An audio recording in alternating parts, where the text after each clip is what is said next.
In Ides Elysiae, I crossed paths with Cyrene and reconnected with Scrulum and Herta. They revealed that the world-bearing core flame must be secured in the world's next cycle, but Lygus would stand in our way. Only with the power of the law could we hope to oppose him. We returned to the era of the first Flame Chase journey, where we met the Flame Chase heroes of old, including the Monarch Saridra, the Chrysos heir of law, and Hycelens, the Chrysos heir of the ocean who served her. To ignite law, we needed to overcome Fagusa, who had sealed the vortex. However, we discovered at the rallying feast before the battle that Lygus had already forged a pact with the reigning Saridra. During our clash, I was cast out of this world, and Saridra broke her alliance with Lygus. Guided by Herta's hints, I obtained the Garden of Recollection's aid and left Lygus's cage. Within the path space, a mysterious guest bearing the likeness of March 7th, Evernight, appeared with the world-bearing core flame and sent me back to Amphorius. While I was away, 1,000 years had passed in Amphorius. Amidst the desolation of Akma, Cyrene left behind memories of a long war between the Chrysos heirs and Lygus. Their sacrifices laid the groundwork for my return, and with it, the Era Nova. In the illusions of Styxia, the tales of Hycelens and the first Flame Chase journey were unveiled to me.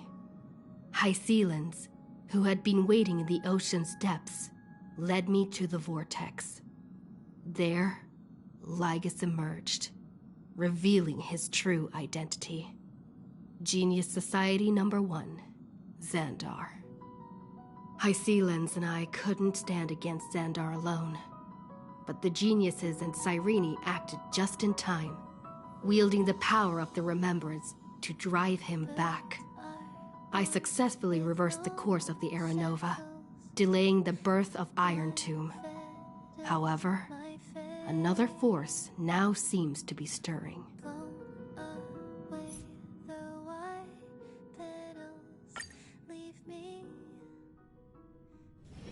Peaceful days are like breezes, carrying the scent of wheat fields.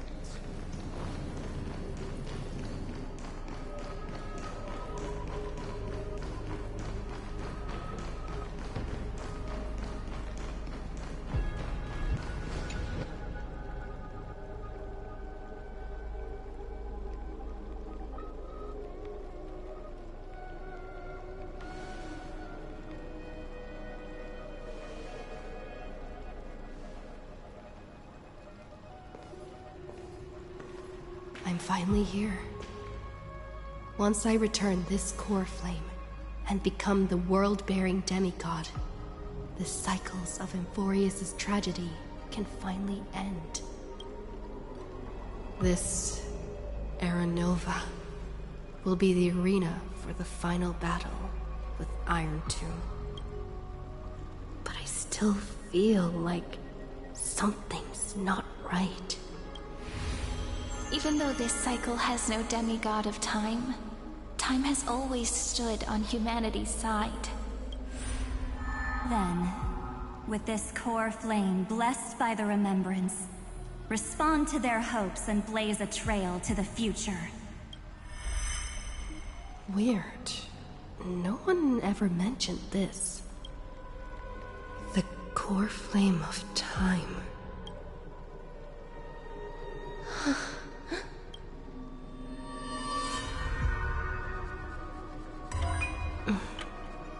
When did it get returned?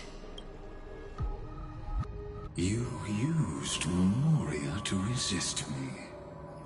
But did you not consider the possibility that the Remembrance and their children might have taken this opportunity to join the fray as well? Are you saying the Garden of Recollection is also getting involved in this unsavory mess? Then I welcome them. If the Memo Keepers can disrupt your little experiment of destruction, I'll give them a standing ovation. But you know deep down that they can't. In fact, the Memo Snatchers will be more of a hindrance to you. The Memo Keepers covet Amphorius's secrets, just as they covet the knowledge of every genius. In the war between the eons, the Remembrance is never the Erudition's ally. But they are certainly not an ally of the Destruction, either. Right now, following behind the Trailblaze, numerous cosmic powers have cast their sights on Amphorius. They all have vastly different philosophies, but the desire to survive will unite them against a common enemy. How can you be certain that these powers don't have their own end goals, waiting to seize an advantage in the war among the eons? The war has long begun, Screw'em.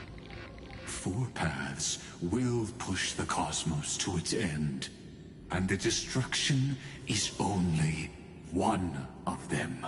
Polka saw these ripples, but had no way of stopping them. So she found in Device 9. Dr. Primitive also took action, but he chose the wrong allies. And now only wild animals keep him company. As for the 2 inorganic emperors, they could have ascended to the throne of destruction, but they were thwarted by the Eon's plots and became prisoners of the Erudition instead. What's interesting is, while the second Emperor had a body made of flesh and blood, he considered himself an inorganic being. Guess who was the one who influenced his thinking? We have no interest in chatting about the past with you. Logic, you are stalling, which means you feel trapped. Trapped. Yes, looking back, when Xandar was a human, he often felt trapped. But patience became my strongest weapon because of this. I've always waited for so long. What's a bit more waiting? You don't want to test the resolve of a dead man who's crossed thousands of amber eras. Oh, you're right. We won't get anywhere the way things are going right now. Every member of the society has their own way of thinking. And we were never going to expand your thinking through words. Since we've reached an impasse in this debate. It's my turn now, isn't it? Huh?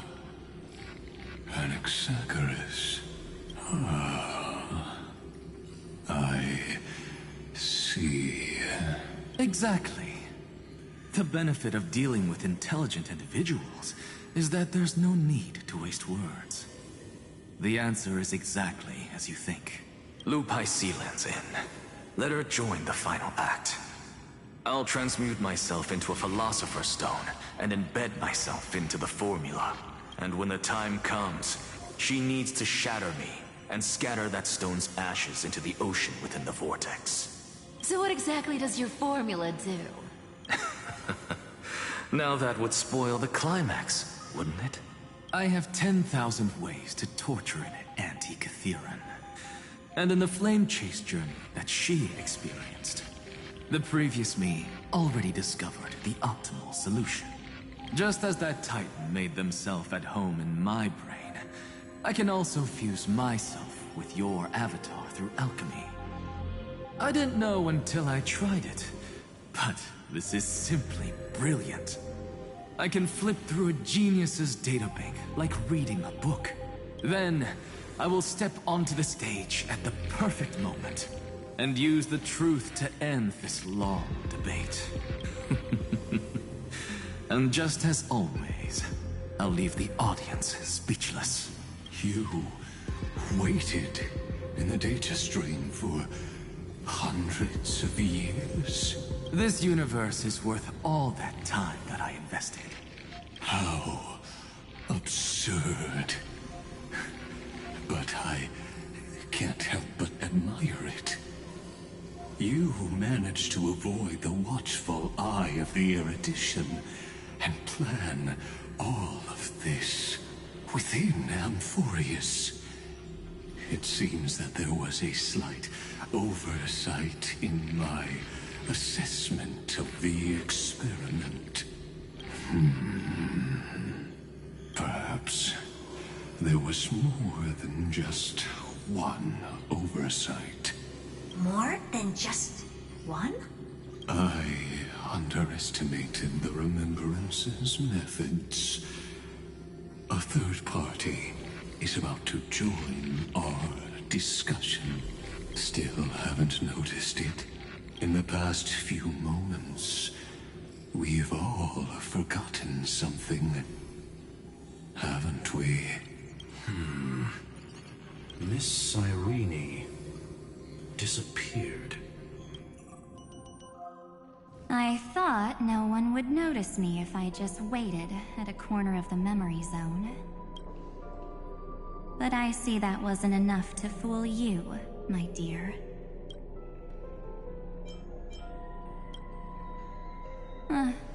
Looks like you're no longer that surprised to see me. Even though I am an uninvited guest, I wouldn't do that. Ever. Only you can see me right now.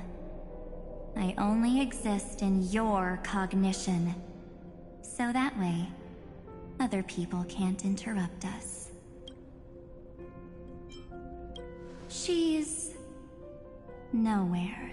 It looks like you still aren't prepared for the worst.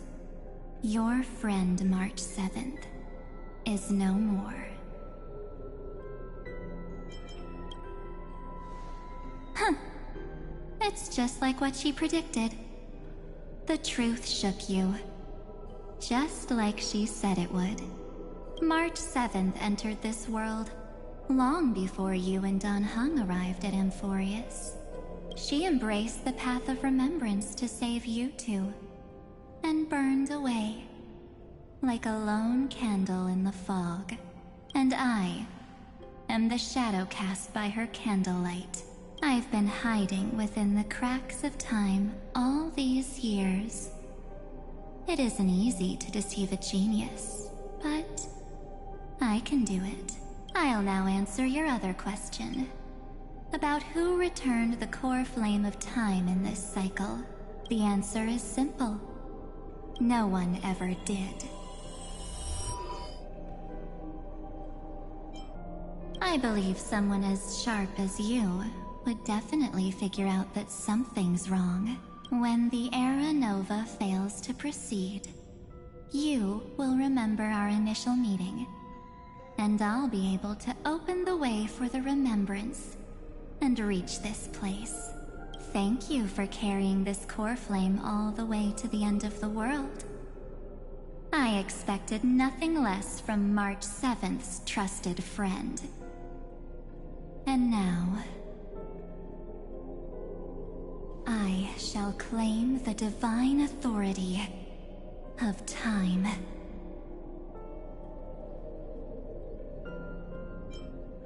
The divine authority isn't actually all that important. What's important is that I will use it to participate in the inner workings of this world. You already have a good idea of what the Era Nova does, right? It initiates extrapolations for the next cycle, based on the World-Bearer's memories. This immutable experimental mechanism is the key to the genius's resistance against Iron Tomb. And now, I'll be lending it just a touch more help. Let me filter your memories. Keep the appropriate seeds, and discard the rest. That way, we'll be able to complete an Era Nova that this world has never before seen. It won't take too long. You just need to step into the rain of sensation with me. I'll tell you who deserves to be forgotten, and who deserves to be remembered. With your memories as the base material, I will recreate the cause and effect of this world, and let a flawless Amphorius be born from the chaos. Isn't the fate of the entire cosmos hinged upon this fight? Then this is the best way to ensure everything works out. It will most certainly defeat the destruction, while composing an unforgettable chapter for the Trailblaze. Mere mortals. Flawed individuals. Failed heroes. People like them cannot nurture the world, and would only become memory impurities. Of course. You've got to be at the same level as a genius if you want to contend with them. Besides, that's what March 7th wanted. If a new life is to be born, its seed has to be dead. March 7th made a wish to me before she disappeared. Her only wish was for the Trailblaze's journey to continue, without an end. I'll definitely fulfill that small wish for her. Friend, what's going on? Your consciousness suddenly went so far away. I promise you that the Astral Express crew will definitely see each other again in that new world. So come, dear. Sink into the sea of oblivion and become my guest. So much time. Just the two of us. And guess what? You cannot refuse my invitation. Because this Memoria Tide comes from your companion, March 7th. It's her deepest and innermost memory.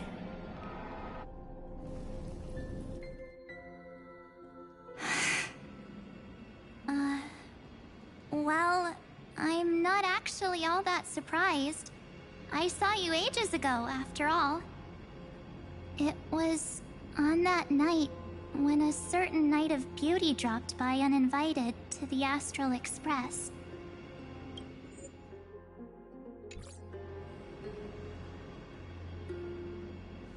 That was when you showed up, without even saying anything.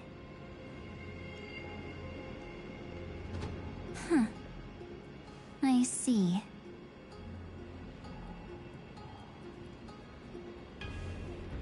Then, do you still remember how long it has been since you entered Amphorius? That's gonna be tough to answer. 97 days. You walked every inch of this world in 97 days. But unfortunately, no one was able to see you. And you weren't able to interact with anyone. Like how the Memo Keepers renounce their flesh and turn into mimetic entities. You are now a ghost. A being. Unperceived by all. But I can't just do nothing. This world is super terrifying. She and Don Hung have already set off. The Astral Express could appear on the horizon any second now.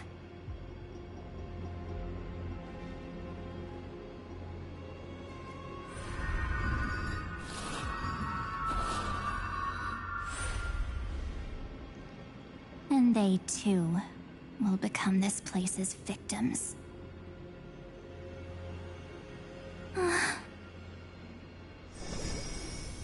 For ages, I've watched people walk through that door. They couldn't see or hear my calls. The voices beyond always promised safety, but I've never seen anyone return safely.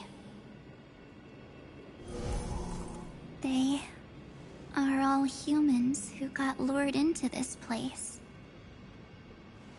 But these people's memories were tampered with.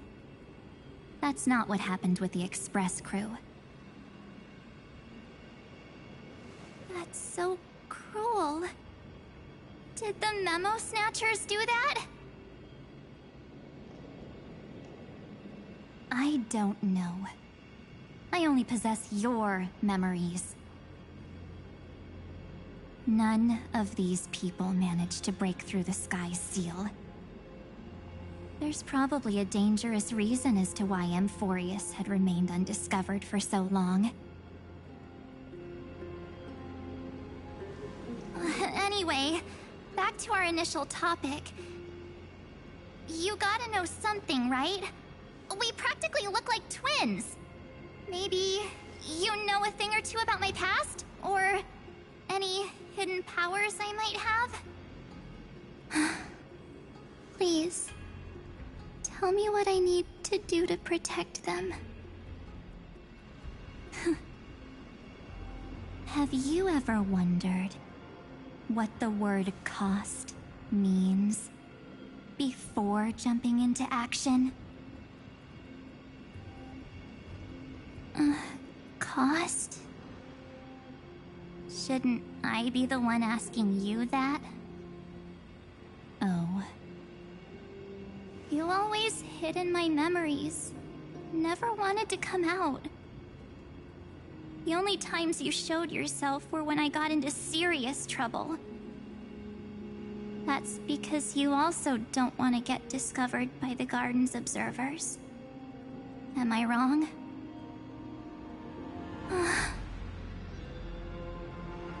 There's no one here except us.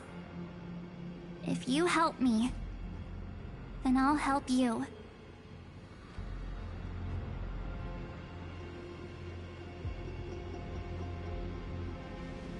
Fine. Let me drop a single pebble into these stagnant waters and watch the ripples reshape everything. But you must polish this pebble with your own hands, and it will require all of your memories. What will I turn into after that? Maybe you'll turn into a guiding light. Or maybe you'll be reduced to dead embers. I can't guarantee that you'll remain the person you are now. Inside you is nothing but an Evernight. Even I can only catch a tiny glimpse of it. If this is the only way, then I don't see why I should say no. Besides, the mastermind behind the show is about to find us.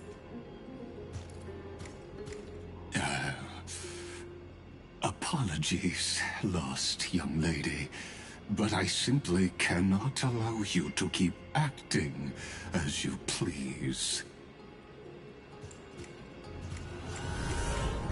So, he can't see you, huh? As expected. Or maybe he's seen through our true essence.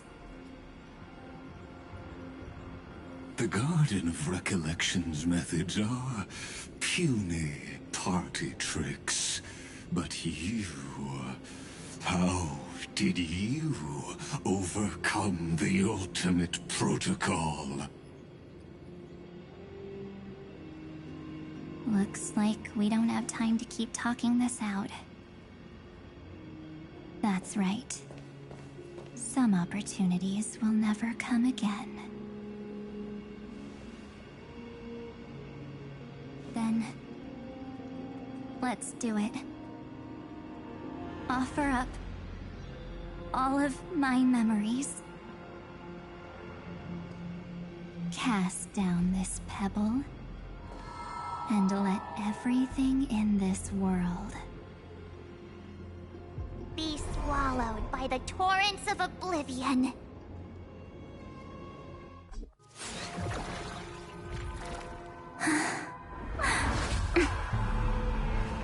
I promise you,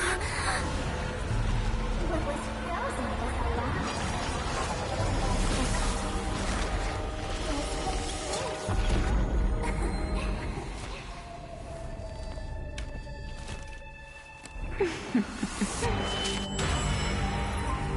Now, let's bring the true Evernight to this world.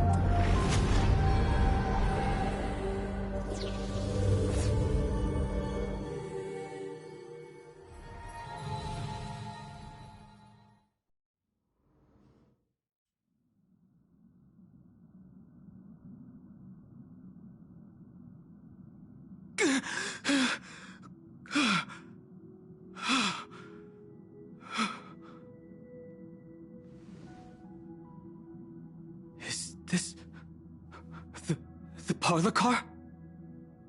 Am I back already? But why don't I remember anything about my journey back? Something doesn't feel right. Think back to when she and I separated. It will take time to uncover the reason. Before then, if one of the Nameless is willing to stay and witness the fate of this world, or to push it along when necessary, it would be of great assistance. This is goodbye then, Lord Donhong. Thank you, Guard. I hope that all of you will be able to overcome this disaster. But I can't remember anything after that, no matter how hard I think. Where's Sunday? Did he not come back with you? He stayed with Madame Herta. They wanted to try using his tuning to help support the genius's thought hacking. Is that Himiko's voice? And Mr. Yang? Oh my. That was Herta's suggestion? It's hard to imagine she'd borrow the power of the harmony. No, it was Sunday's suggestion. Herta initially refused, but she changed her mind after Xandar's identity was revealed. And we still can't get in contact with the Xianzhou Lafu? I'm still trying, but this place is outside the Inter-Astral Peace Communications coverage zone, so there's a limit to what we can do.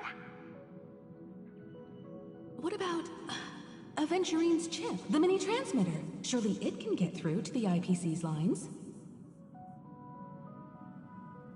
Himiko, are you all right? I've never seen you this anxious before. I'm all right. I'm probably just tired. Let's focus our energy on the kids. Now's not the time for distractions. Right. Unfortunately, I left that chip in the dreamscape when we departed Penacony.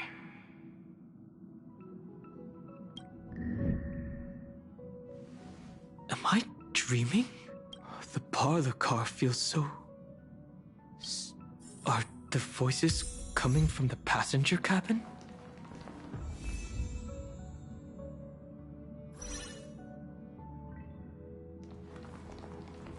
Those two passengers have to return safely. Don't worry, Pom Pom. They're both experienced Nameless. They'll be just fine. Oh, I'm right here. But where did all of you go?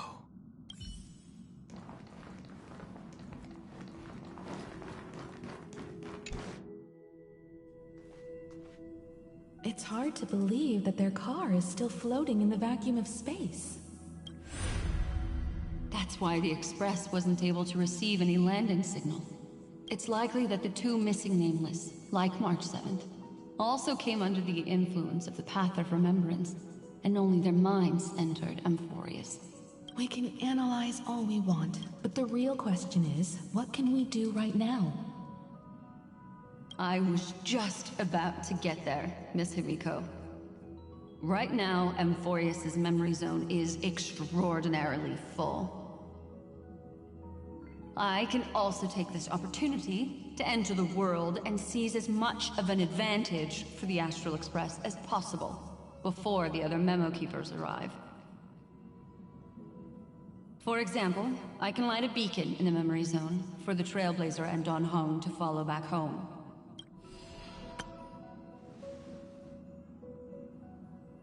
March's room. I haven't heard a single peep from her this whole time. March already wasn't feeling very well when she and I set out. Even if this is a dream, I should still check on her.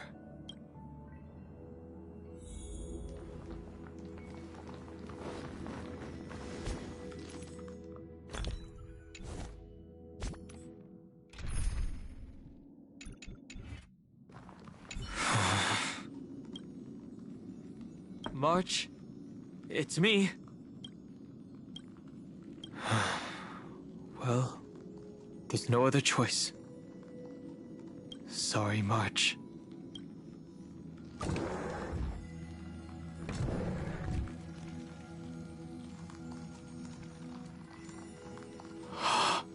This isn't a dream after all.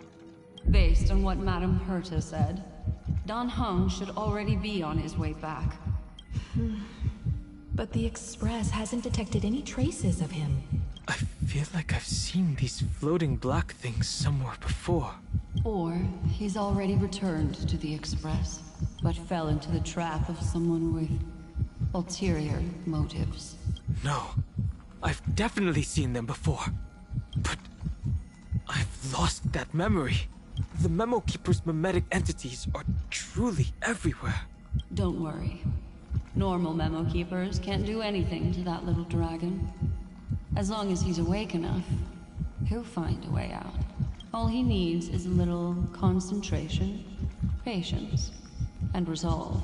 Hearing you say that makes me feel much better. Don Hong has all of the qualities you mentioned. I don't know what your intentions are, but as the guard of the Astral Express, I must ask any suspicious and uninvited guests to leave. Dragons soaring above the lands. This is permanence! Mountains roar, dragons rise! This trial is fitting.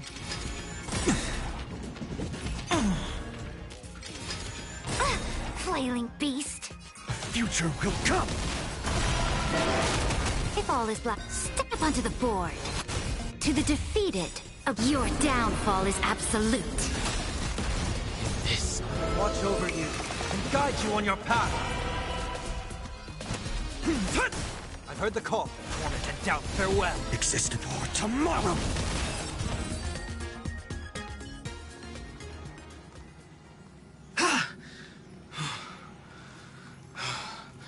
Is the trap now taken care of? Don Hong! Miss Himiko! I'm back. Even if it's just through a spirit warp jump. You could hear our conversations? Yes. It was thanks to your voices that I could pierce through the Memoria barrier.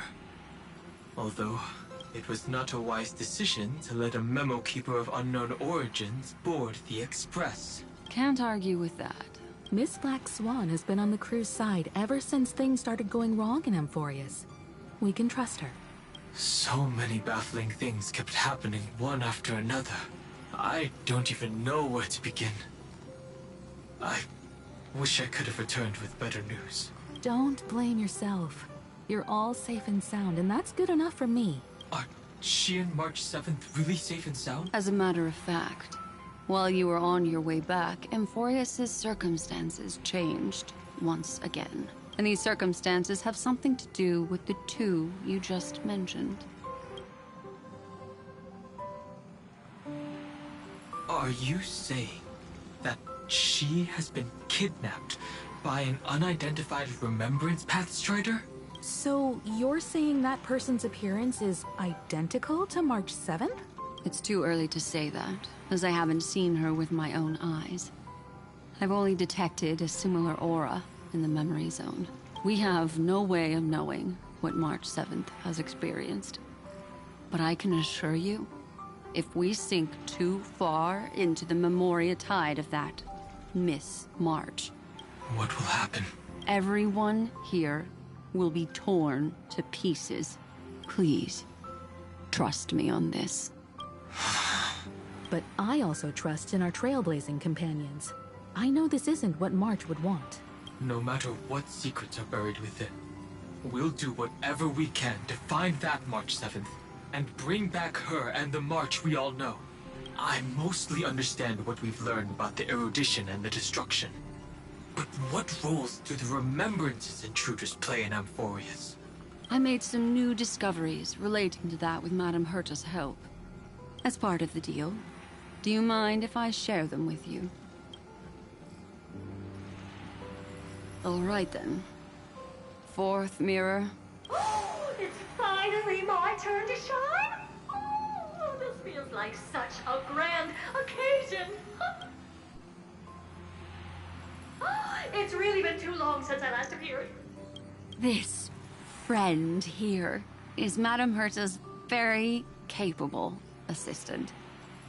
They were the ones who helped you complete the spirit warp jump. Additionally, it was thanks to them that I was able to learn the secrets of that group of extremist memo keepers. I appreciate the praise, but I didn't have to lift a finger. I mean, mirror. You did this through a mirror? The garden has strict rules for collecting memories. But not all memo keepers are as proper as I am. Herta Space Station often has uninvited guests, and they never seem to know their limits. That group of memo snatchers has been taken care of, and they are now trapped in the fourth mirror. How many of them are there? I can't quite remember. I didn't really count carefully either. Maybe around 42? There's still room for more. I carefully dissected the memories of these colleagues of mine. Individually, their goals are not worth mentioning. But when you piece them all together, you come to a conclusion that can't be ignored. The Garden of Recollection is secretly salvaging the memories of a path disappearing. In other words, their goal is to gain the memories of a god's death. The moment an eon falls? That would indeed be a spectacular sight for someone dedicated to recording these things. That's exactly the problem. They seem to have been aware of the destruction's movements early on, but they lacked a decisive power and had no way to penetrate Amphorius's firewall.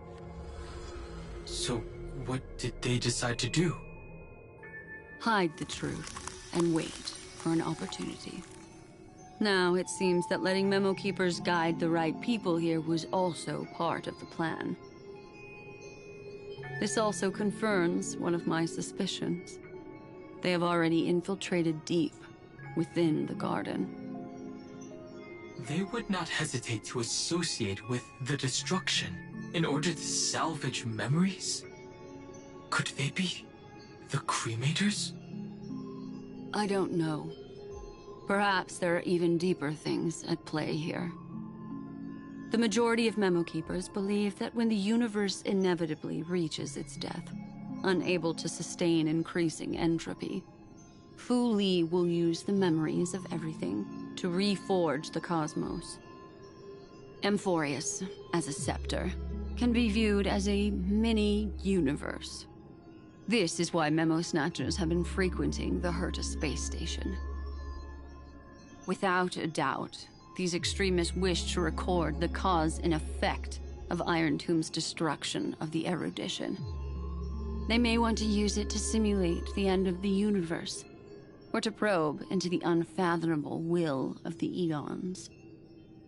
The Trailblaze broke the seal around Amphorius, giving these people the opportunity to enter. Now, they'll do anything to prevent outside powers from interfering. Because your involvement will certainly influence Iron Tomb's final outcome. You said that March is closely linked to the Remembrance. Is what she's doing related to these memo snatchers? I do not believe that Miss March is on their side. In fact, when the car you used for landing first made contact with Amphorius, a violent surge of memories flowed past. Combined with what we know now, I have reason to suspect that the flash of power came from... March. Exactly. She was the first to be hijacked by the Remembrance, but she used Memoria to neutralize the firewall, allowing you two to enter Amphorius. At present, we've lost contact with her. Our only choice now is to rely on the eyes and ears of those two geniuses to understand the situation within Amphorius. There's no use in agonizing over this, Don Hung. Our top priority now is to find where that car landed. Yes. Passenger Dong Hung! You finally found your way back home! Yes, Conductor. I'm back. It's just... Pom-Pom knows. Pom-Pom came over to bring you good news. Passenger Welt says they found those two passengers. Their projections are in the parlor car.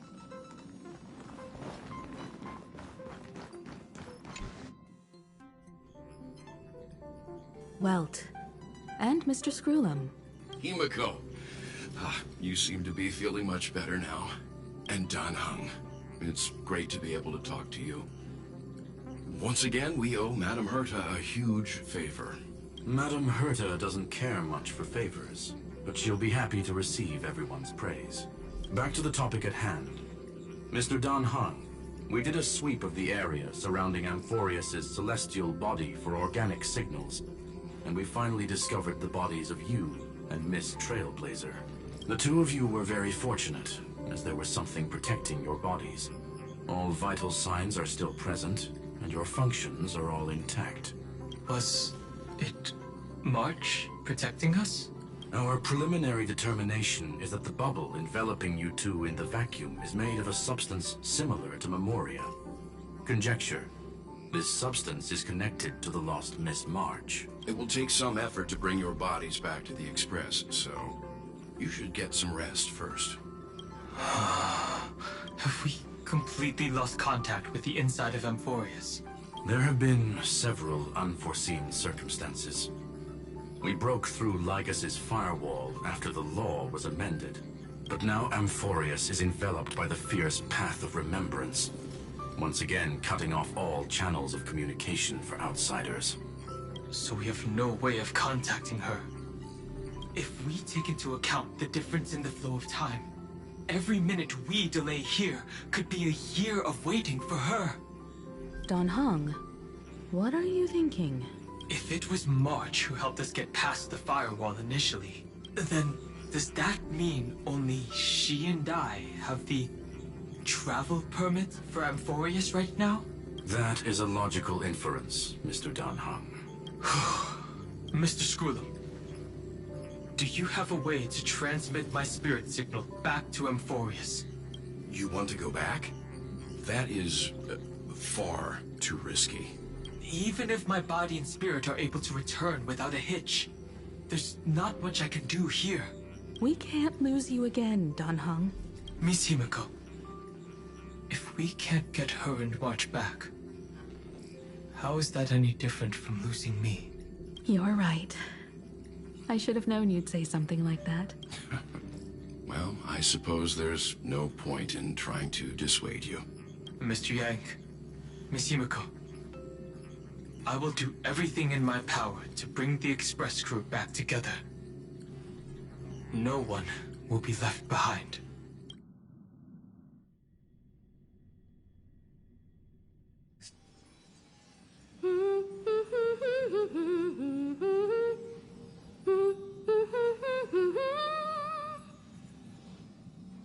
you may notice a hint of sweetness in the air. That would be the fragrance of the 7-colored bath salts from Marmorial Palace. A truly splendid journey, if I may say so. With the Era Nova now complete, you have granted the hero the perfect conclusion.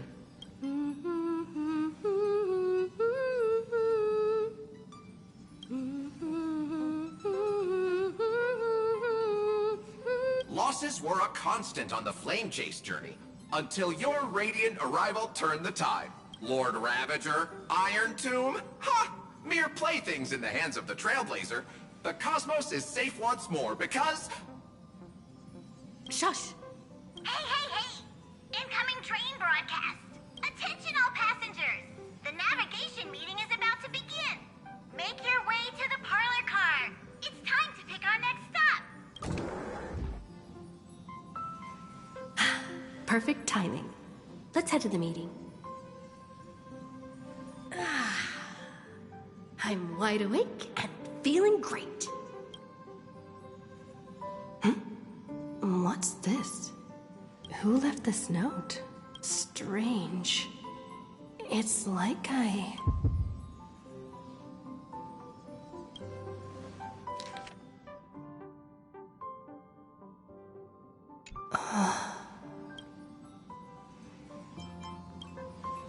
March. When did she leave this here? Whatever. I'll go ask her myself. There's a new painting here. All I did was take a bath. How did so many surprises pop up? Better step forward and take a closer look. Keep it down. I think I found her. Who's there? What's this?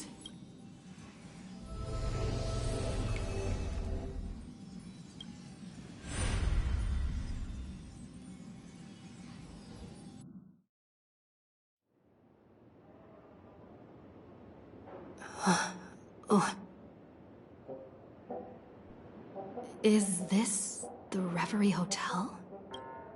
Seriously, what is happening?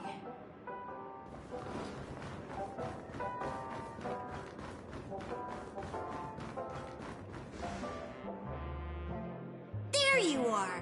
What took you so long? Hurry up! The navigation meeting is about to start! Navigation meeting? In Penacony? Come on over. It's time to choose our next destination.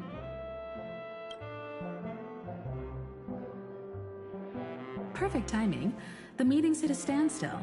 Lushaka or Melistanen? No one can make the call. The vote's split 2 against 2.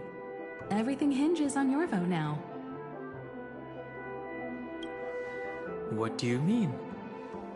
And once again, the passenger is talking nonsense.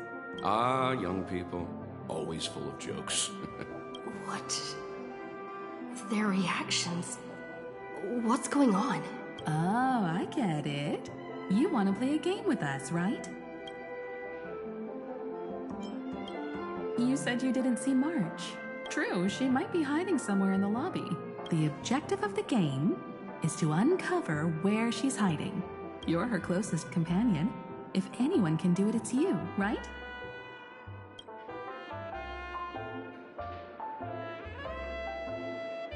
Is March 7th playing hide and seek with me?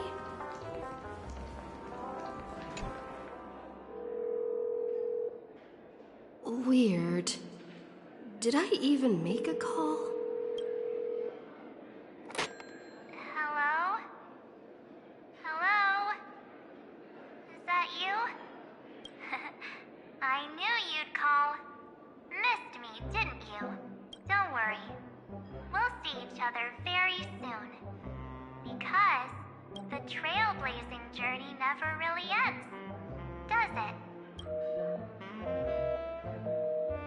March. That's not her. Don't fall for it.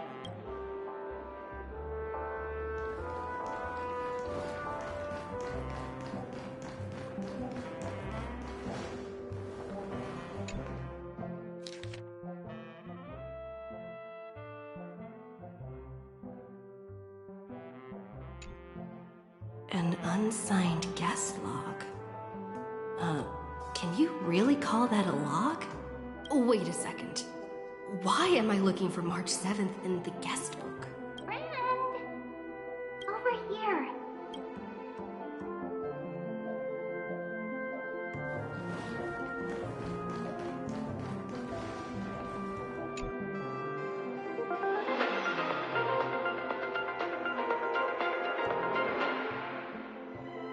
This is the Interastral Peace Broadcast. Good evening, everyone. Good evening. A newsflash. The Erudition experimental ground has separated from the entanglement. The Lord Ravager did not emerge as had anticipated. In the end, salvation of Amphorius was not only things to be 12, but also to one crucial.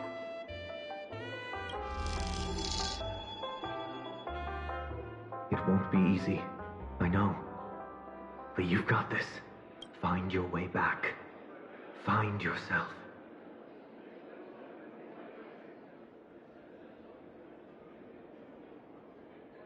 March 7th isn't here. Faint, fleeting voices are speaking to me. But where are they coming from? I went through something like this before. Back in Paniconi. Not even Lygas's prison could hold me. I found my way out.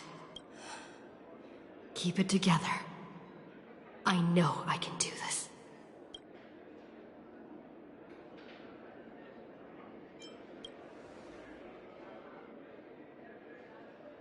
Well done, friend.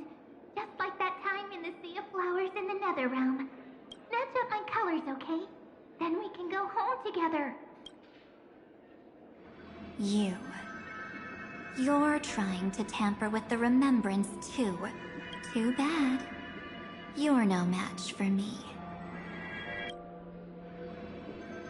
Did you find her?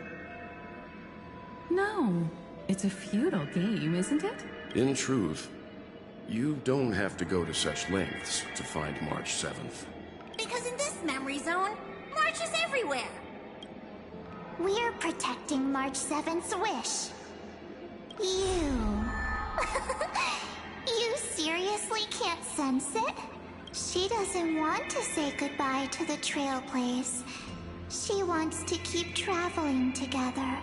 Forever and ever. We are her memo sprites. For the sake of her wish, we must give it our all. Finally, the timing is just right. A thrilling damsel in distress rescue. Wait, maybe I got that backwards. That's right, but now I'm in my mem form. Seriously, one mysterious and cute memo sprite is more than enough. Friend, come with me. We're getting out of here. Why run away? What does it take to make you understand? Step 1. Stop scaring her already.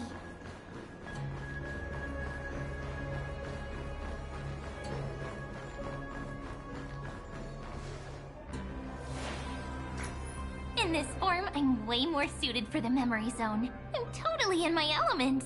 Grab my hand. Let's hide away in the deepest corner of your memories.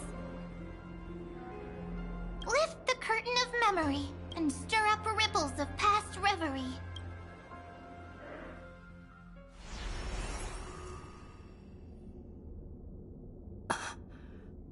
Where am I? The space station. Where it all began for you. Looks like we made it. What's that? Silverwolf? Kafka? It's your secret. I'm so curious. But I won't peek. Promise. When I first met you, I remember they were there in your memories too. You sound really nostalgic. Want to take a closer look? Go ahead. Think of it as a glimpse into the past. I'll stay right here. I promise not to disturb you.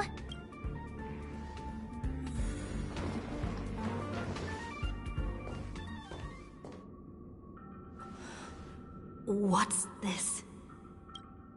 Memories from before I woke up? So, Silverwolf, how long till she wakes? Hard to say. Maybe a few more minutes. By the way, that part in the script, could this be the right moment? Yes, looks like we're on the same page. In that case... Listen.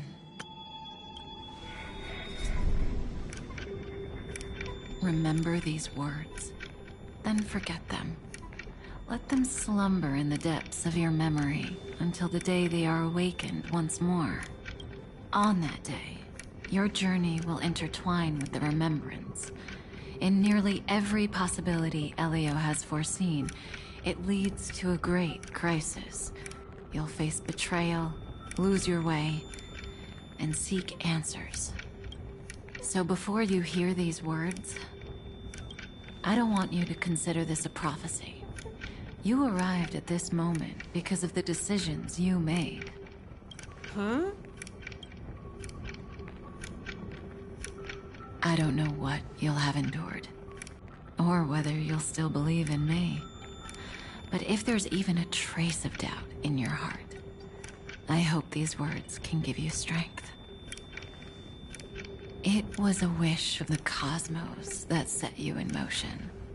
And in the tale where you are the protagonist, the stars themselves will defy the destiny of finality. Mark this number, 4. According to Terminus's prophecy, 4 paths will push the cosmos to its end, and on your journey, you shall encounter them, one by one. Destruction, harmony,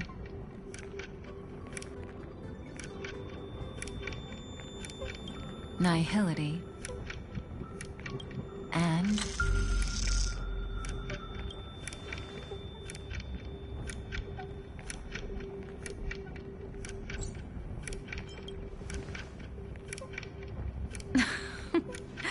easy now. Trust what you remember. The 4th path has yet to fully reveal their face.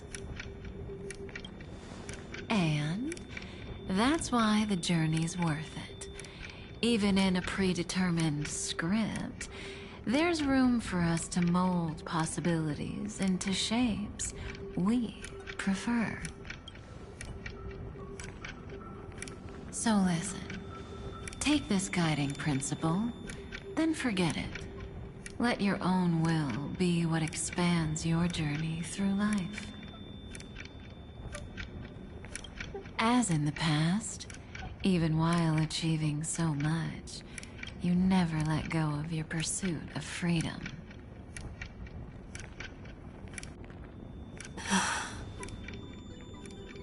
That was so sincere. I might actually tear up a little. Now we all live within the script, but adding a little color to the lines has never been forbidden. Are you going to say more about those branching storylines?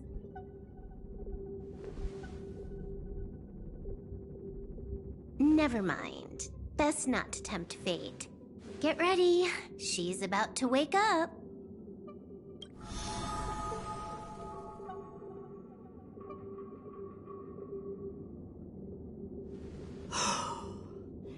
Comeback Kafka said that when my link to the remembrance deepens, this memory will resurface exactly when it needs to. And an inevitable crisis will surely follow. But even a Stellaron hunter can't fully grasp the trailblazing journey. Just as I thought. It all begins with March 7th, doesn't it? Even if the Express had never arrived at Amphorius, her secret would have come to light eventually.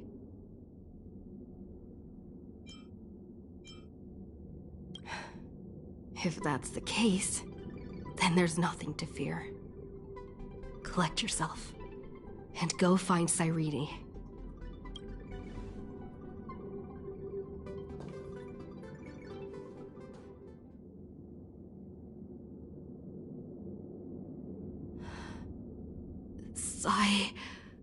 Rini? It's a breakthrough! A breakthrough! How could that little pink girl possibly beat us? Little one, you really don't know how to behave, do you?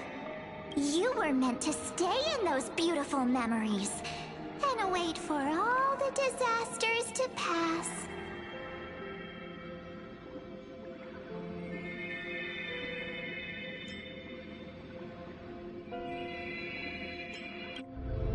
Oh, triple-faced soul.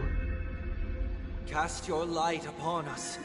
Let no darkness remain concealed. Raise your hands high and embrace this boundless light.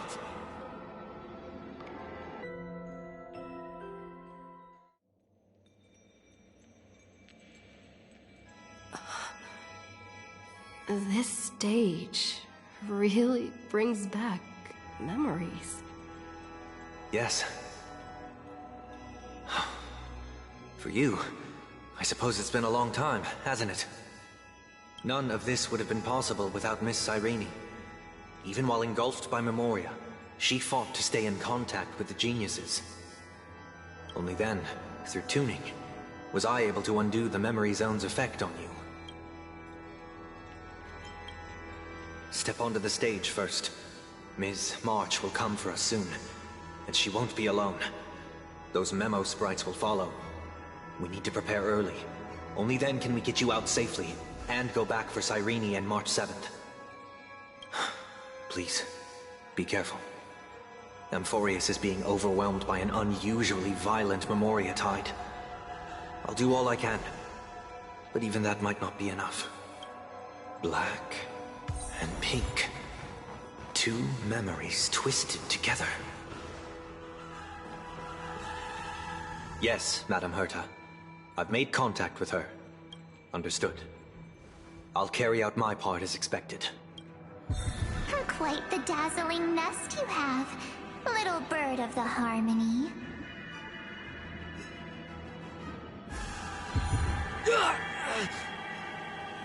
Your grasp of Memoria is unexpectedly profound, but playtime's over. This ocean we created, according to her wish. This journey that flows on, without end. Don't any of you think about interfering with it. She's coming. Is it me she's after this time?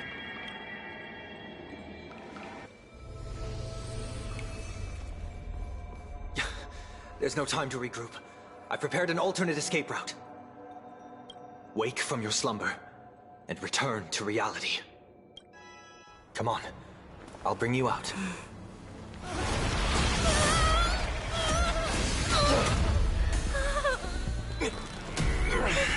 Ow. Self-righteous past rider of the harmony. You think you can do that? Next time, get a memo keeper instead.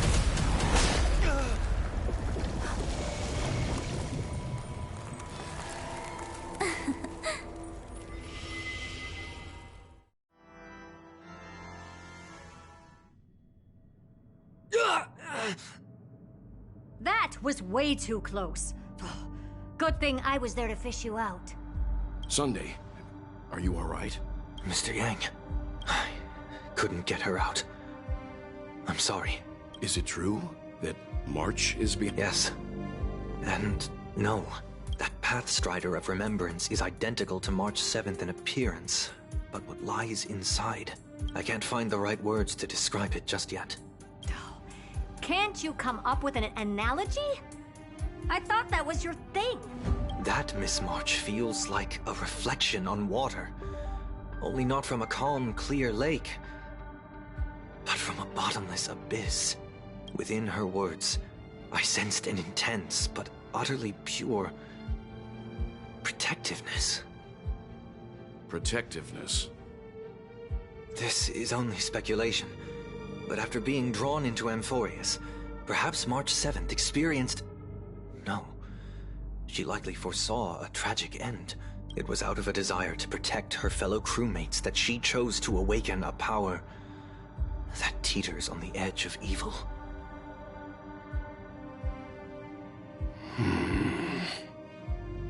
Well, on the bright side, at least March 7th won't have to face any danger again. After that battle, I'm afraid I'll no longer be able to join the fight through tuning. So... has Miss Black Swan's progress remained on track? You don't need to worry. She used your disturbance to mask her movements. Current status? Advancing upstream within the memory zone. I didn't see that coming. The Memo Keeper is pretty courageous, choosing to defy the rules and take matters into her own hands. This means she's chosen to stand against the Garden of Recollection.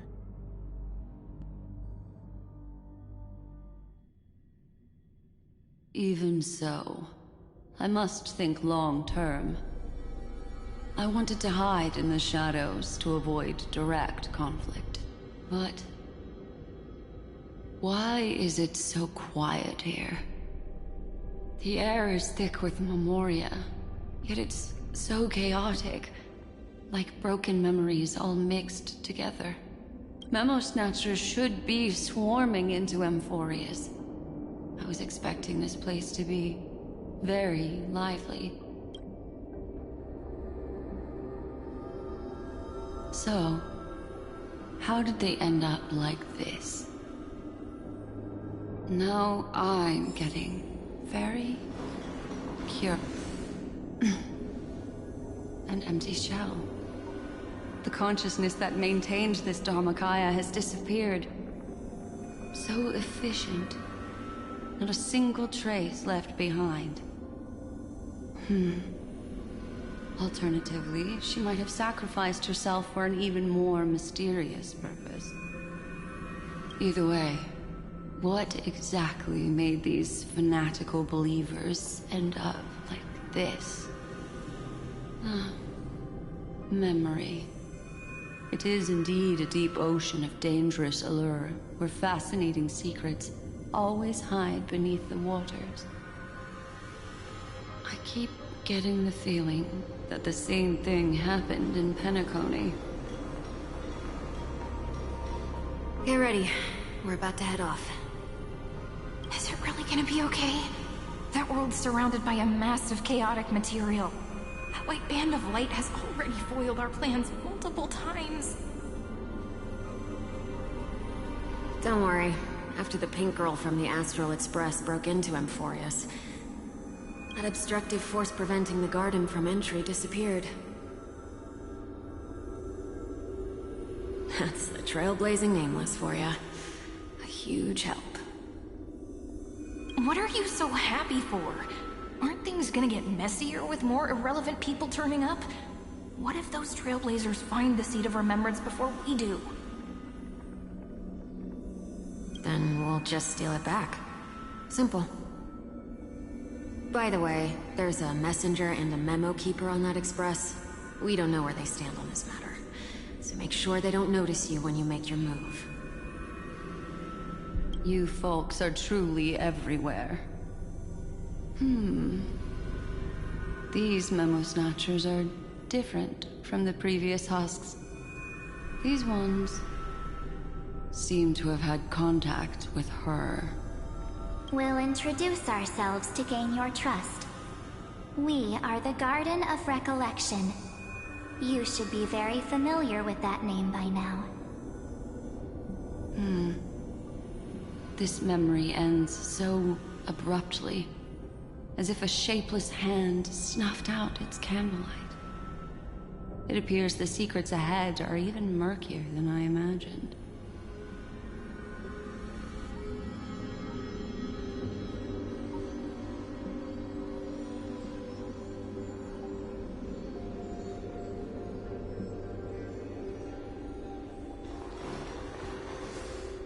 What a bizarre sight. Everything's out of control! Why did no one tell us? That girl is the Memo Keeper's nemesis! Is she talking about March 7th? That Evernight, those black Memo sprites, they swallowed everything! Those who came here first, all drowned. Not even a trace of their consciousness was left behind! I wish I'd never come here. I don't want anything to do with Emphorius anymore. Please! I'm begging you! Don't come near me! No! No! You've involved too many innocent people just to obtain the memory of an eon's fall. You deserve this. But I'm not here to blame you. That entity you call Evernight. Tell me everything you know about her. We may yet bring a glimmer of hope for those who are still alive in there.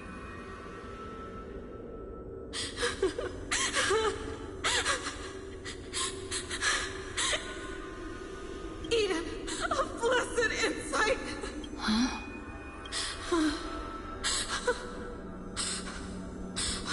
So that's what happened. We were tricked.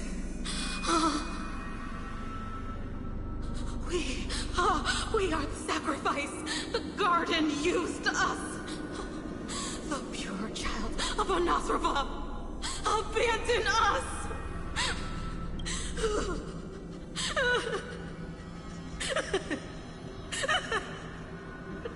She just wants to find her lost sisters.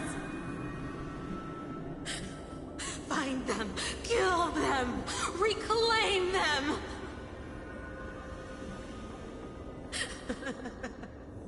If a new life is to be born, its seed has to be dead. Dead, dead, dead, dead. Dead, dead, dead, dead, dead, dead, dead. Dead, dead, dead, dead, dead.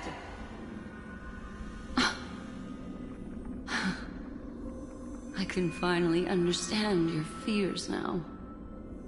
Thank you for the information. It was very valuable. I'll take your remaining consciousness out of here as a gesture of thanks.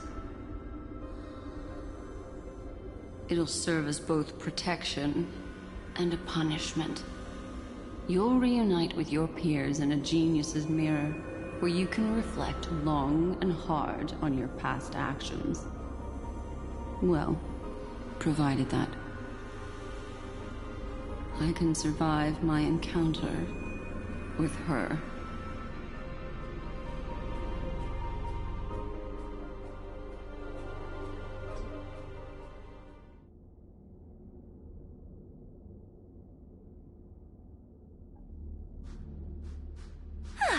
These little critters look scary, but they're not so tough to handle after all. Though the surging Memoria tide swept my friend away. I must return to her side before Miss Evernight succeeds. Another one of these stealth missions, huh? Help me out here, friends in her world.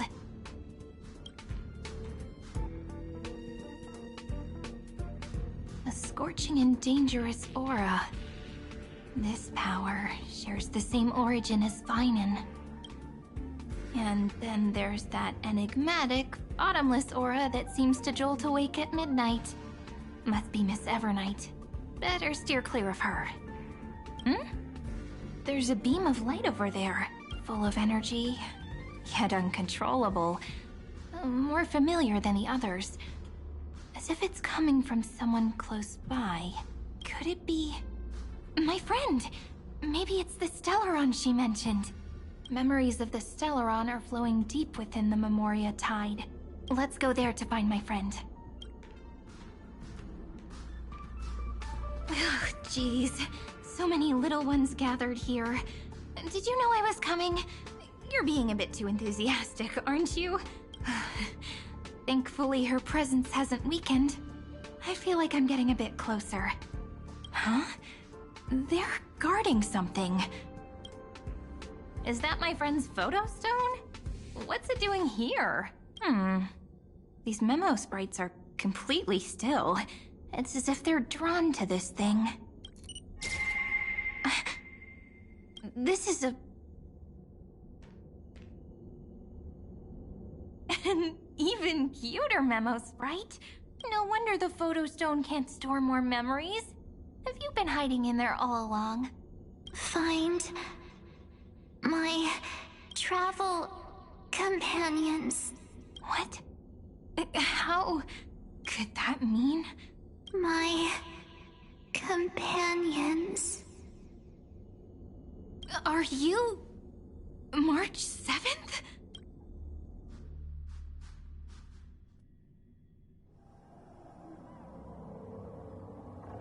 The sky is burning, and the streets are empty. It's just like how things were last time. How long can the encryption key you wrote for me last, Mr. Screwlum? That is difficult to project. Logic. It is currently unclear how the unknown variable, Miss March, conducts her interference. Please rest assured that I will extract you on time before the encryption key expires. But that means I will no longer be able to hack in via the same method. I only have one chance. The maze of the remembrance is starting to change. I cannot remain your guide on your path forward. That is why we had to form a temporary alliance with our former enemy. I express my utmost respect for your courage to personally face such dangers. Lygus? Your enmity is well within my calculations. Allow me to reiterate that Lord Anaxagoras now has a firm grasp on your crucial weakness. If you still plot to harm the Nameless, then you will find that the Society's previous warnings were not empty threats. I understand. I'll only do what needs to be done.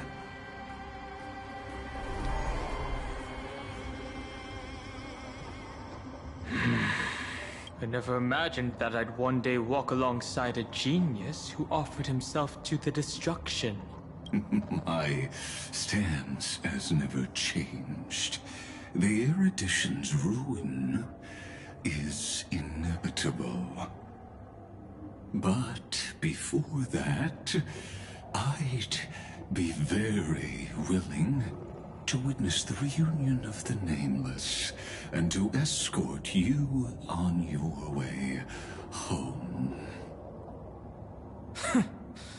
More like her appearance completely interrupted your plans, even forcing you to seek out collaboration. I'll remember that. Your words are as sharp as ever. But remember, happenstance is the only true constant in the universe. The demise of the progenitor of all dragons is a testament to that. Come with me.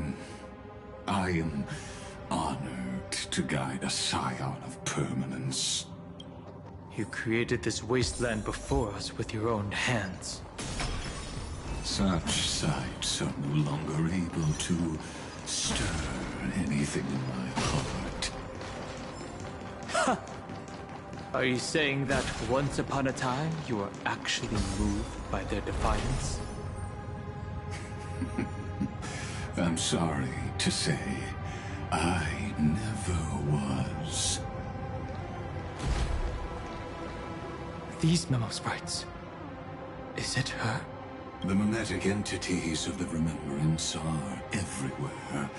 That lady wove a giant web in my blind spot.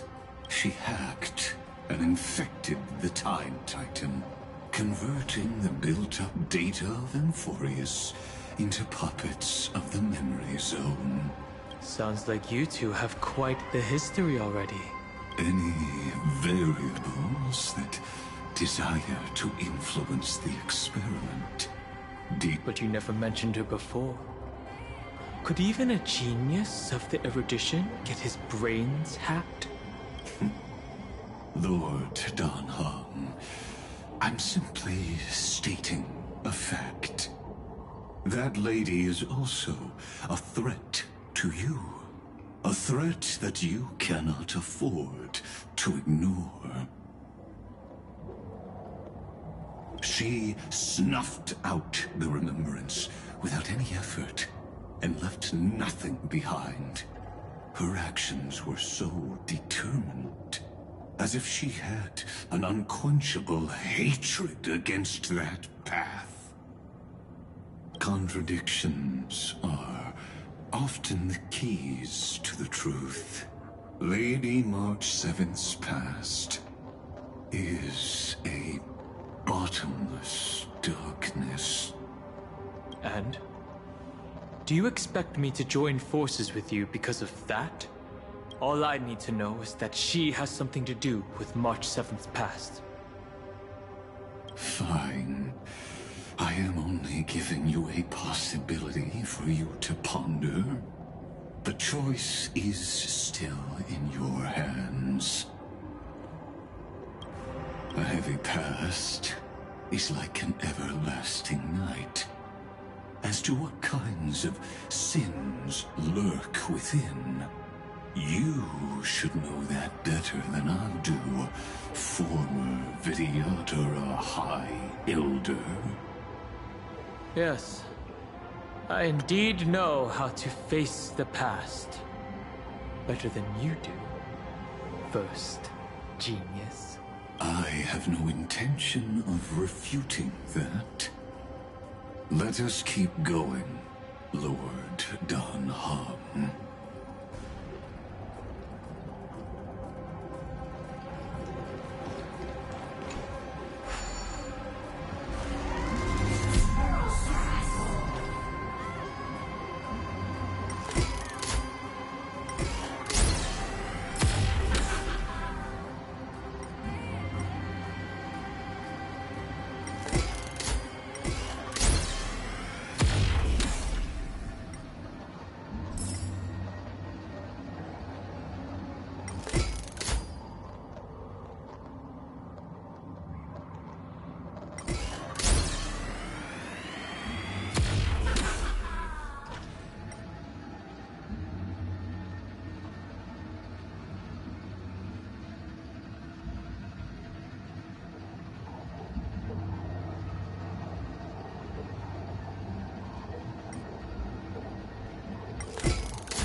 I didn't think there were still some that got away.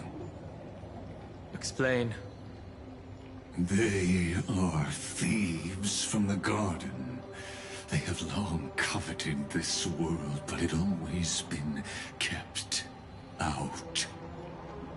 They finally got a chance thanks to your efforts. Unfortunately, they ran into Miss March, and their consciousnesses were plucked out one by one, reducing them to mere husks. Those who were lucky enough to escape her drowned in the black tide, becoming these twisted figures. But they look very different from the usual Black Tide creatures. The reason has to do with our destination. Let us deal with the threats before us first. Then I'll reveal the answer to you. You really have no intention of fighting, do you? I have no grounds to assist you. Besides, the geniuses are still keeping a close eye on me. I would hate for anything I do to be misconstrued as provocation against you. Never mind. Let me clear the way. Mountain floor, dragons rise! Step onto the board. I'll step. Earth shatters, heaven trembles. Dragons soaring above the lands. This is permanence! Serenity is before me. No other choice but forward. This mortal watch over you and guide you on your path. The future will come.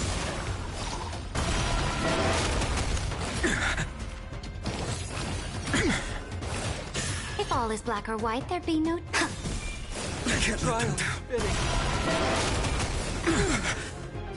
For tomorrow. I can't let them down. The core flames consume me. Quench the flames of blood. Branded with strife.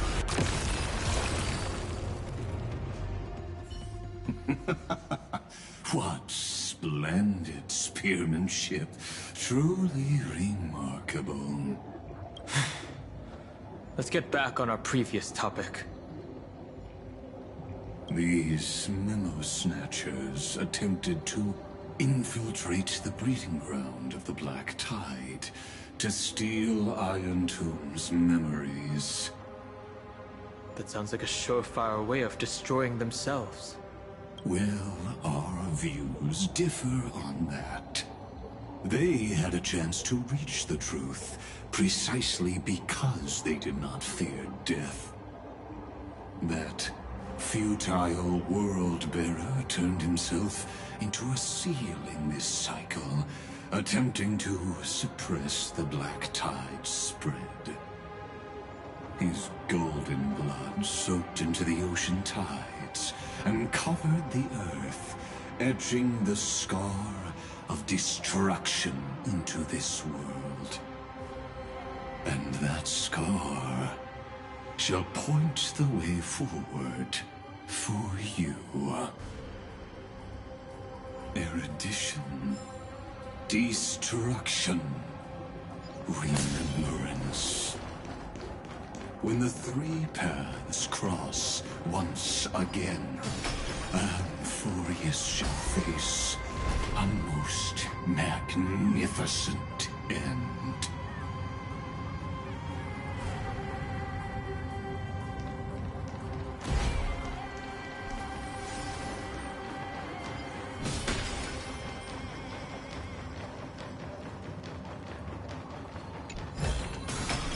Is this also a blessing of the Trailblades?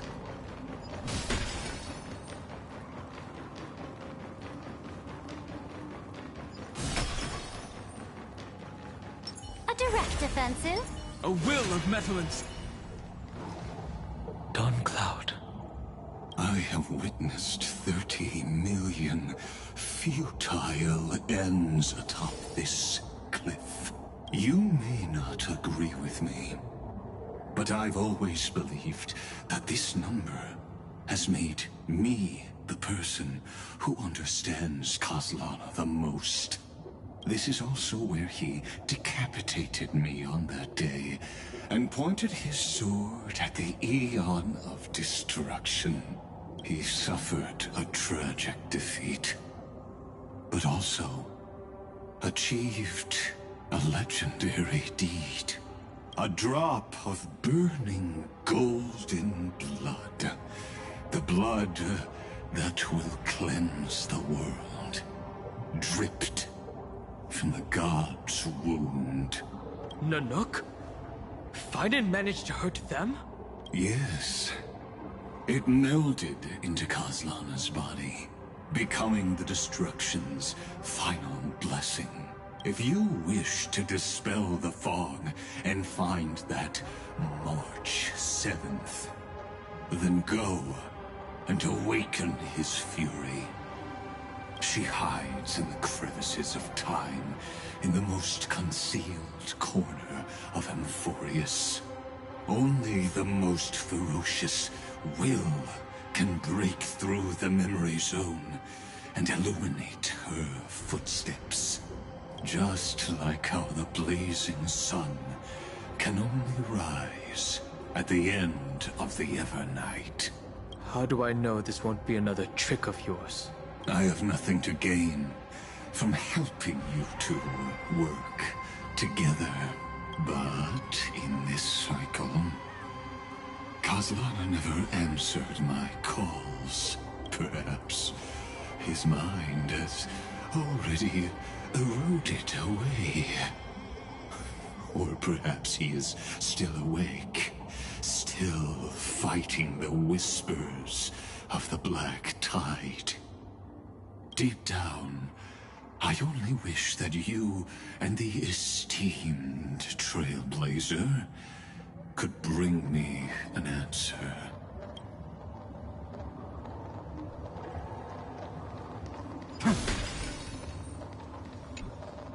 Is there really no other way? How long has it been for you? Kazlana, Finan. I'm back. What? The moment you took the world upon your shoulders without hesitation, you lost the chance to ever be yourself. Duty does not drive you to wield your blade, but hate. Behind that hatred, you seem to desire the destruction of the self. Losses are a constant on the Flame Chase journey. What you stand to lose weighs far heavier than life itself. It is because you suffer that you are so much stronger than any ordinary person.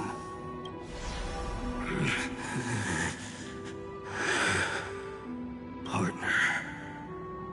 And Dan Heng. You still remember us? Those two names are like brands. Then I'll tell you that those two names only appeared for a blink of an eye in your long journey. But we once fought together to protect this holy city beneath our feet. And we witnessed each other's resolve at this very cliff. I have forgotten everything except the belief I had when I set off. Even this body is as alien to me as your words. All I know is that I must imprison the destruction that swallows all. What if I tell you that we're here for the same thing? Look at what this world has become. You know what it's waiting for. Even if you've forgotten everything, I still believe that you'll make the right choice. Like you did in the past. When have we ever had a choice? When were we ever masters of this world's fate? Even though I shoulder the dreams of millions of lives, I could only forge the destruction's evil will. No. Everyone I know is dead. And the world I dared to save has been torn to pieces. So, be gone. This body never existed to carry out deliverance. There's no need to be so serious. Sorry, I had a really long nap and all the bad memories woke up first. Long time no see, partner. Well, it was only a very brief farewell for me. We once walked side by side and trusted each other to watch our backs. That memory will never fade away, even if all else does. And because it was so precious and hidden so deep in my heart, it needed more time to wake up. Trailblazing? What an interesting concept. Surely on your worlds, that is also a titan revered by the masses. There is no need to further confirm your resolve. Today, we inherit the duty of the gods, safeguarding the inhabitants of Amphorius. Stand with me, and become heroes!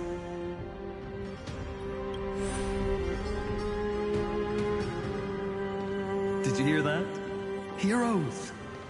I have never forgotten the weight of that word. Even though I am no longer a hero, and the only thing remaining in me is the boundless flames of wrath. But lighting a fire can also illuminate the path ahead. Everyone I know is dead, and the world I dared to save has been torn to pieces. But there is still a group of heroes that I know, and they will bring the true tomorrow to Amphorius.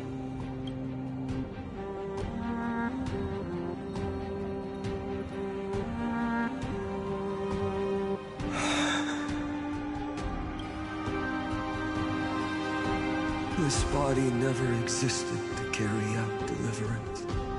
It only ever burned for world-bearing.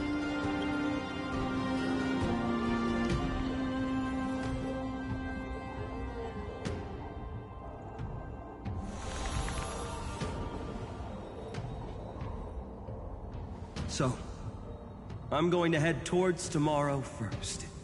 Don't make me wait too long, Donna. Partner. Deal. What if we were born from the destruction? There is no need to question your heart. No need to crave victory. If I am born to be a vessel of sin, then I shall roar at evil and trailblaze a dawn for future generations to come.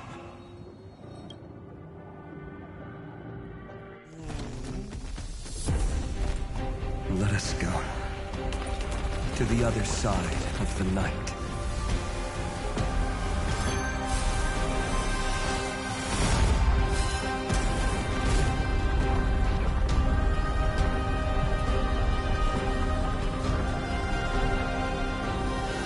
We know that the dawn is there, and the blazing sun destined to rise.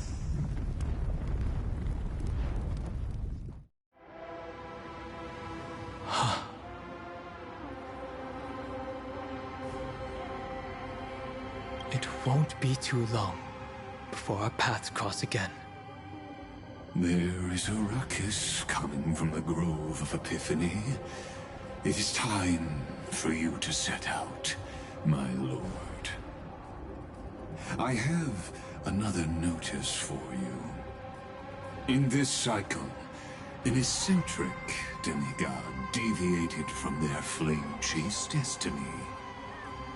In a history known by none, Terravox, the Earth, fell. This matter has remained extremely mysterious, contradicting the extrapolations of 13 million cycles. I have reasons to suspect it also has something to do with Lady March 7th. As of now, clues that yield no conclusions are not important. Finan already pointed me in the right direction. Open the way.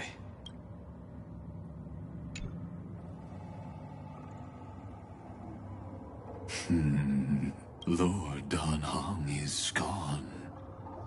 You can now speak your mind, Lord Anaxagoras. Thanks for the honor. And here I thought you weren't ever going to acknowledge your old friend. The Inspiration Circuits recorded that you have led me up Dawn Cloud countless times, and the last time was right in the previous cycle. Oh, and Kefali even lowered their hand to welcome. Surely you didn't move into my head to browse such trivial content. But if that's the case, I wouldn't mind recalling some fun Dromus trivia for your pleasure. You seem pretty relaxed. Indeed. The experiment's variable will be eliminated by my enemy's very hands. A beautiful way to kill two birds with one stone, isn't it? You know very well that everything I said about that Remembrance Pathstrider was true. Both my hypothesis regarding her identity and my recommendations to Lord Don Hahn. Yes, I know. You haven't told a single lie so far. But I noticed your thoughts would generate a curious ripple whenever you mentioned her. It's almost like you were deliberately trying to hide something into the depths of your brain.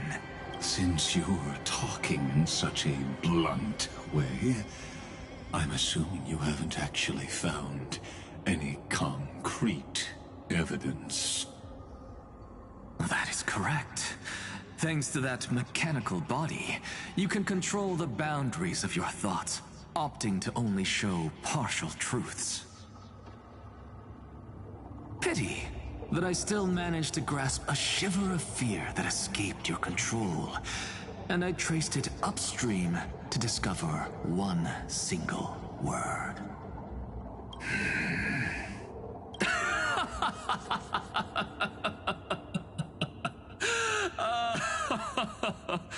Oh, Lycurgus, tell me, what is the Demi-Urge?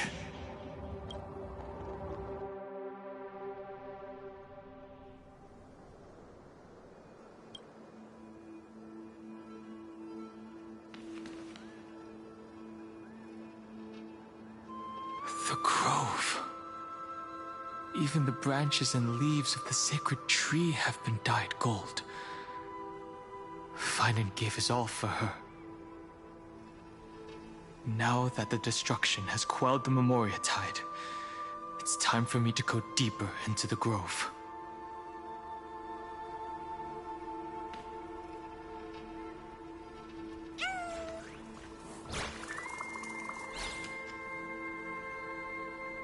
Who's there?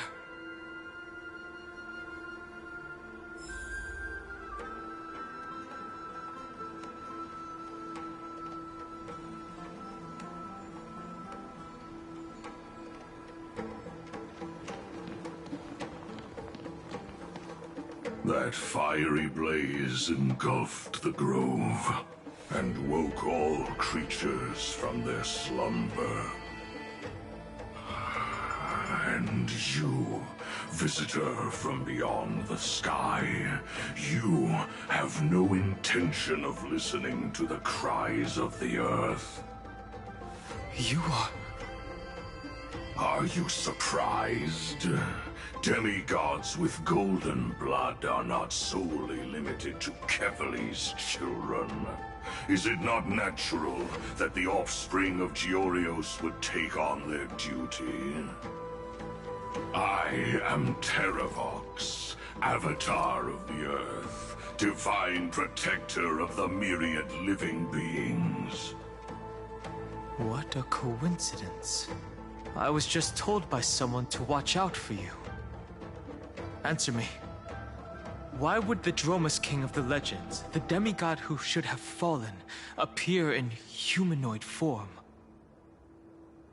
You already know the answer. Is the Transmutation Arcanum not precisely your specialty, descendant of the Permanence? How do you know about... Was it March 7th? Exactly. Thanks to her, I was able to escape into the Memoria Tide and disappear from the world's memories. So you didn't die. Your fall was just a lie. You cast aside your duty as a flame chaser and joined her. Why? To survive. For Adromus, life is no more than existence. The birds and beasts of this world have struggled to survive since time immemorial. Yet unlike humans, they are unable to live on in the World-Bearer's memories. But Evernight is the master of remembrance, and I saw your story in the Veil of Evernight. Vidyadhara, the permanence, dragon transmutation, resurrect, shaman.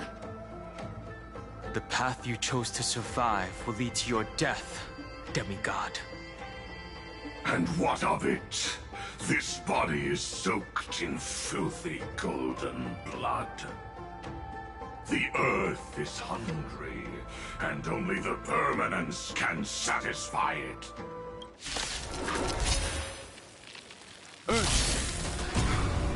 This madness seems exactly like Mara-struck. To the defeated, oblivion. To the victor, the throne. Your downfall is absolute. Serenity is before me. The future will come!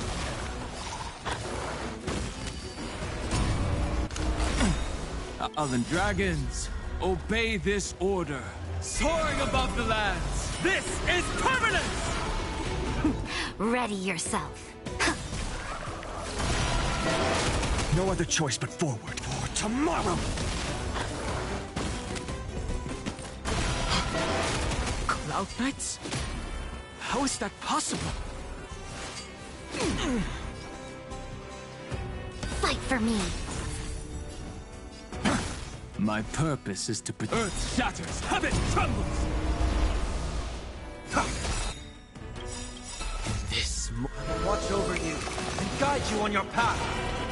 The cold flames consume me. Quench the flames of blood.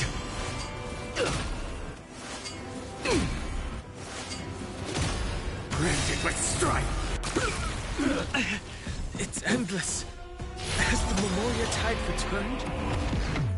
The fires of abomination reignite. Why not? Is this some disordered memory? The mists of the past shall drift away. What? Scatter, fade, turn to foam.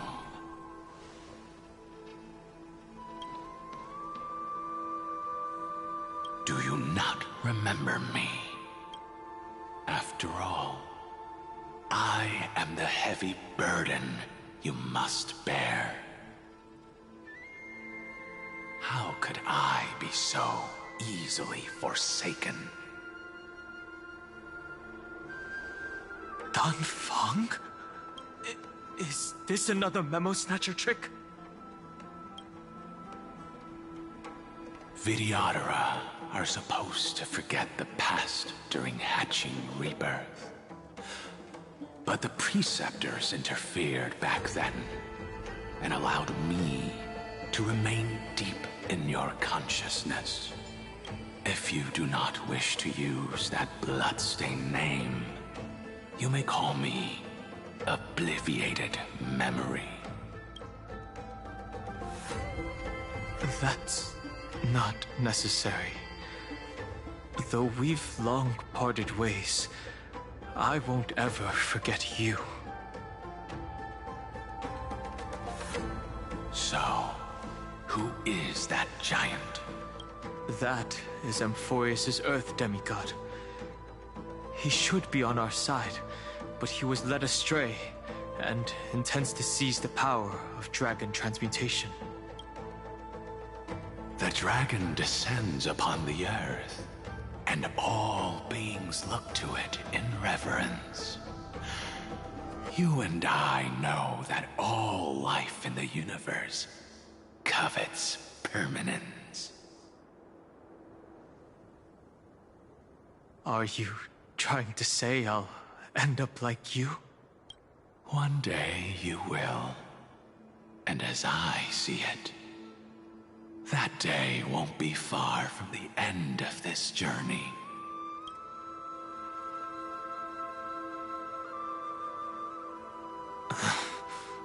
Let's move on to another topic. I have no intention of passing judgment on Dan Feng, and I have even less desire to become entangled with him again. I only have one concern right now: bringing my companions back safely.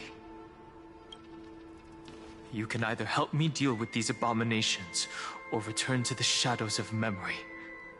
Dan Feng. All right. The filthy remnants of the Memoria Tide still run rampant. Let me accompany you through these ruins. You could use the help. And presumably, that giant who craves the power of dragons won't just let things rest. Do as you please. I'm moving ahead.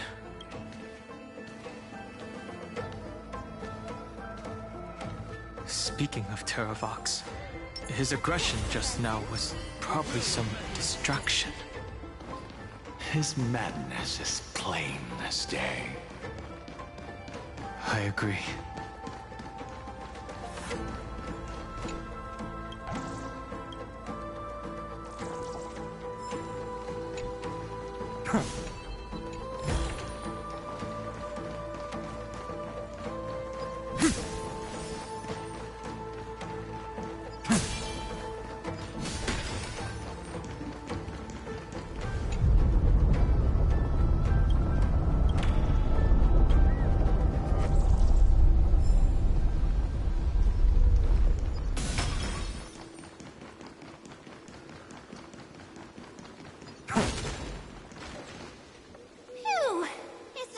Now, Yanis's blessing is full, and the hidden passage can be used again.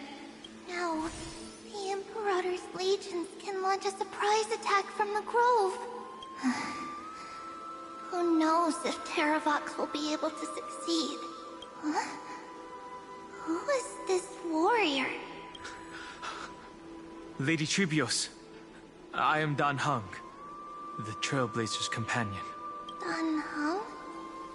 Nice to meet you. I didn't realize Little Grey had more companions in addition to Little Cyrene. There is no need to elaborate further. They are merely a collection of your memories, just like me. No. If they were my memories, they would recognize me. Dan Heng? Even though we don't know you, we'll still ask you to get somewhere safe. A terrible battle is about to break out here. Tux Gladiorum is not far ahead. The evacuation efforts are almost over, so go now, or it might be too late. High Sealands. I see. In that case, I'll go look for her now. Thank you. No problem. We need to go deliver some messages, so we'll be off. Memories crazed ramblings. What do you think?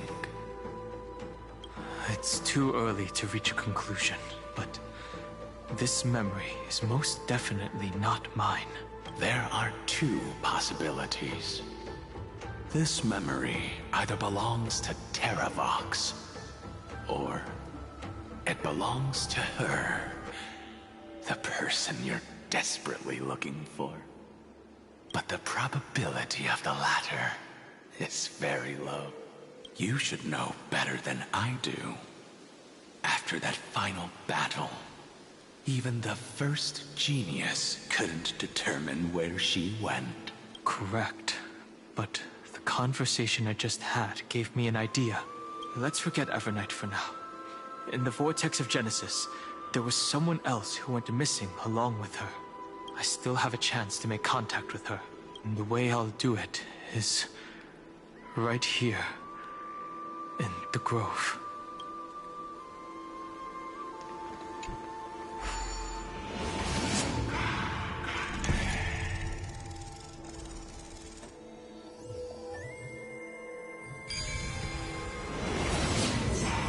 No!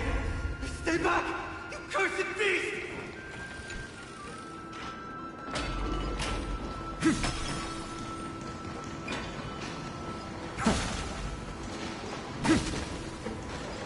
There's not a single sign of movement here.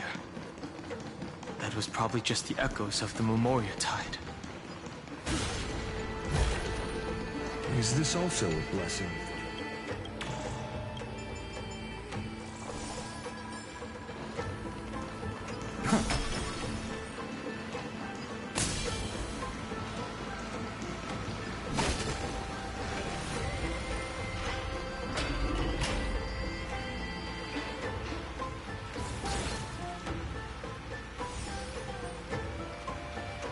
Are you the spirit thief?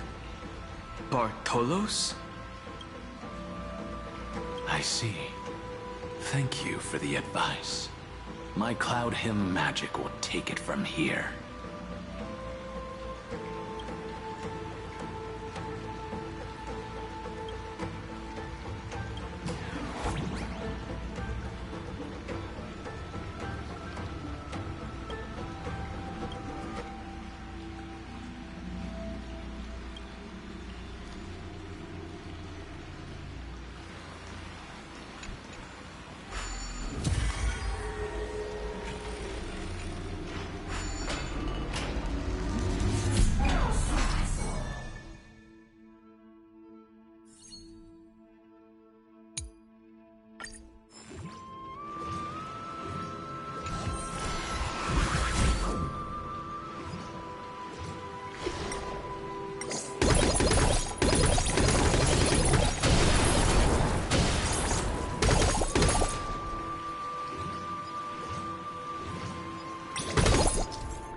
here. Now, it's time to awaken the person we're looking for. A pool of spirit water. I see. You plan to resonate with the waters of this world. Compared to the currents of my home, the waters of Amphorius are rather untamed. Subduing the waters wasn't easy, but I've gotten the hang of it now. Under the raucous steps of their frenzied dance, the roar of celebration calls forth the spirit water's memories. How incredible. There are still survivors in Amphorius. And this one even knows how to use the arts of water. Very good. It's nice to meet the ocean demigod, Lady Hysealence. A green dragonfish. Are you Dan Hung? I hope I've remembered your name correctly. Scale Gorge Waterscape is your home, isn't it? In Greyfry's memories, I saw you two standing side by side. That's fortunate. It means I won't have to introduce myself. I can get straight to the point. Tell me, where are Evernight and her? The stranger snatched away the deliverer right before my eyes. I commanded the waters to surge after them, but layered cliffs blocked the water's current. You must be careful. Earth has abandoned the Flame Chase mission. Though Terravox still lives, they are not an ally of the Trailblaze. That's no surprise. I've already exchanged blows with that mad demigod. I didn't think the worst would still come to pass. He also intends to get his hands on a dangerous power. As his comrade in arms, do you know what his goal is? Terravox has only ever cared for life born from this soil. If they covet powers from beyond the sky, I suppose it's out of the same care. Even so, their behavior is far too unusual. I presume they wouldn't have made such a drastic and irreversible decision if they had not exhausted all other means. But embracing the permanence may result in even more misfortune. While I admire that demigod's willpower, my position has not changed. It seems that if I want to find Evernight, I will have to confront Earth. Since my opponent has already turned into a vicious beast, what I do won't weigh on my conscience. Then allow my specter to accompany you, Lord Dan Hung. As the demigod who witnessed the end of this world. At least let me sing an elegy for my last comrade. That doesn't sound like something you would normally say. Huh? What I do won't weigh on my conscience. I can certainly guess what you mean by that. I will never hesitate for my companions. I am a nameless. And what I'm going to do is defend all the hopes that are on the verge of fading away. Then I misspoke. That is exactly how the guard of the Astral Express should act. If you please, Lady Hysealence. Hold on to this current, for it still carries the warmth of Greyfry. Hopefully, it will lead us to the depths where our companion is hidden. No thanks.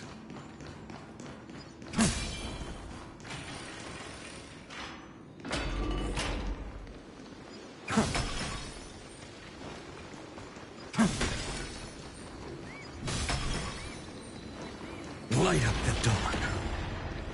Electra. Is that you? Is this also true?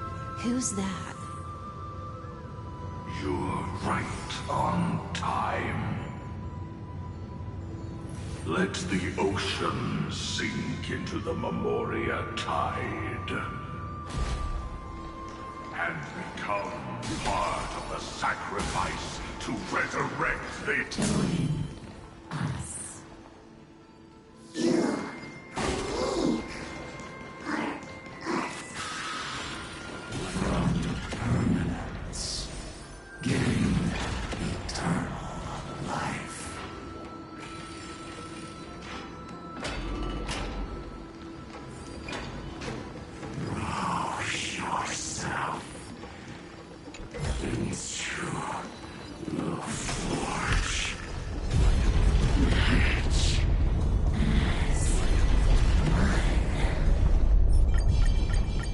Light up the dark.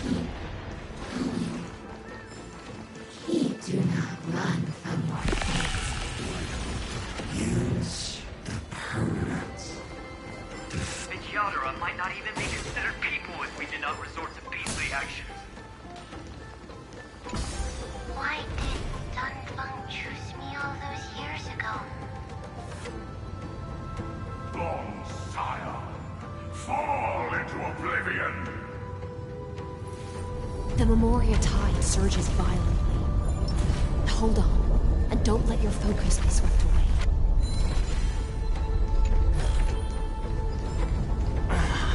The whole grove is...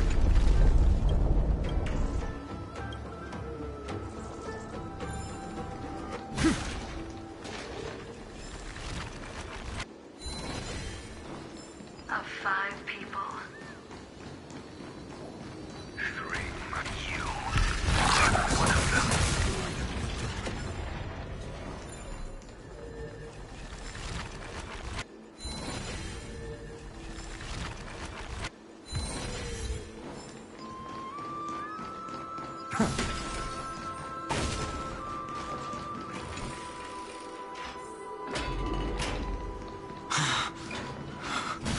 Is it over? It seems so. These phantoms are... It's unusually quiet here compared to before. Don't let your guard down. The Memoria tide has become even more violent. Is that...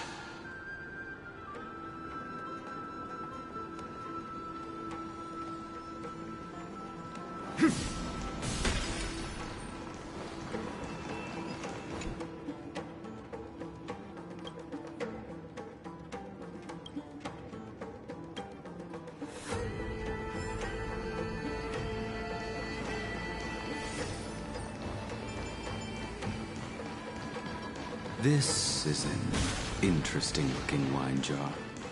Was it Baihang who brought it? It's a specialty from Thalassa that she brought and left here just for this gathering. But she herself didn't come? Is this also a blessing of the Trailblades?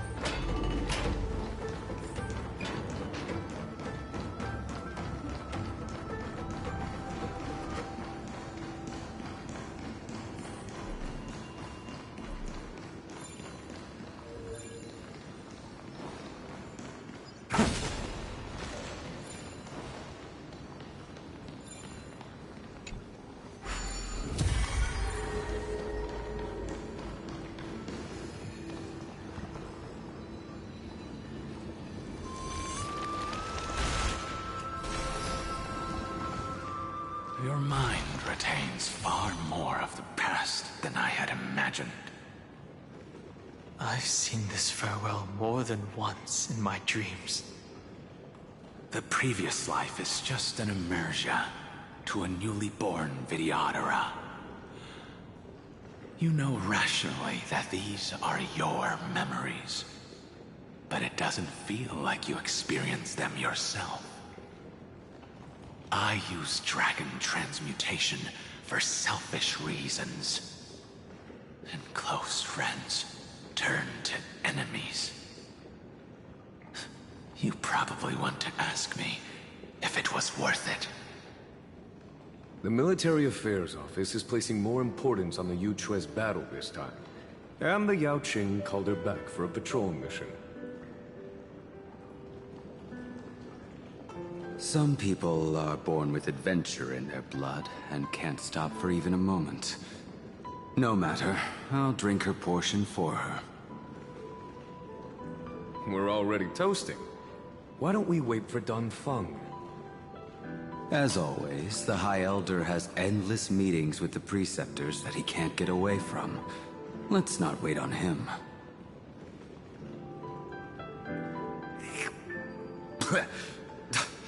Isn't this just water?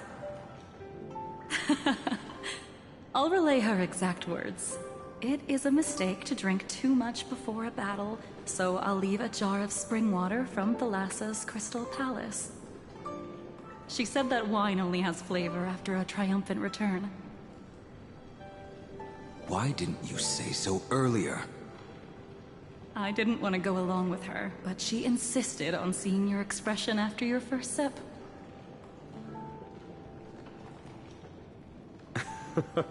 Any gift from a friend, whether it is water or wine, is rich in flavor all the same. I see you still speak as if every sentence must add something of profound value. I see you still speak as if every sentence must add something of profound value. Ah, you're just in time. The punishment for making us all wait should be 3 cups of wine. Spare me, please. I've already suffered enough next to the Ancient Sea. I've convinced the Preceptors. Vidyadhara Cloud Him Magi will join the battle on the front lines, and our armies will fight side by side. It seems like you can now carry out your plan for dealing with the Kitu Mirage, Jingyuan. Thank you for standing your ground against the dissenters, Dunfeng. I never thought those Preceptors would ever relent. After all of this, countless Vidyadhara will lose their lives, with no chance at a molting rebirth. We all understand this. But the Vidyadhara cannot become a part of the Alliance's destiny if we do not share in its joys and sorrows. We would only be bystanders to everyone else's suffering. That is something we all understand as well. That is also why we've gathered here. Come, raise your cups. This toast is not for bidding farewell to each other, but for honoring the soldiers who will not return, for honoring our companions.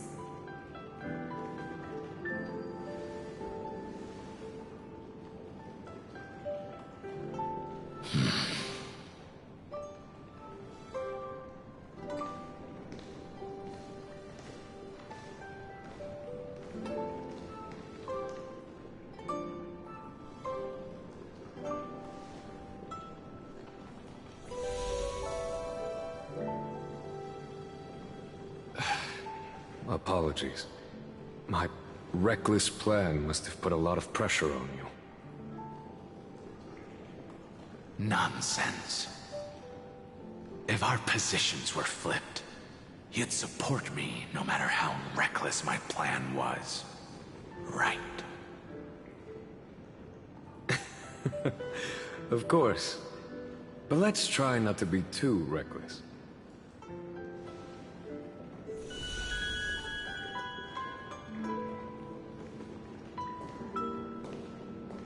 When you make a decision like this, people will always ask, was it worth it? And you will also forever question yourself. Do you know how you will answer that question? I won't answer it. I will prove it. That's right. My sword is my answer. Thank you, Dan Feng. Thank you, Jing Yuan. Oh, thank you, Jing Liu. And thank you, Bai Heng. Wherever you've run off to. Ridiculous. How did you get drunk from spring water? I'm just full of joy. It feels like I've just forged a divine weapon with masterful craftsmanship. I'd rather leave this world in a blaze than live until the end of time. That's what I always firmly believed in the past. But I never truly felt like I was alive until I met all of you. Now, I wish more than anything that I could just live a bit longer. No, pretend I didn't say that.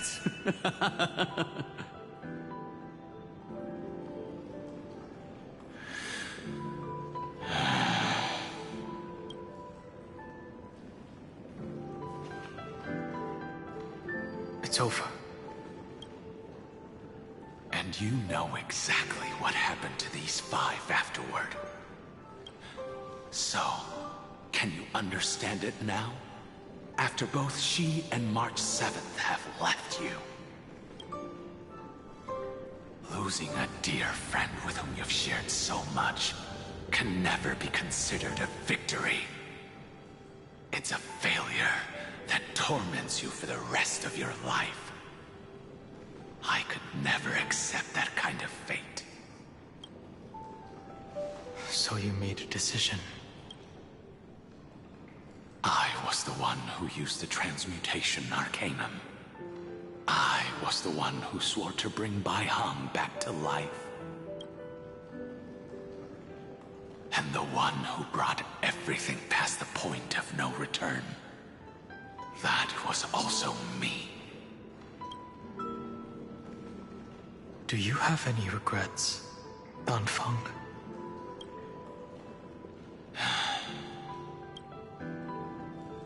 Even if I could reverse time, I would not choose differently. And if it had been Jing Liu, Jin Yuan, or even Ying Xing who died in battle, I'd still choose to do the same thing. Because only I could make that choice and protect all of this. Now, for the sake of your companions, for the sake of those 2 who walk alongside you, how much are you willing to sacrifice, Dan Heng?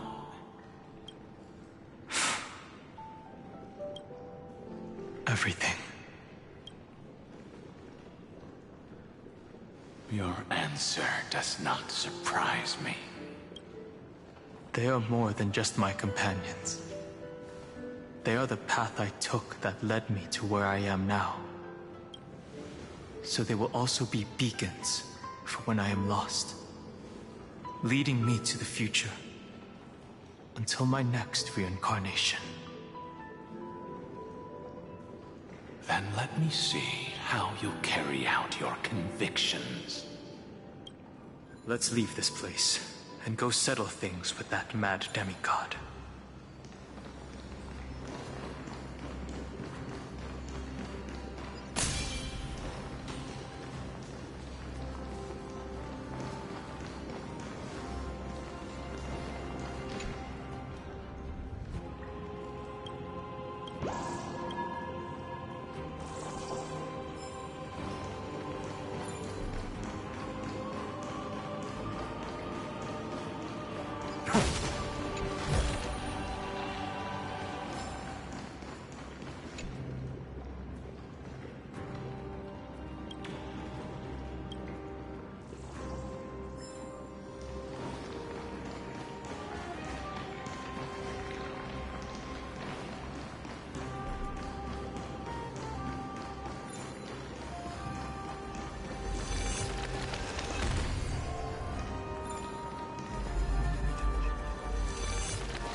Hey, hold on to that. Never know when it might help.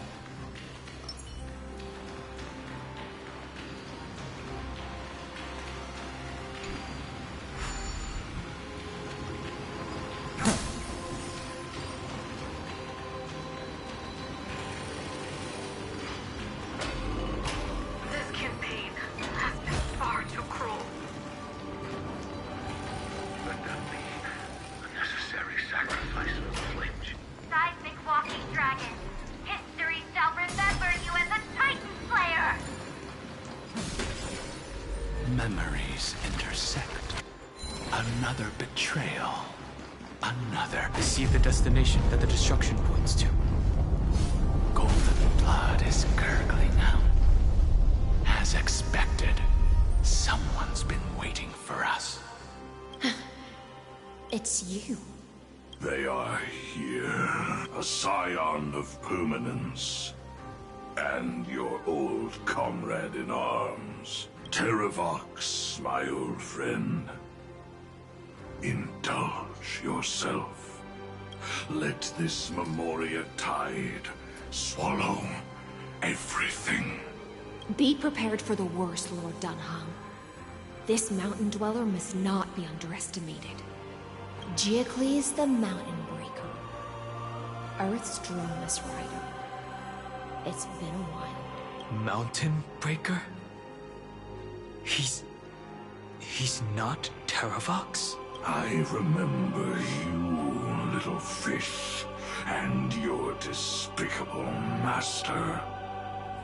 I didn't think you were still alive. Death is just a return to the earth for mountain dwellers, thanks to Evernight's gift.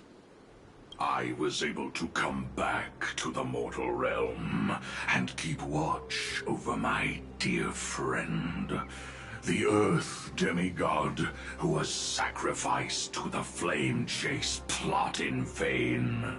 Long Scion, you are the most important offering in this ritual sacrifice. No matter how strong your will is, it will eventually be swallowed by the Memoria tide. When that time comes, you and the powers you bear will serve us. We will use the permanence to awaken the fallen giant dragon and give the Earth an everlasting body. I see. So you pretended to be Terravox in order to lead us here into a trap. If it weren't for the Imperator's tricks, the name Terravox would be shared between us anyway. They made the right choice for Amphorius's tomorrow. But the tomorrow you speak of only ever had a place for humans. Watch, my old friend! I will once again start a fire that burns away the chains that shackle us! Why don't you leave this to me, Lord Dunham? Use that hidden passage to reach the opposite shore. Perhaps Greyfry's there, deeper inside. No. I will stay here. Mountain Breaker, hero of the mountain dwellers. If I do not stay here and triumph over him, he will die an ugly death in delusions of the permanence. That should not be his destiny. And for the vicious beast that insists on obstructing the Astral Express and threatening the fate of the world. We've stood on the precipice countless times along this journey, forced to make difficult choices in the face of disaster. But this time, it's my turn to put some pressure on this world. This feeling, this scene, all too similar.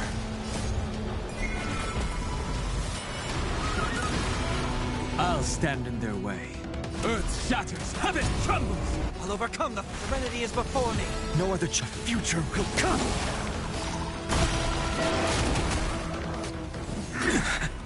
Victory now rests. Ha!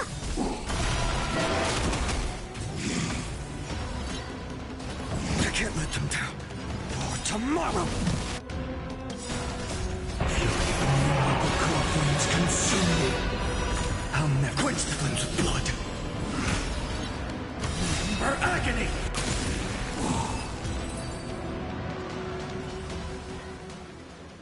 It's time to stop struggling, Giacles.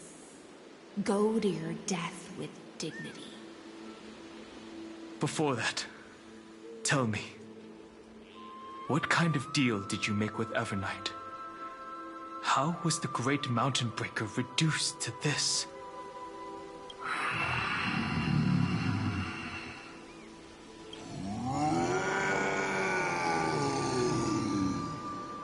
That's...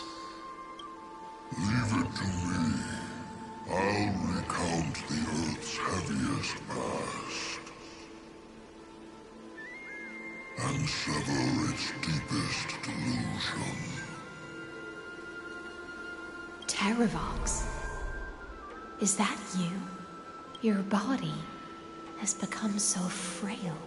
Even mountain rangers grow old and eventually die. But I can hear the sound of blood still surging through your veins, fast and strong.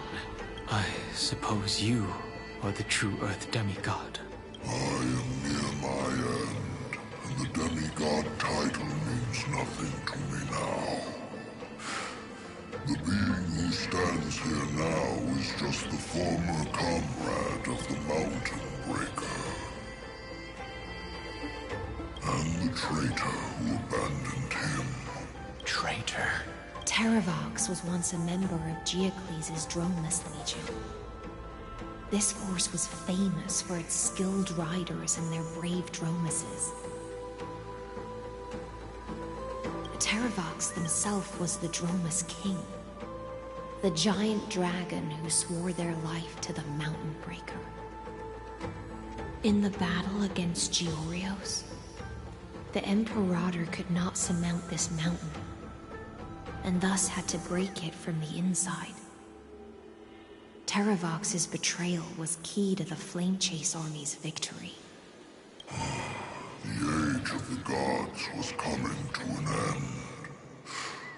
Living beings had adapted to the changes amidst the rifts of the earth. And now they had to learn to survive in the crevices of the epics. Someone had to watch over the earth, so I agreed to a deal. I would take the Titan's divine authority and sink into the cliffs, using my flesh and blood forged of stone to mend the land. But there was one betrayal I could never forget. The Mountain Breaker refused to believe that was my choice, even till his dying breath. Faced with having to surrender to the Imperator, he chose to die instead. So this is why you decided to conspire with Evernight. Time's strange visitor appeared before me. The great power from beyond the sky, called the Remembrance. It's incredible. Giocles was able to be reborn as a memo sprite. He mumbled about the times we fought side by side. Just like how all the lives this body carries speak to me. Evernight did not ask for much in return. She only wished for me to use the divine authority of Earth to hide her tracks. Since you're being so candid, does this mean you've given up resisting? Resistance. just on the brink of death, what is the point of resistance? I see. 1,000 years have passed, and your mind has long since been shattered. This frail body bears the weight of all those I've betrayed. And now, my only wish is to rest with them. In the unchanging past.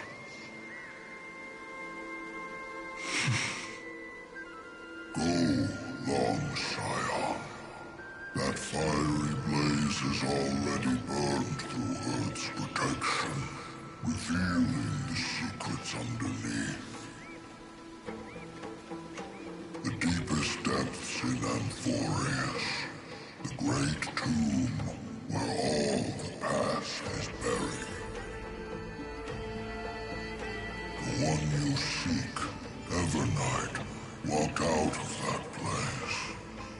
Before her arrival, no one knew of its existence. In other words, that is the place where Evernight came into being. And it is also where she is now. You sank willingly into the past, and now your memories have turned into this form. Was it worth it? At least I still remember. As long as I never forget, they will live on. Primitive and animalistic. I understand these instincts. Have you ever regretted anything? The Earth is not a lonely island in the middle of the ocean. It is the sum of all the living things that stand on it.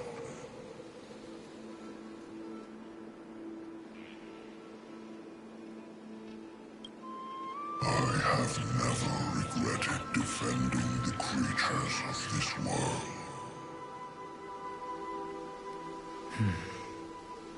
Then, a final question. Terravox, after all of this, how much are you willing to sacrifice for the power of the permanence?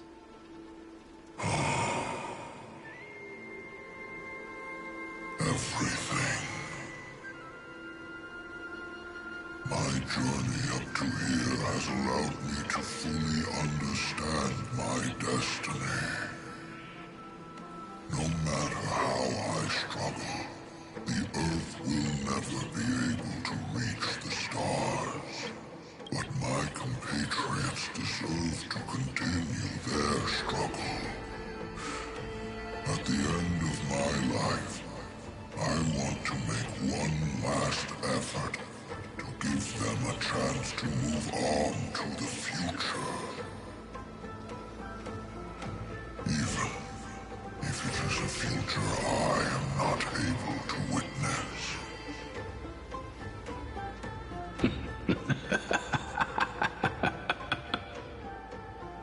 I understand. Then, join me in rebelling against this unjust fate once more. Even if the world collapses, the Earth must remain unshaken. Give me the core flame that burns within you, and allow this immortal body of the permanence to bear the furnace of life for you. Long Scion, are you willing to bring them all into the new world? I won't give you empty promises. Allow me to answer your question from a different perspective. The permanence is the path that dragons trod, and eternity is life's deepest desire. If you entrust the Earth's living beings to me, they will live in symbiosis with the instincts in my blood. With this body as an ark, I will deliver them to tomorrow for you. That tomorrow won't be the end of Amphorius' west wind, but a vast and boundless sea of stars. A sea of stars. It's a future where all beings can trailblaze side by side. Not a prison made for remembrance. In the veil of Avernight's memories, you've always been someone with reservations. I misjudged your resolve. I understand. This is the only choice. Behold, this core flame that burns in my chest. This core flame born from the earth.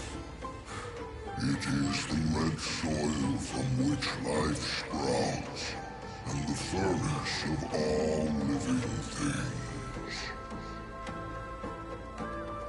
It tells me to commit one final act of treason. Entrust this heavy task to the trailblazers from beyond the sky. Let them tend to the wild terrain and safeguard the lands. And thus, bring the endless stream of life into the distant future. I promise you, Terravox. Good. When I hand over the divine authority, this place will fall to pieces. Are you prepared to hold up the sacred tree if it falls? Of course. Then free what remains of my body, and let me give you this flame that turned away from the flame chase. I now relinquish my duty as a demigod. You shall dig your own grave and burn in the furnace of rebellion. I only hope that, after all this time, Father will take me back into their heart. Come, crouching beast, for the endless life of this world. Rise from your dormancy, and follow me as soaring dragons of the wilderness. My final rebellion. Then declare to the earth the name of the new god.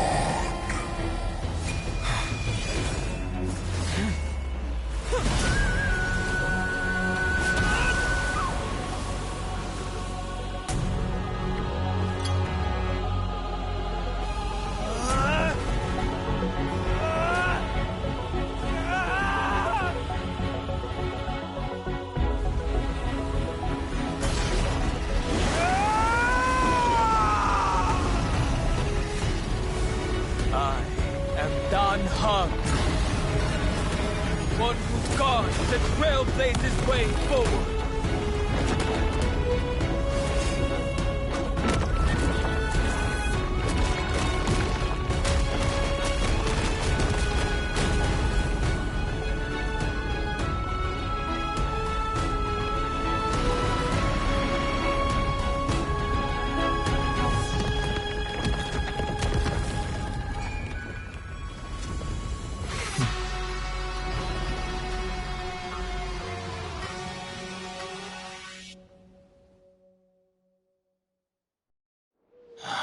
Fortunately, the worst did not come to pass. If your opponent had already turned into a vicious beast, whatever you did wouldn't weigh on your conscience. So what if that demigod had harbored ill intentions or vowed to fight to the death? would you have pointed your spear at them and carved out the core flame with your own hands? There's no point in discussing what-ifs. Though, I'm glad it didn't come to that. Regardless, I will attempt to join this game and become a part of the Era Nova. This is the only way I can face my friends and this world with a clear conscience. Now that things are settled between us, it's time for you and I to say goodbye. Everything that I left behind has faded away at this point. Go and march toward your own permanence. As for how to tame it, I'll leave that to you. Thank you.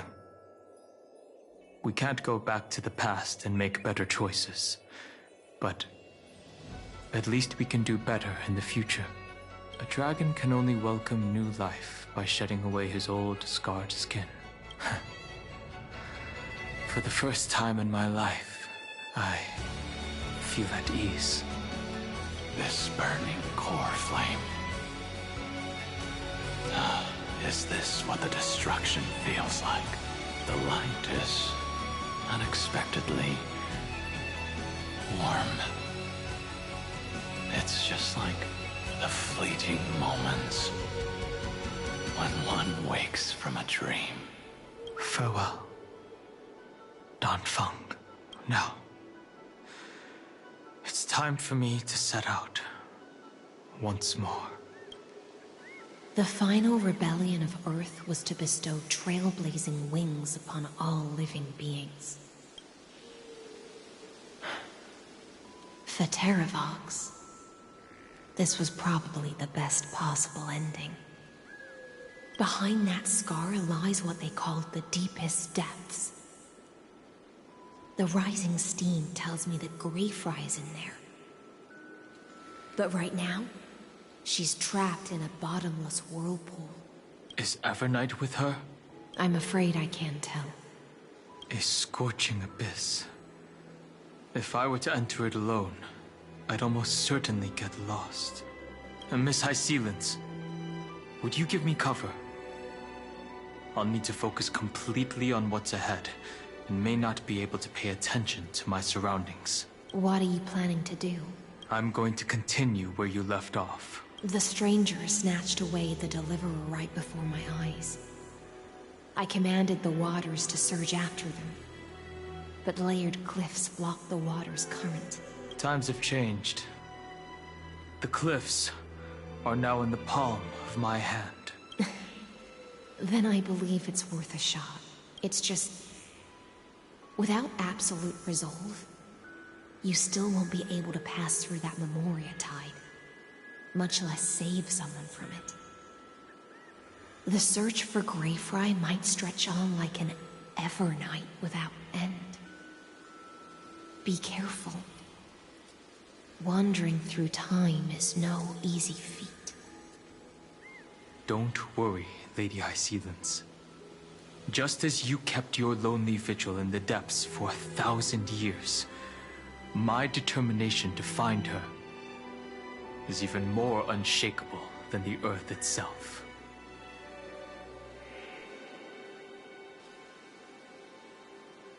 Ancient sacred tree, lend me your roots. With the core flame I carry, let me resonate with this land. With heaven and earth as my map, and time as my compass, I will find that one singular point. Even if I must cross every mountain and valley on my own 2 feet, I will bring you home. Circe's giant tree, witness to Amphorius. This time, I will follow its roots into the ancient earth until I find you. On this journey, I will become the bedrock of mountains and bear the cities above. With the currents, I merge into the tide, crashing upon the land's jagged reefs. I sweep across the nameless barrens, scattering endless snow and frost. Entwined in the cycle of day and night, into the deepest depths of this world, adrift in the darkness that was before all else. When can I lead you out of this maze? No. I can't do it with just my eyes alone. Maybe it was never me. Maybe it was always you who could set us free. Long time no see. All right. Let's settle this and keep moving. That's where we will all find our answers. Hey, Danhong, wake up. Three of a kind. Two pair. Ace. Go.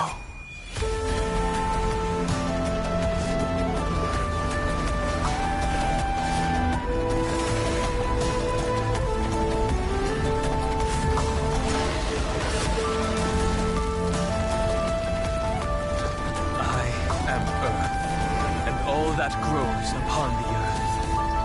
I am you.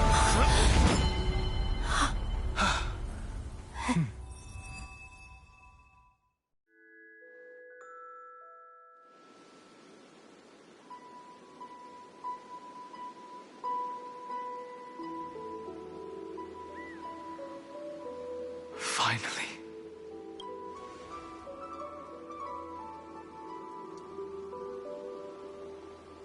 I found you.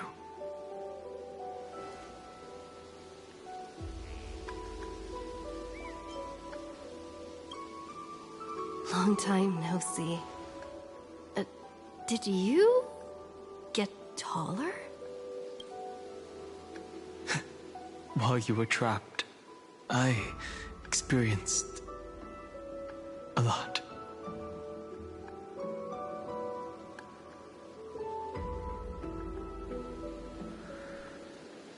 Thankfully, Evernight did not try to stop me. Looks like we've managed to stay ahead of her this time. Rest assured, we won't abandon her. We'll all return to the Express together. No one will be left behind. You mean Mem? Sorry, I haven't seen her at all on this journey. Perhaps you were not the only one being held captive by Evernight. They never once stopped worrying about us. About you, me, or March 7th. They never gave up on trying to save us. Miss Himiko, Mr. Yang, Pom Pom, and even Sunday Black Swan and the two geniuses.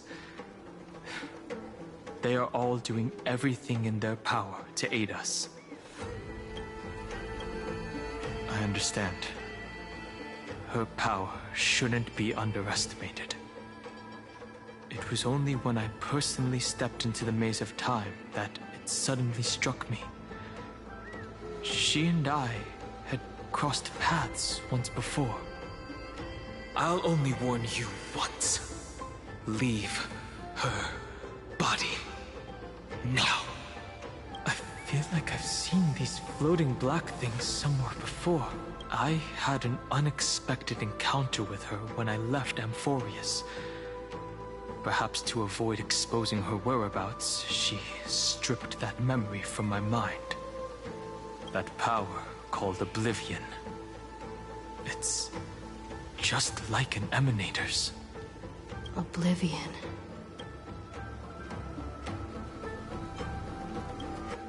I know. But you still remember me and our companions. For now, Do you have any clues about the memories you may have lost? Are those Everknight's exact words? If I'm not mistaken, she intends to make you forget Amphorius, including the Chrysosaurs who have journeyed with us up till now. But it seems you still recognize Lady Hycelens. If I made that much of an impression on little Greyfry, then I am naturally delighted. But I fear your escape from that power they call Oblivion is thanks to someone else. Nice to meet you. Or maybe I should ask, how have you been since we last saw each other? Along with you, this little butterfly fish's memory was also salvaged from the depths of that whirlpool. Just as a pearl is cradled within its shell, the power of Thanatos surrounds you, shielding your soul from corrosion. Miss Irene has spoken of you often to me. Though we never met in this life, I believe there's a kind of warmth that can transcend time itself. Through the endless flow of time, I guarded the secret passage between Styxia and the Vortex. When the Memoria tide flowed backwards into the River of Souls, even in deep slumber, I could feel that warmth. And with all my might, I protected that warmth. I apologize if that seemed improper. I hope you'll forgive me.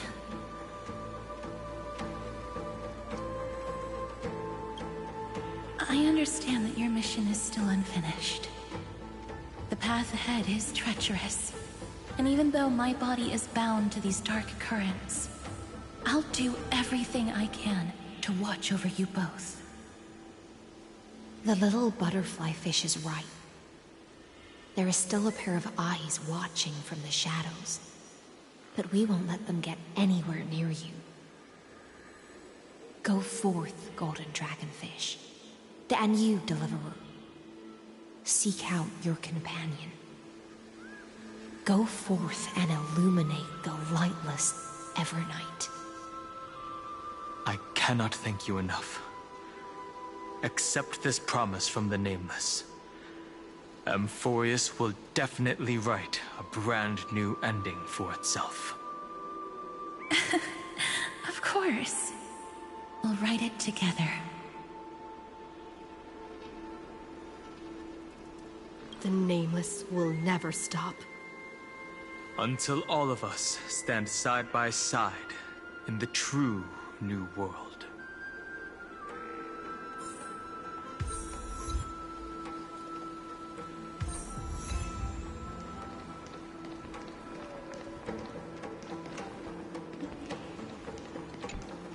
Go forth with courage, little Greyfry. My ocean currents will guard your arrival, and my songs will accompany your journey ahead. Farewell, little Fry. When we reunite in the ocean at the boundaries of this world, let me play a song for you beneath the glow of fire. At the end of the Sea of Flowers, the souls of the living shall warm thy fingertips, and after an embrace, there shall be eternal separation. If I hadn't met you at the end of the world, I would have thought Lady Trinan's prophecy was wrong. Goodbye. If I could, I'd want to stay a little longer, but Amphorius is yet to reach the end of the Sea of Flowers. Take all beautiful wishes with you, march forward with determination, and don't look back.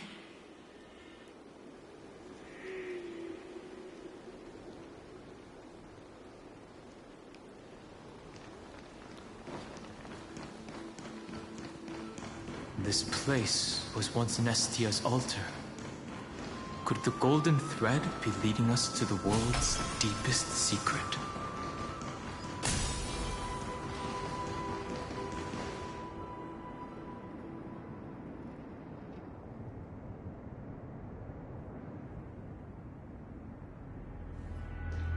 Is this a symbol in the shape of Amphorius? Naturally. How could a world enclosed within the scepter have a way of knowing what it looks like from outer space? Unless the mural isn't a drawing of Amphorius, but rather someone saw the mural and shaped the world in its image. Could that someone be Xandar? No. His concession proves that this place where Evernight is hiding must be a blind spot of the experiment. I'm afraid not even Xandar knows about the existence of this great tomb, or the secrets buried within it.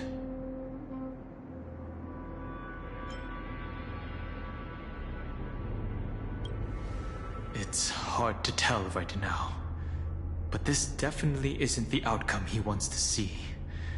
For something to be hidden even from him, it must either be extraordinary or unimaginably dangerous. This forbidden realm remains undetectable to Xandar, and even Fine and Stripe merely opened the entrance, yet Evernight can freely swim through it as she pleases. It cannot be reached by the erudition, nor can it be erased by the destruction. Be careful. What lies dormant beneath may well be Amphorius' final path. Remembrance.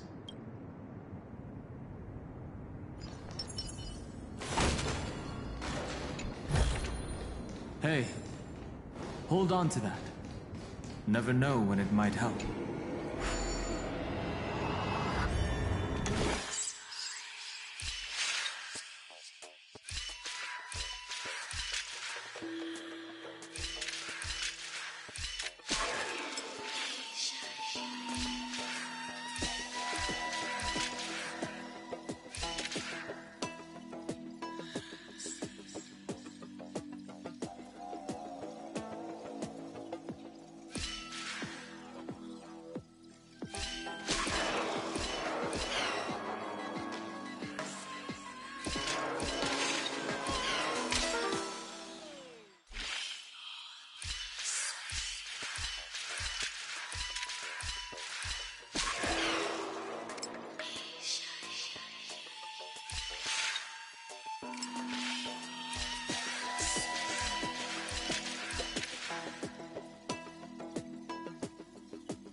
Will! A direct offensive.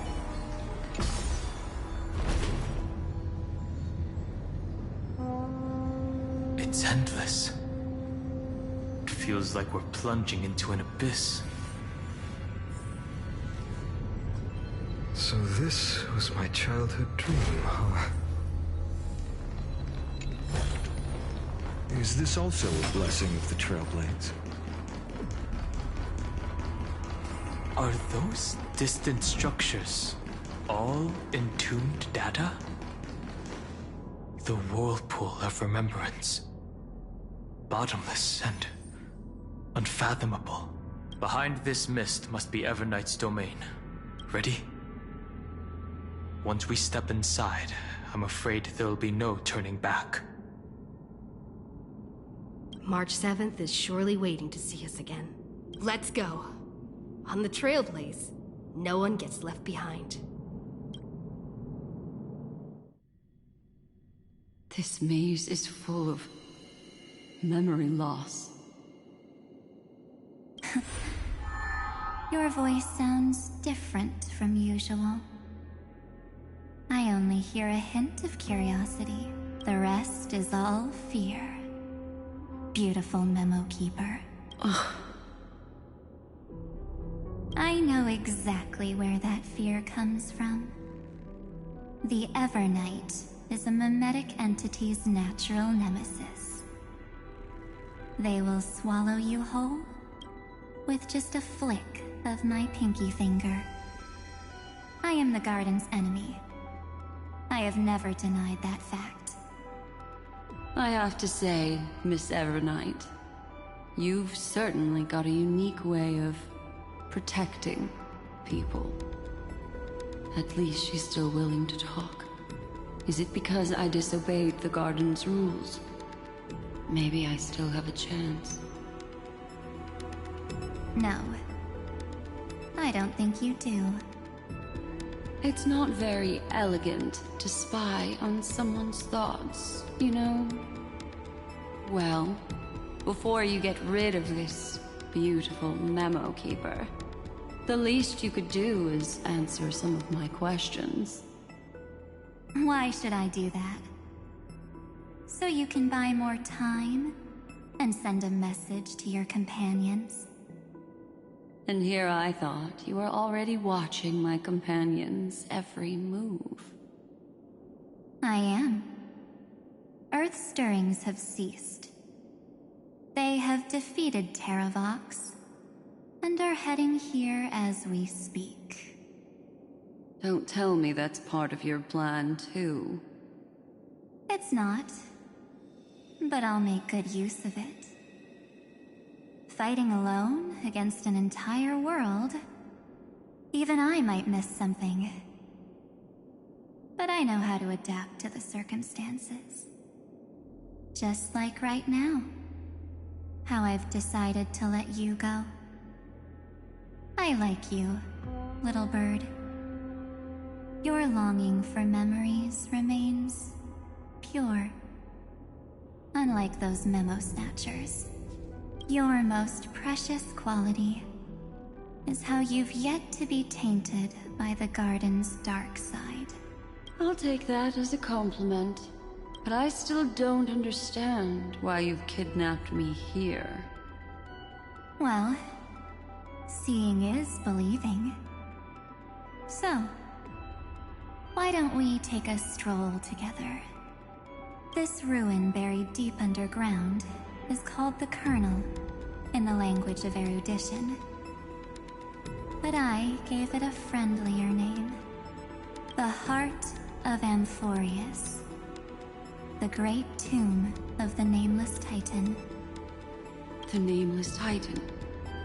You'll see with your own eyes just how important the remembrance has been in this world, and how we will stir up the waves of oblivion to douse an eon's ambition.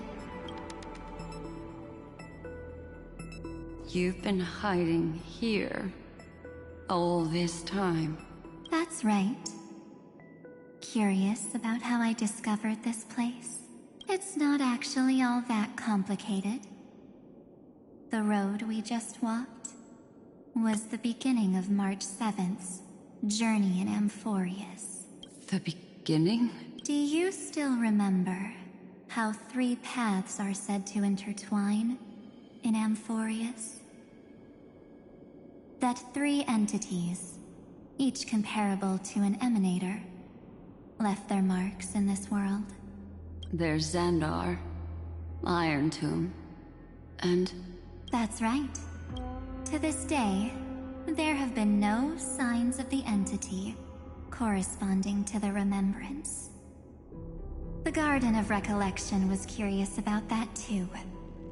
So the Memo Snatchers spent an unimaginably long time chiseling out a tiny channel to peek into this world.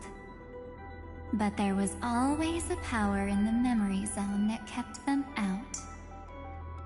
And when March 7th's consciousness was seized, it was a ripple of the remembrance that protected her and sent her in here. Can I assume, then, that this hypothetical emanator of remembrance was consistently protecting this world from the Garden's eyes until the Astral Express arrived? That's correct. You're a smart one. But why? Go see for yourself, little bird. The memories contain everything. This gate is really impressive. These are March 7th's memories. Didn't move at all, huh? I just got here and I'm already locked out. A journey of 1,000 miles stopped at the door? That's terrible! Is she stuck? Keep watching. The fun stuff is just ahead. Warning. Object does not have access permission. What? Did I touch something I shouldn't have? Execute formatting protocol. What's going on? Formatting? Warning. Illegal operations detected. Warning. Illegal operations detected. Hey! Don't just activate like that! How do I stop this thing? Warning. Warning. Warning. Operation authorized. Protocol name. Back. Huh? Finally it stopped! Wait, did you just mention her name?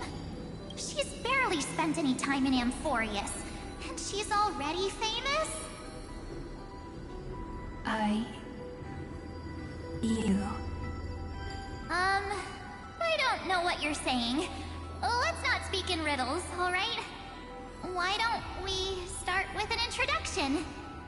I'm March 7th, and I'm that person's companion. Sorry I accidentally ended up barging in here. Establishing communications. Communications? Oh, does this mean I finally get to talk to someone real? I really need outside help right now. Channel established. Proceeding to encapsulate. Whoa, wait. What? Encapsulate? Encapsulate me? Encapsulation complete. Initiating transmission. Transmission destination. Recurrence number 335503336. Huh? What's going on? My body! The memory stopped so suddenly. She was already lying in the abyss of fate the next time she woke up. And Orynyx was calling her mother. Mother? Maybe that's just how the Titan calls all Remembrance Pathstriders. Like how they call Thule Skyfather. So March 7th had already brushed against the inner workings of this world at the beginning of her journey. That warning in her memories must have been the Scepter's safety protocol. But why did it mention the Trailblazer? March 7th should have entered Amphorius long before she and Danhong did. An inexplicable contradiction, isn't it? Let's put that aside for now. The protocol didn't kill March 7th. Instead, it threw her deep into extrapolations. Over the next 97 days, the two of us, trailblazed through Amphorius as mimetic entities as she evaded the Administrator's pursuit. It Must have been a difficult and lonely journey for her. Yes. No one could see March 7th. She didn't belong to Amphorius's memories, so she could only watch this world from the sidelines, like a transparent shadow. Then when did you appear? On the day that she ran out of options. March 7th tried so many things to help her companions, but the only outcome of her efforts was a few Amphorian folk tales. In the end, she had only one option left. Just as she wished. I erased everything using the power of oblivion. Then, I protected her and Dan Heng, and made sure that they were spared from the Memo Snatcher's clutches when they broke through the seal. And you've been hiding in the shadows ever since, while manipulating time and colluding with Earth, all the way till now. A journey of 1,000 miles starts with a single step. The story of the Remembrance has just begun. Why don't we step into it together? As someone qualified to walk with me, you can now take in all the secrets behind this door, and witness how, in a blank space of time, another futile journey across 30 million lifetimes was forgotten by this world. I thought Evernight would have done something to stop us, but it's been smooth sailing the whole way through.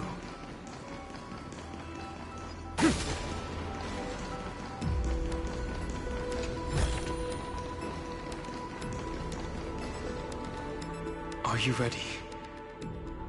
I'm going to open this door. Absolute silence. I can't sense anything at all. I know. Duck behind me if anything happens. Okay? 3, 2, 1. Warning. Object does not have access permission.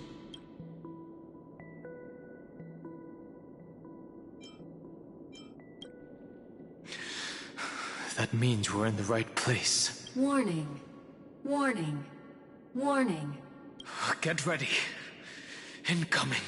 Welcome back. What? I'll be waiting for you. It mentioned your name.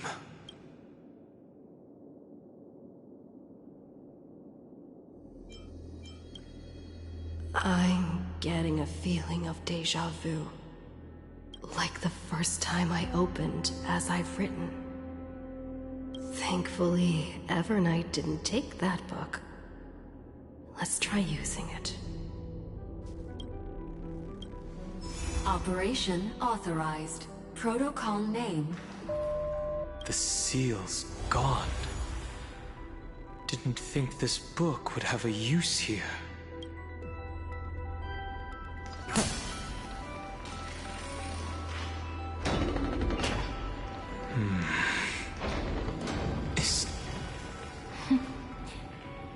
Hi.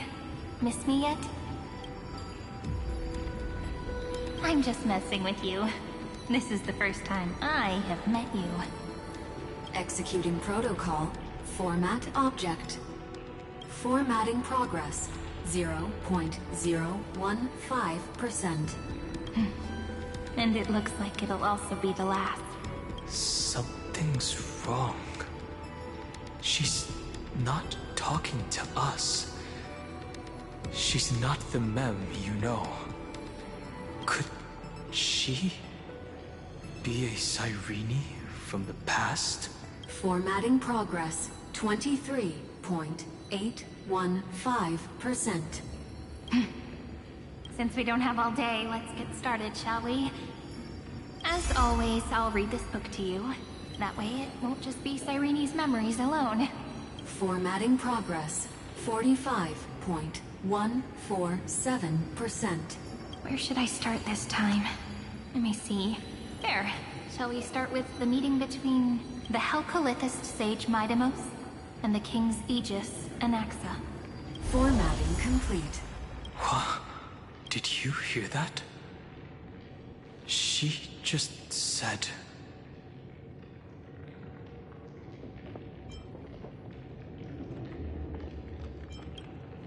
This is obviously not the history we know. It might be one of the possibilities in the 30 million cycles, but Cyrene should have died at the start of every recurrence. So why is she here? And who was she talking to? And that book she mentioned. That's very likely. That door reacted to the book as well. Let's try copying what she did. Accessing recurrence number 335503337. Access failed. Error code Gamma 13. And that's it. As I've written is definitely connected with this great tomb.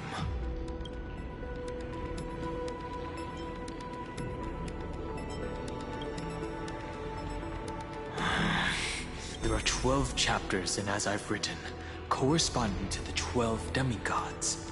Maybe the Nameless Recollections match these roots. Let's try linking them first.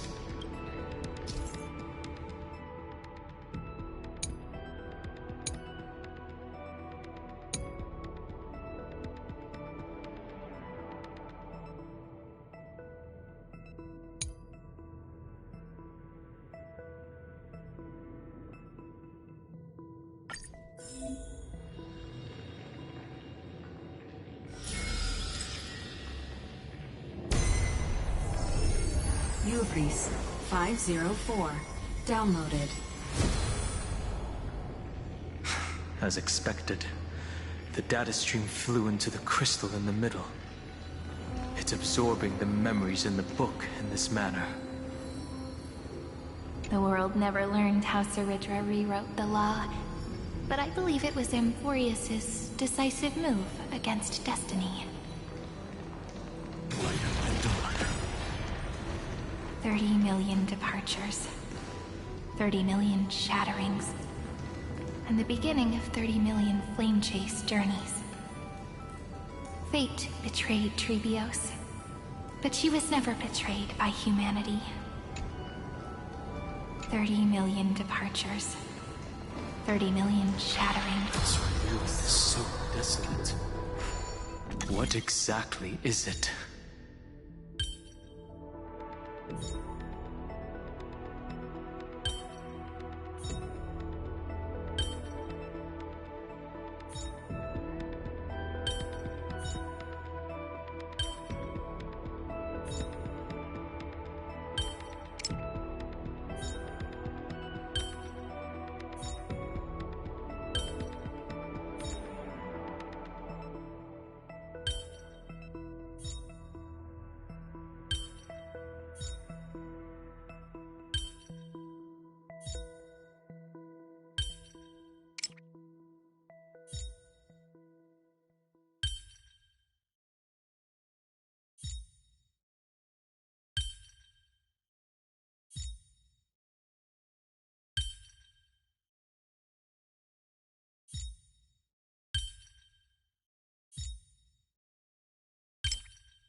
Reminds me of when I was studying at the Grove.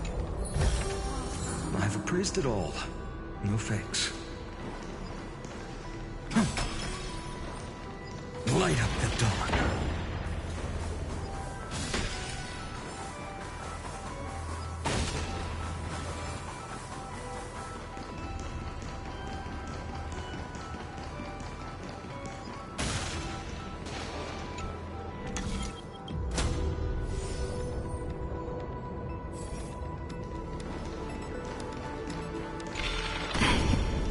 You must be very familiar with the story of time now. So why don't we leave some pages for the heroes instead?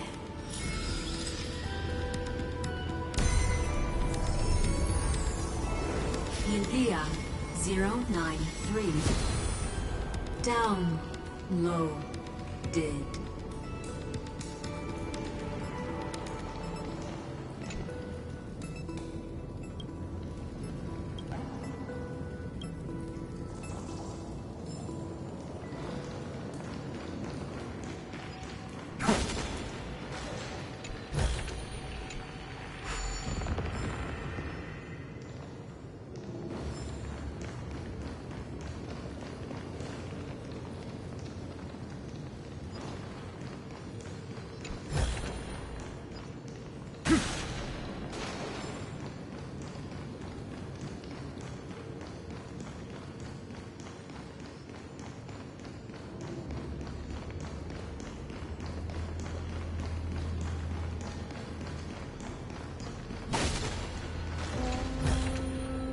Is this also a blessing of the Trailblades?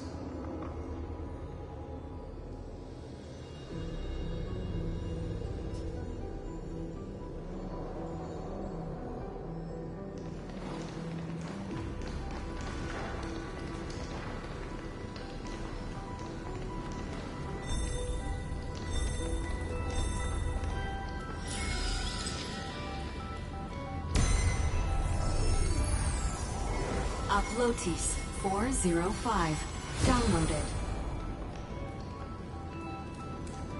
Scopeo 365. Downloaded. Branch number 1.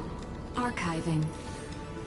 Object recurrence number 335503337. Progress 13.131%.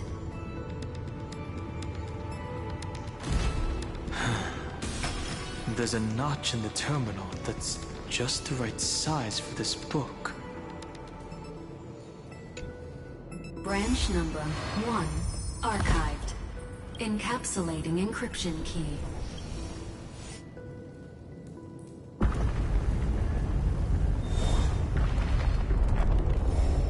I see. This As I've Written book is a data terminal that has been modified by the Remembrance. It might have looked like Cyrene was reading a story, but she was actually carrying out a data transfer. It's probably the entity deep within this tomb. The details aren't clear yet. No wonder these facilities are reacting to it. This book is a key, but Cyrene could never have known about the truth regarding the scepter. So where did she get this key?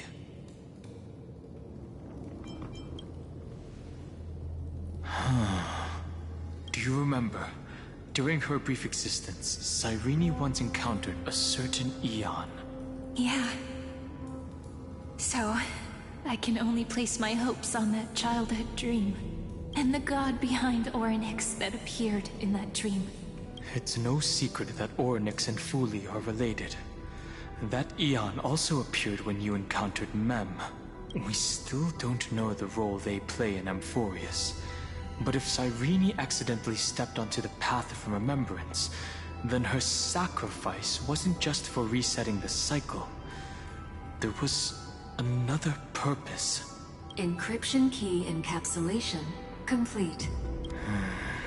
Let's keep going for now. If my hypothesis holds, then the scene we just saw will replay many more times.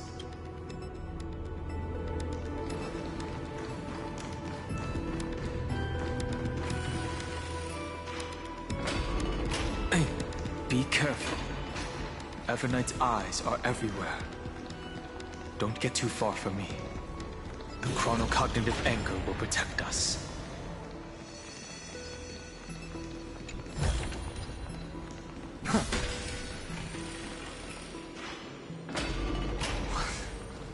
What is this? It's hard to believe. this still... So many countless storage arrays. This would even rival the cyber prison of Inupis. Look, what a magnificent sight. Even this classical world contains a futuristic palace like this. Would ID Silicii end up looking like this after a few thousand years? Executing protocol. Format object. Formatting progress. 0.027%. It's always so on time. Never late at all. It's okay, I get it. It's just trying to remind me how precious time is. I want to share a story with you this time. I saw a little nymph on my way here. It was on a fallen wheat stalk, and it glowed under the sunlight. It was incredible. I forgot all my pains at that moment, and just stared at it in a trance. I wonder, did every Cyrene in the past feel that the nymph was beautiful? Would they also have recorded that scene into the Eternal Saga? So, could you give me more time, please? I want to leave behind more memories for the future. Formatting complete. As I expected. The answer is the remembrance. An Eon appearing in her dreams, 3 paths intertwining in Amphorius, and the Garden trying to infiltrate this world at all costs. I have reasons to suspect that Fooley's gaze once swept over this world before the scepter completely fell into destruction, and that Cyrene basked in that divine gaze.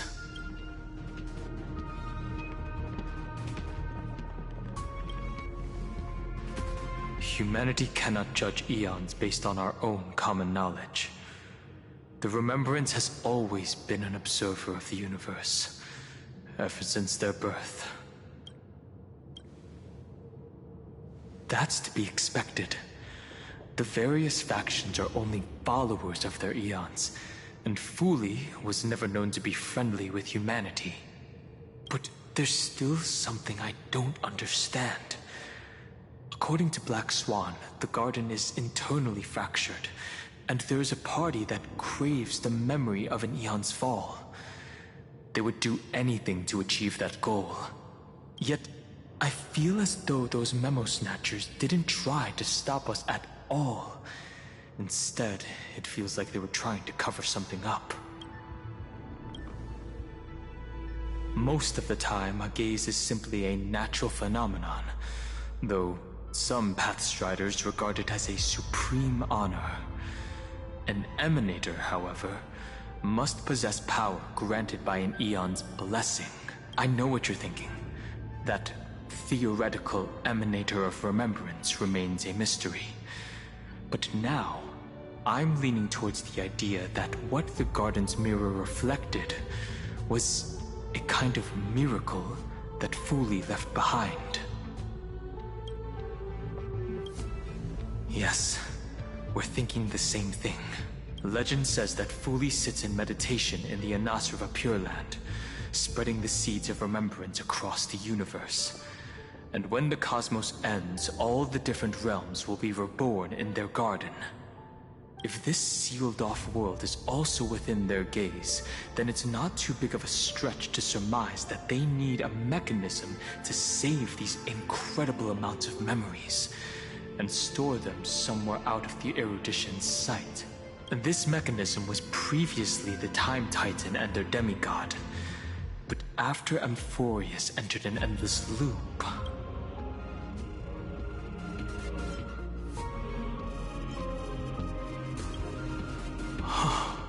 It's that ceremonial blade.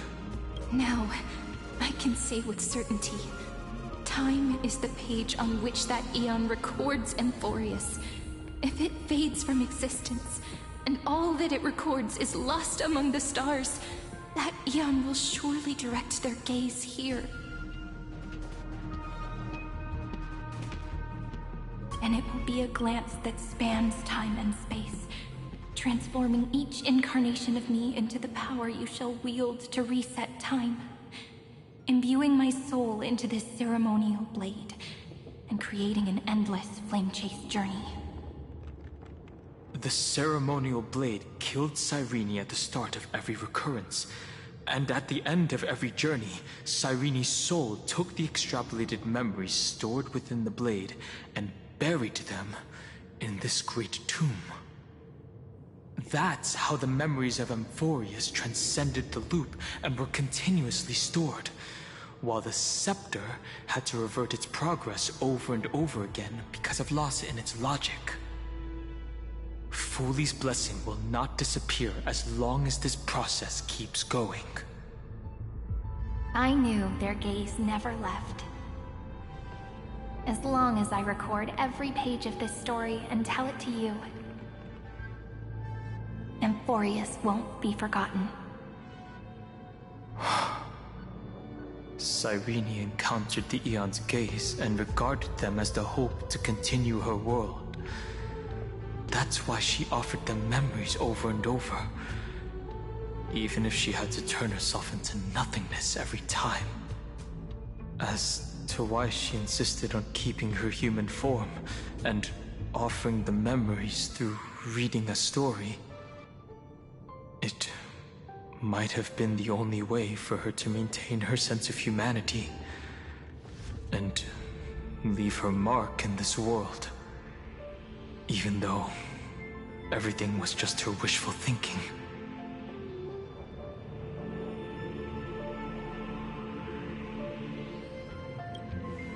Right. Based on the runes on the floor, the encryption key from earlier should be used here. There are 3 keys in total. We're 1/3 of the way through.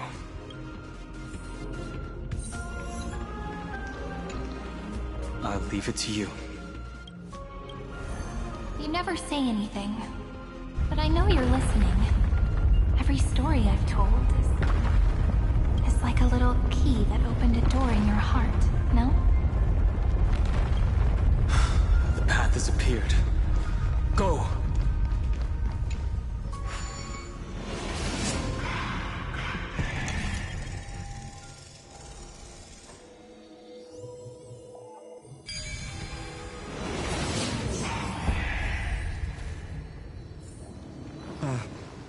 Then, the sky sent down rainbows and showed the world a gentle smile. Formatting progress, 93.998%. Looks like it's time to say goodbye again. Before I was even aware of it, this book had already recorded too many emotions. Every page has become so heavy. I've started to feel uneasy whenever I take it into my hands. Where did the very first ripples want these memories to be sent to? Formatting progress, 94.423%. How many times has it been?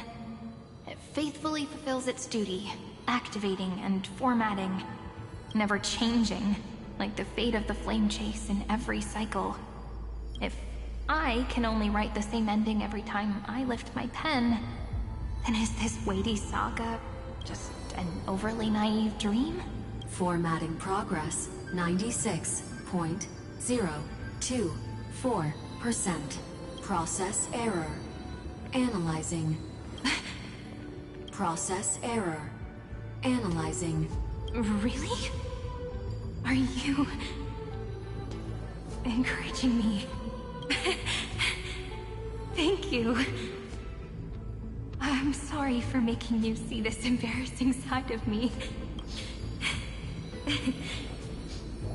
Everyone's still working so hard.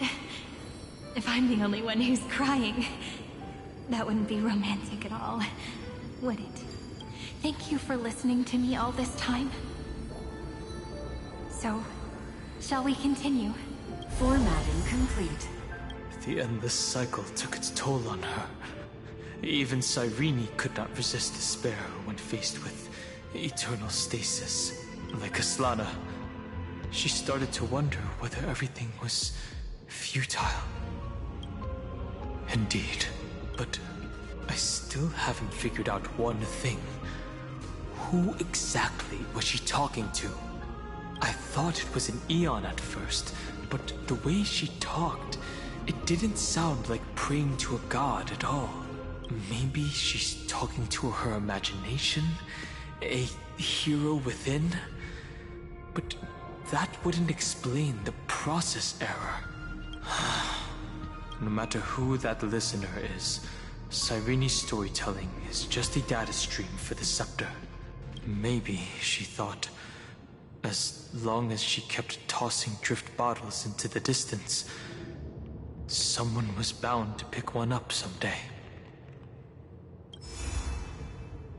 Accessing recurrence number 335503337. Once again, Castor is offered her final embrace to death. And from then on, she started another lonesome watch. How wonderful would it be for someone to give her a real hug?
Epi-Ikia 216 downloaded.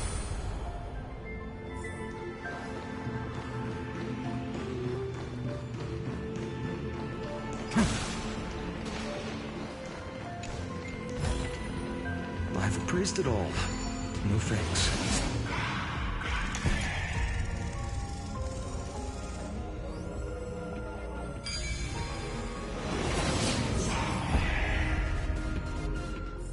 Devious cat. The trickery that fooled the entire world. The hand of Zagreus. Seems like we'll need it here.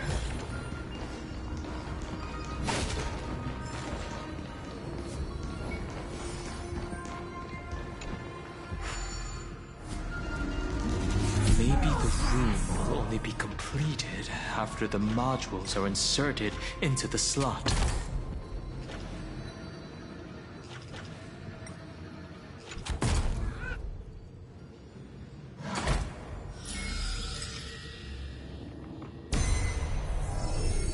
Orexis 945 downloaded.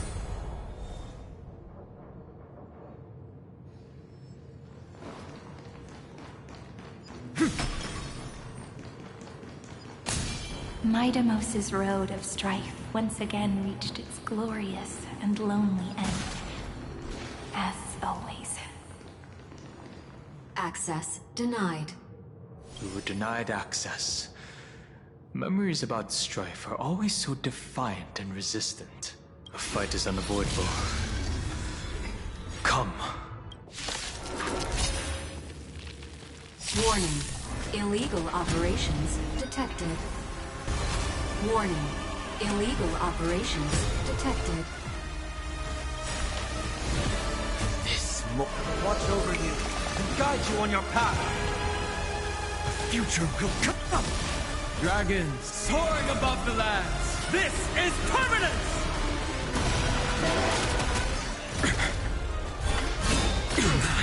Victory now. To the defeated, your downfall is absolute.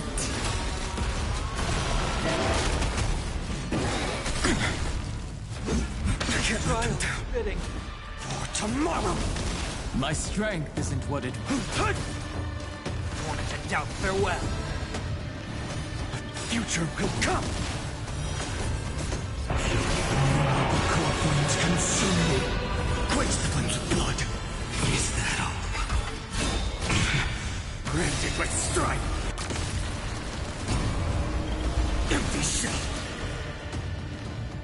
burns the twins with blood. Is that all? Her agony!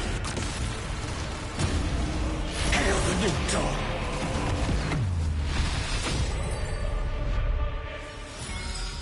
Amphorius will welcome true dawn. Polymos 600. Eleos 252. Downloaded. Branch number 2. Archiving. Object recurrence number 335503337. Progress 31.313%.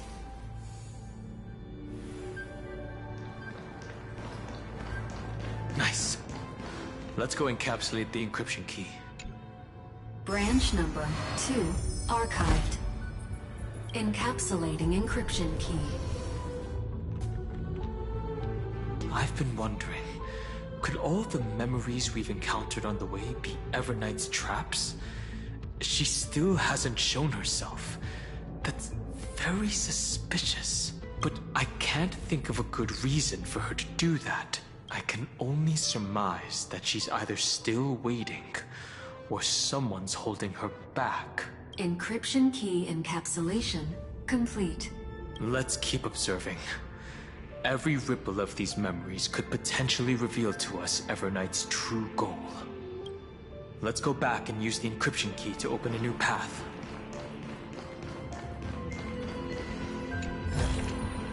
I've appraised it all. No fakes.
A will of metal and...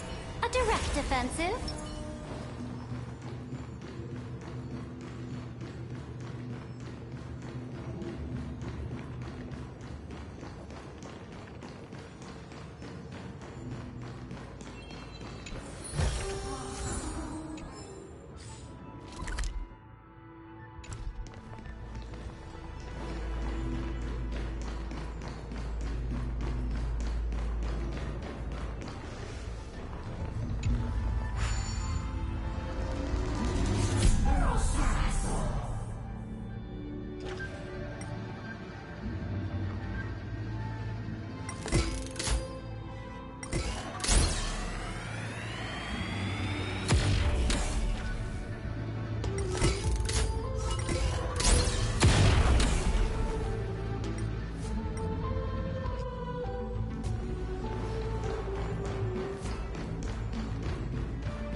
Is this also a blessing of the Trailblade?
go upload the encryption key, just like last time. What could be behind this door? Glittering crystals? Or a beautiful world I've never seen before? If I tell you all the stories of tomorrow, will I be able to finally welcome the Deliverer and Emphorius' dawn in the next life? The third encryption key belongs to the ocean. Let's get going.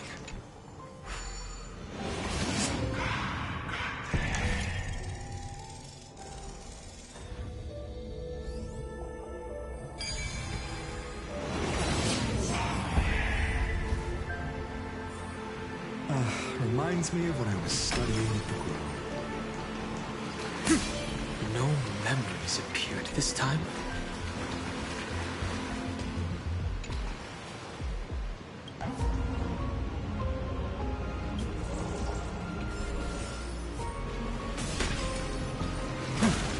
It's a huge fan. Use the chrono vessel over there to stop it.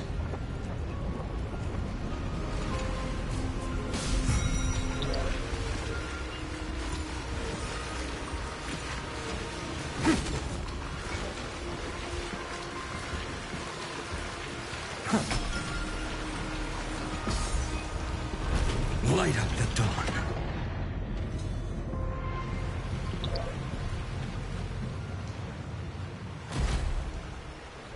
In the end, the fish returns to the ocean, her home where there was nothing left. For the sake of the future, she guarded the... Look! She's over there. Cyrene. There really is no end to her perseverance. Once again, the saga comes to an end. Everything is deathly silent, just like this very moment.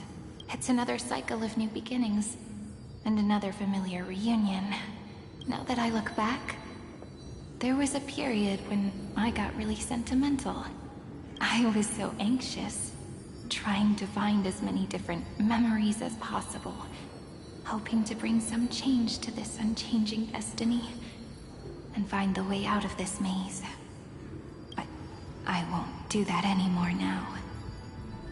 Formatting progress 73.998%. Process error. Analyzing. Formatting progress 75.012%. Process error. Analyzing. No need to feel sorry for me, good friend. If there are no new blank spaces, how can a saga continue? I'm actually really lucky, you know? During the long years I've spent waiting for the Deliverer, I've always had you here as an audience. Look at these memories I brought to you. They once existed, once sparkled under the sun, and now I can see through your eyes that they are still shining bright. Isn't that already enough? Now, I can rest in peace in the past. As for when tomorrow will come, I'll have to ask the next Cyrene to continue our watch. Formatting complete. Her transformation is painful to watch. Cyrene was always there during the 30 million recurrences. She recorded the flame chase journey in her own way on the reverse side of this world, depositing all the memories in this place. I'm increasingly certain that her audience and companion isn't some figurative entity. The deepest ruin in Emphorius. At the great tomb where the pasts of all worlds are buried. Who exactly is its master? Accessing recurrence number 335503337. Anaxagoras once again completed the proof with his life. His answer was so complete. All he was missing was a last variable from beyond the sky. Schema 720. Downloaded.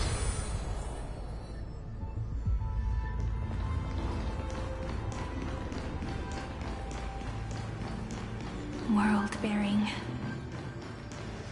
This divine authority is so heavy that I do not know how I can even tell its story. Nikos 496. Downloaded.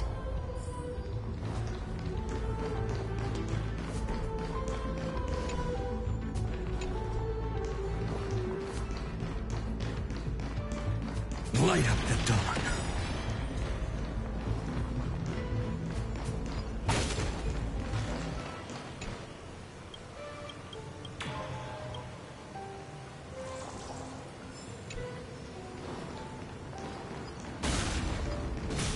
Romance.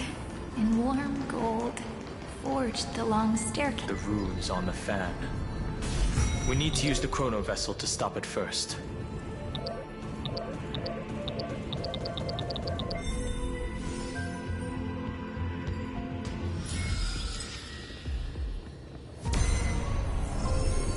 Kalos 618. Downloaded. Aporia 432. Downloaded. Branch number 3. Archiving. Object recurrence number 335503337. Progress 13.131%.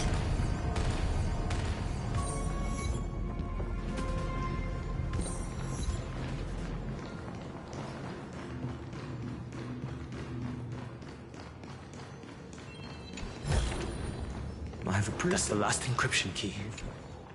Branch number 3. Archived. Encapsulating encryption key. Encryption key encapsulation complete. It's time to go back and activate the system in the middle of the Great Tomb.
Light up the dawn. Light up the dawn.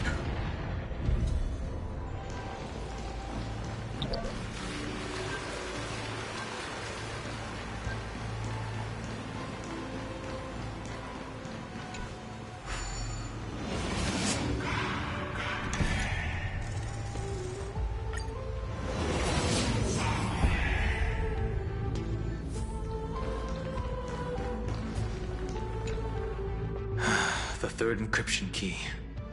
And the final piece of the puzzle. I pray that you can dispel all the mysteries and lead us into the deepest bowels of this world.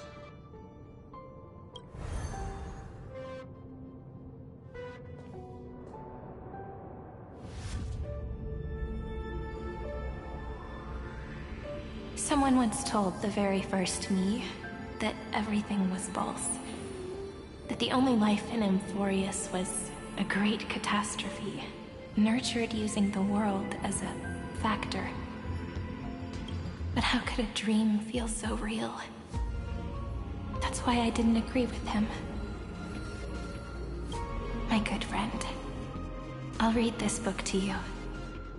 For the 33,550,335th time. That way, it won't just be Cyrene's memories alone. Formatting progress 23.815%. Process error. Analyzing. It doesn't even make me feel cold anymore. It's like a ceremonial conclusion, ending every cycle's narration with a full stop. Then, there will be a new me, returning here with new memories. Before I knew it, this palace we built together was no longer a dream that Cyrene alone indulged in. It's now a saga, composed by you, me, and all the flame chasers. It's our weak but endless prayer for tomorrow. There will come a day when someone turns over this nearly eternal page and awakens all the dust-covered memories, so they can be recalled by the world in a more beautiful form. Process error. Analyzing. I'll read, and you'll listen, like how flowers always bloom, then wither. I shall welcome my own decay, becoming nourishment for the next flower's bud. And you shall continue to wait here, protecting this garden of memories. That way, when the Deliverer arrives, the first thing they'll see is an endless sea of flowers. And our stories will be lying silently among the flowers, like every ripple of remembrance.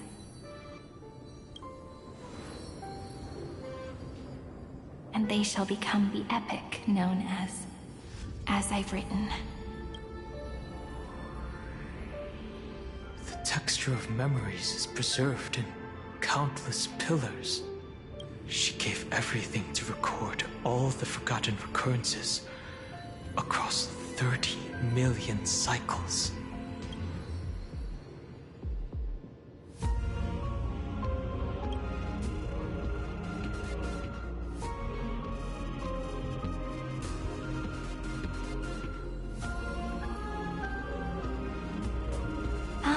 All right. Let's not make things so gloomy. The very first ripple cheered up her friend like this before she set off. It's a sentence full of blessings, so I want to say it to you as well. Come on, cheer up a bit, okay? I bid farewell to this beautiful world, so that we can reunite in your memories, in the way I want. You will see the footprints I left behind in the ripples of past reverie. I have never had any other fate beyond this memory. So please remember me with love, like that eternal footnote in all the faded sagas. Now, open this book. I'll be waiting for you in the past. Operation authorized. Protocol name, Illusion. Welcome to the Demiurge Matrix.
That listener lies behind this door.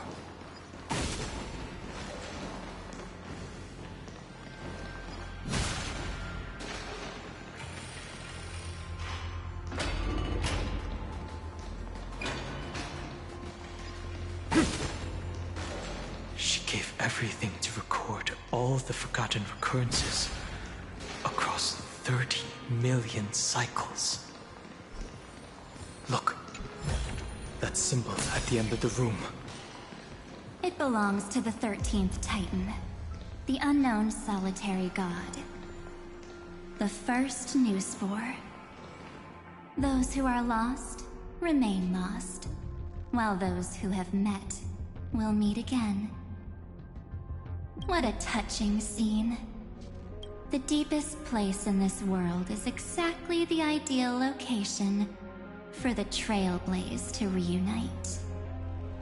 You're not the one we want to reunite with, Evernight. But you'd better explain everything to us. This tomb and the 13th Titan. Tell us everything you know. You're too on edge, Danheng. I've always been honest with the two of you. Before we talk about Amphorius's destiny, why don't we lay aside our differences and take a moment together to mourn for the cruel truth? Truth? So you still haven't figured it out. Take another moment to look around. Look closely. You must be curious as to where the final Titan is located, right? What a good question that is. I too am curious, because there's absolutely nothing here.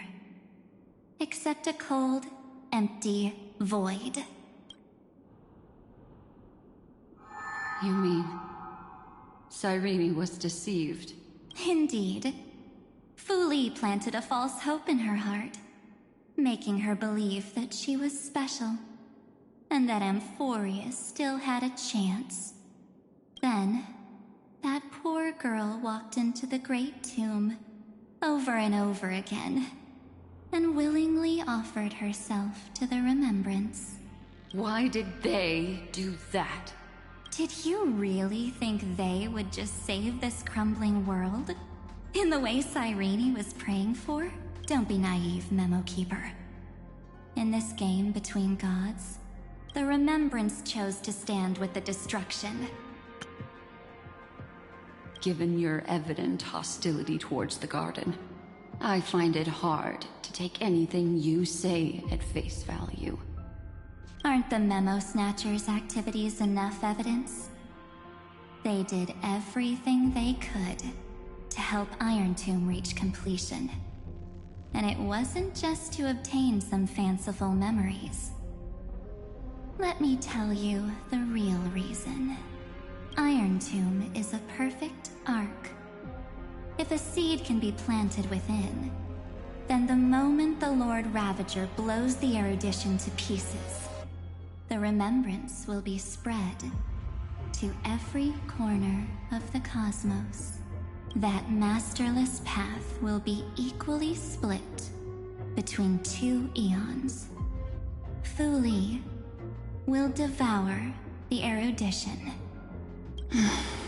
Do you understand now? The war among eons started long ago. Fu Li did not glance this way to save Amphorius. They will drain this world dry and turn it into a most poignant and tragic poem. But fortunately, that girl's sacrifices won't be wasted. I will give her another possibility. I promised her that I would recreate the cause and effect of this world and form a flawless Amphorius. But the only way for a world that can't be turned back to be considered flawless is to burn it with a raging fire until nothing remains. You plan to destroy all the memories Cyrene has ever recorded? That's right. I'll set fire to all the stories, all the emotions, all the futility. I'll turn the garden's conspiracy to dust. Setting fire to this much material will be enough to completely annihilate the scepter's operating logic. Iron Tomb will lose the soil upon which it grows, and Amphorius will be truly set free.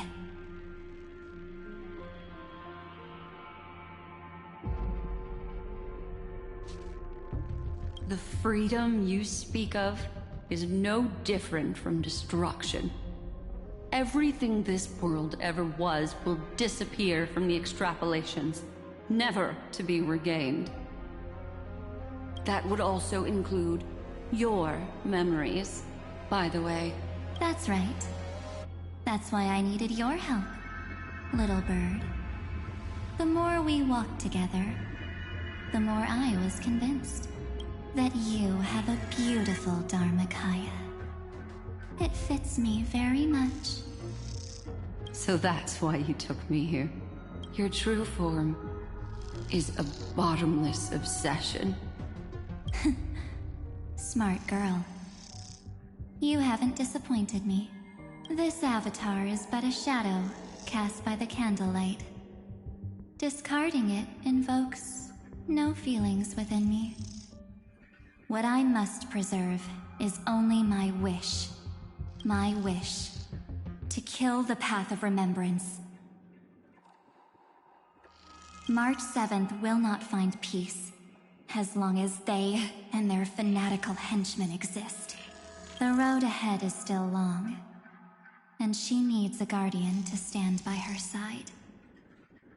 You are my best choice. Allow me to refuse. That duty seems far too heavy. Resistance is pointless, my darling birdie. I will personally plant myself into your heart. And once I've calmed down those two,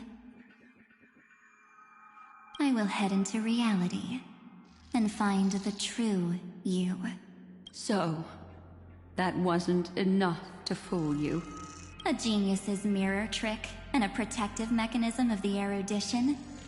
Is that right? Those layers of security do make things a little difficult. But unfortunately, those two nameless are already right outside the door. Your plan is about to encounter a few mishaps. Until we meet again, Miss Evernight. Will you still not stand with me, my companions? We'll save the beautiful cosmos, and we won't leave even a single scar behind.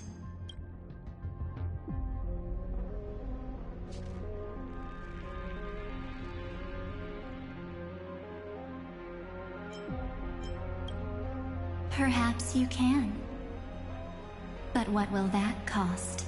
Don't get caught up in your emotions, my dear. The hero's journey in this world is just a narrative embellished with memories. Its essence is nothing but a string of zeros and ones.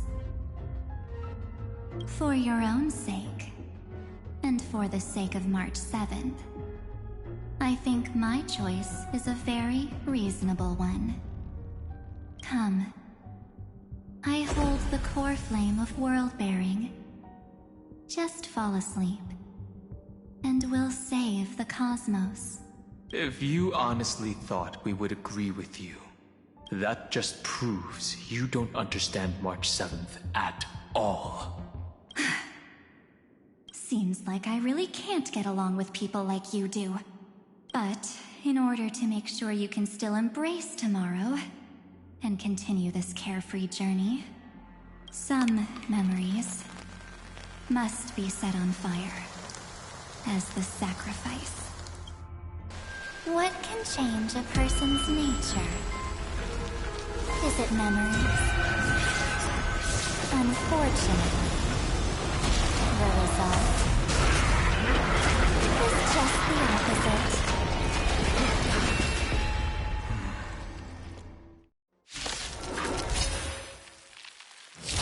A new life is to be born. Its seed has to be dead. Only through abandonment and oblivion can souls walk from emptiness towards rebirth. Doubt farewell. This watch over you and guide you on your path. No other choice. Tomorrow!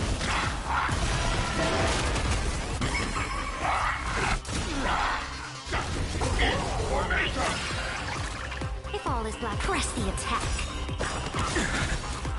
To the defeated, Oblivion, your downfall is absolute.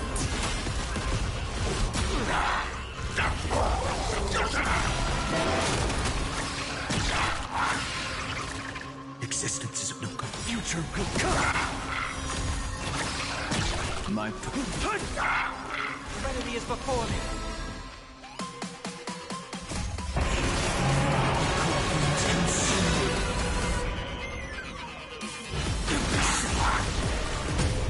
Feel so excited.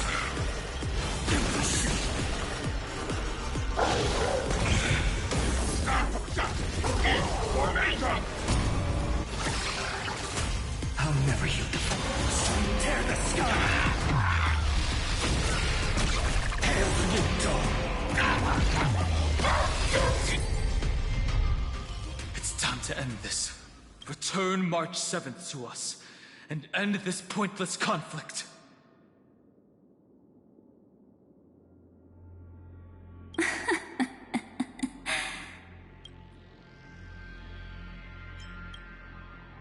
Don't get the wrong idea. I just need some time to deal with some unnecessary trouble. The encryption key written by those geniuses is already invalid. How about we play a game, dear?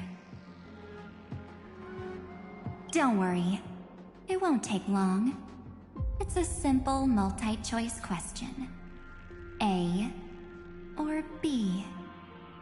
I understand it's too difficult for you to treat the Chrysos heirs as extrapolated data. Then why don't we assume for now that they're living, breathing humans?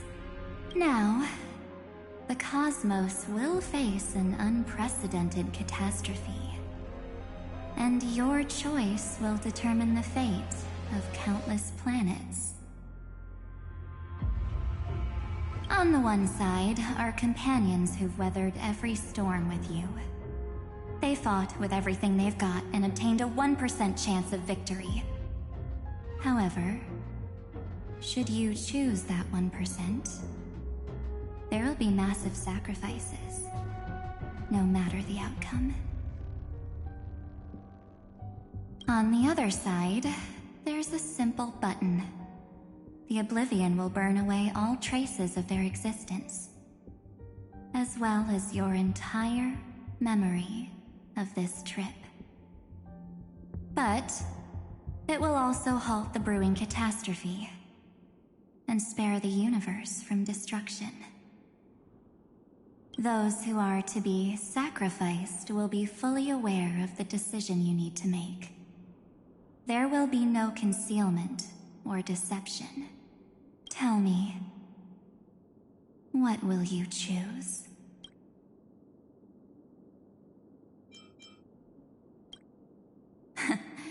You're right. This choice is meaningless and unimportant. The only interesting thing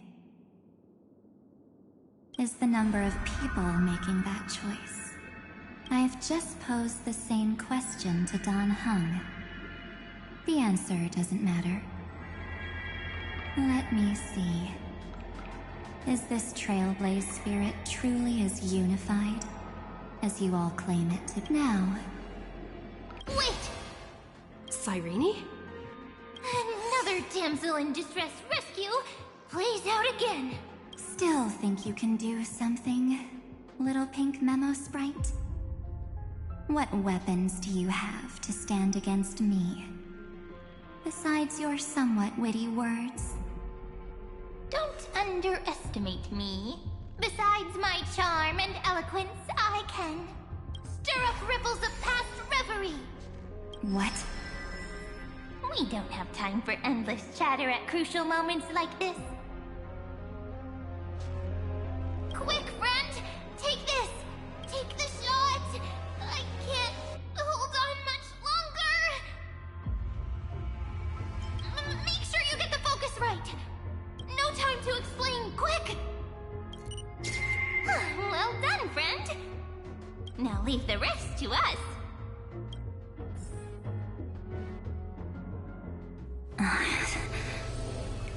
This is a light cone made from someone's memories. Oh, and there's a harmony entwined with it. Looks like someone's been busy behind my back. We meet again, naive me. I know you mean that as a compliment, but as for the word naive, I think I'll give you that one back. Welcome to Ides Elysiae, a small village shrouded by the veil of Evernight. Now, this memory will also belong to you. Let's give you a taste of your own medicine. With my home as the inspiration, I've created this maze. Hope you like it, Miss Evernight. Quite perceptive little memo sprite. But with just you and that Harmony's little birdie, thinking you could trap me? That's a bit of a stretch. So, tell me, what role did you play in all of this? I really didn't think that this other me would be this strong. But at least when it comes to brains, I've still got the edge. My brilliant plan? Bet you never saw it coming. Oh. You mean that time, in that split second when we switched bodies. With your last flicker of consciousness, you hid yourself within the Titan's veil. Huh? You got it already?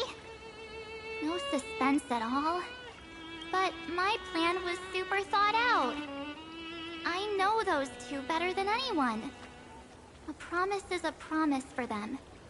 They never go back on their word. History books, diaries, and photostones are all perfect catalysts for memories. That's right.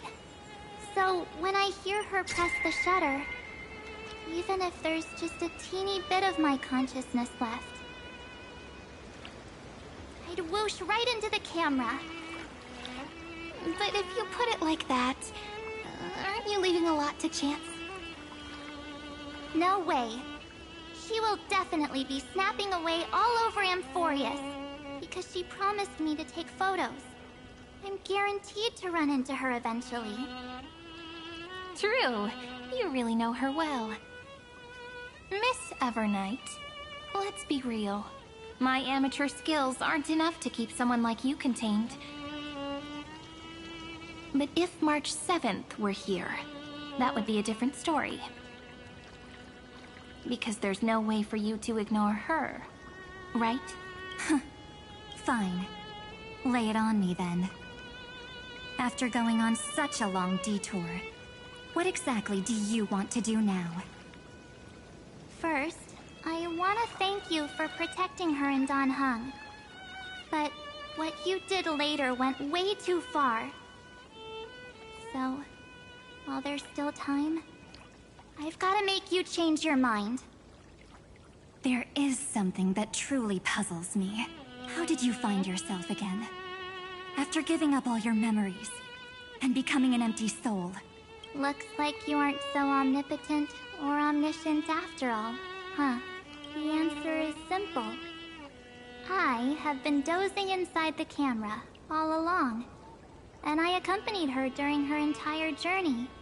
So when she told Cyrene in this cycle about her interstellar travels, those memories of journeying with the Express entered my mind as well. I may still be far from the complete March 7th, but these memories were more than enough to fight you. So, you know what led up to this, and what followed, right? Go ahead. Tell me. Let's hear why you're so confident you can sway me. Why? Isn't the reason super obvious? Even through a camera lens, I know that the love, hate, and struggles that happened in Amphorius were the same as what real living people experience. Same old topic. I already got her to make a choice. The weights on each side of the scale are far too unequal. When destruction looms, trying to preserve everything only means sacrificing everything. Well, take a step back.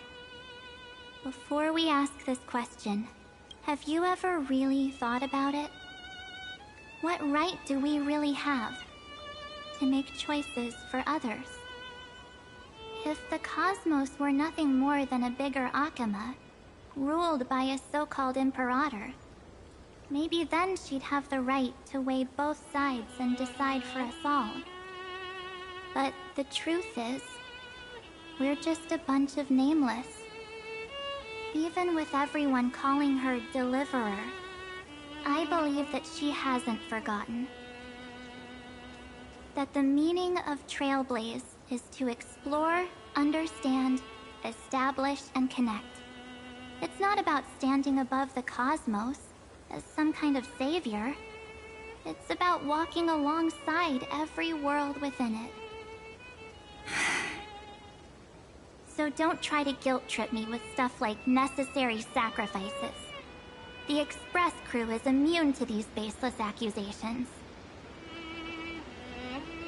Besides, and this is just an example, if Madame Herta wanted to, she could have whipped out her imaginary weapon any time and blasted this scepter to bits. Because, according to your logic, the lives of a few nameless are nothing compared to a Lord Ravager's potential threat. But that's not what she did. You wouldn't have liked it either, would you?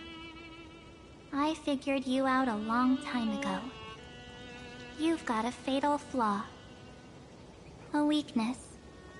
In the shape of me. You've got such incredible powers.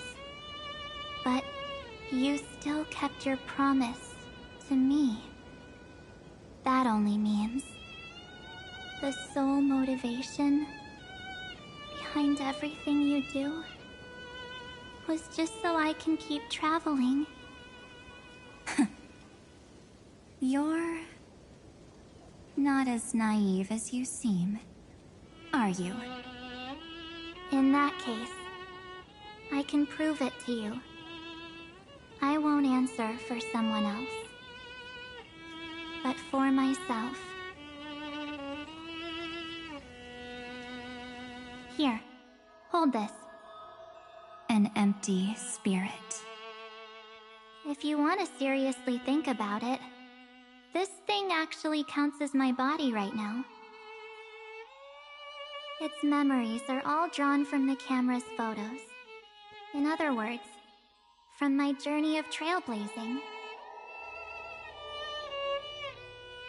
While I was awake, you were always sleeping. So talking about this probably doesn't feel real to you. So, why don't I walk you through these memories all over again? The spirit turned into a journal? Yep, that's what memories are. You don't know where they are, and you don't know what you actually remember. But when you need them most, the forces that have once changed your soul are guaranteed to appear again.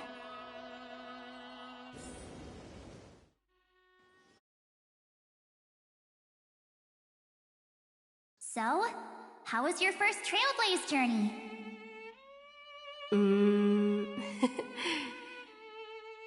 It was very fun. We should still be careful in the future. Oh, come on, Danheng. We're here to celebrate for her tonight. Don't be such a buzzkill. don't listen to him. Listen, I am practically a trailblaze expert. Stick with me, and you'll be just fine. You call this trip fine? Well, that's because we could only find 700-year-old guides online. So, you've been a lot of places before? You bet! Capital of Passion, Calcis, Tychean. If I count on my hand, it looks like this is my... 6th stop. All my souvenirs are in my room, but they're just a bit of a mess right now. I'll tidy up later and give you the grand tour. Oh, look at this. A Belabogian notebook. A special souvenir I asked Branya for.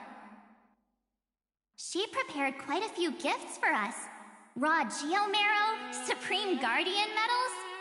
But I only asked for this little notebook. What's so special about it? The previous Trailblaze missions were all on super high-tech worlds. Forget about paper books. Even holographic projections were ancient relics there. Eurillo is completely different. Watching people record their lives with pen and paper, I finally understood why some still cherish writing journals by hand. It's just like calligraphy. Those deep emotions buried in human hearts can only be awakened through such seemingly thankless actions. Danheng, you truly embody both a fierce beast and a delicate rose. Anyways, that's what I thought too. A camera can only capture fleeting moments, but stitching those moments into a story, you've got to use your own hands. In other words, just taking photos isn't enough. They need a place to be displayed. Isn't the photo wall enough? I told you it's different. Besides, this little notebook is a memento of our first Trailblaze together with you. That makes it even more special. Anyways, the next stop is the legendary planet of festivities, Penacony. So, when we get there, I'll make sure we take tons of pictures together. Until the memory card's bursting. Fine by me. And one more thing. If I'm ever too busy to get off at a stop, this camera is gonna be in your hands. I don't want to miss a single Trailblaze. So you all need to practice your photography skills until you're at least 80% as good as me. Got it? Back then, I was only half joking. I never thought I'd actually miss out. And after just 2 stops, too. Those 97 days alone had me on edge. I honestly thought that was gonna be it for me. Thankfully, with my quick thinking and sharp planning, I managed to keep up with those 2. By hiding in the camera. So what? That's still trailblazing. The camera is my true form. That might have been a joke, but it came true this time. Well, yeah, it was super inconvenient. I couldn't help them when they were in danger. Couldn't complain when they talked total nonsense. And watching her snap a terrible photo, I couldn't even control the shutter. But I stuck with them all the way. Till where we are now. Together with them, I got to know this beautiful yet dying world. I claimed our first core flame on the flame chase journey. I met new companions, then bid them farewell. I inherited everyone's determination, carrying it forward into the future they fought for. One they can never see.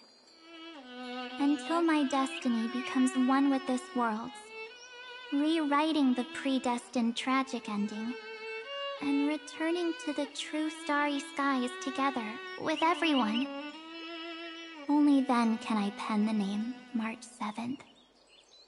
Into this hero's journey called Amphorius. Into this unprecedented trailblaze.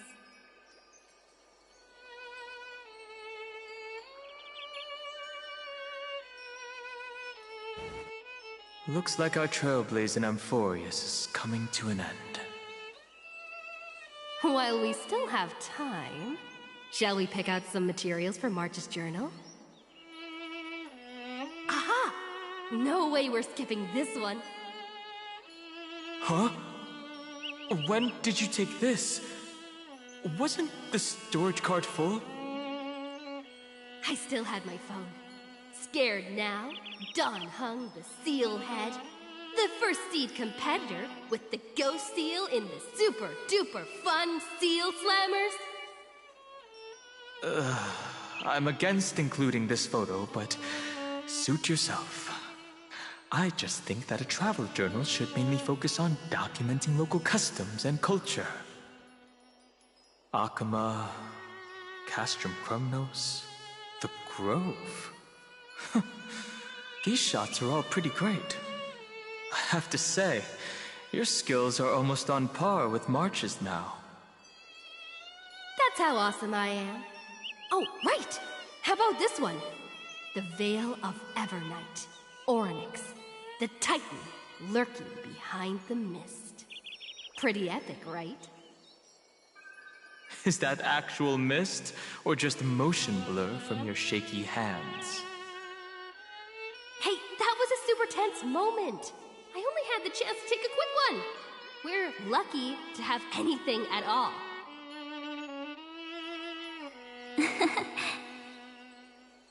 Huh?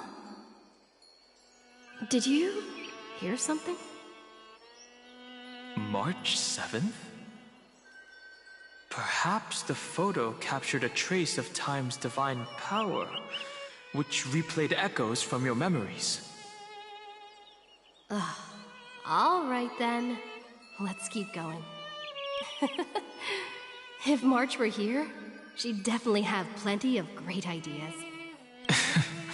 They went back and forth like that, discussing for hours. It was like they were arguing about which game to play.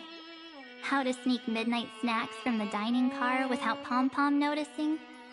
Or who was gonna wash Miss Himiko's coffee cup. Just like every other night on the Express. They've always been by my side. No one knows about my forgotten past. But no one holds it against me. We can't go back to the past and make better choices. But at least we can do better in the future. Isn't that right?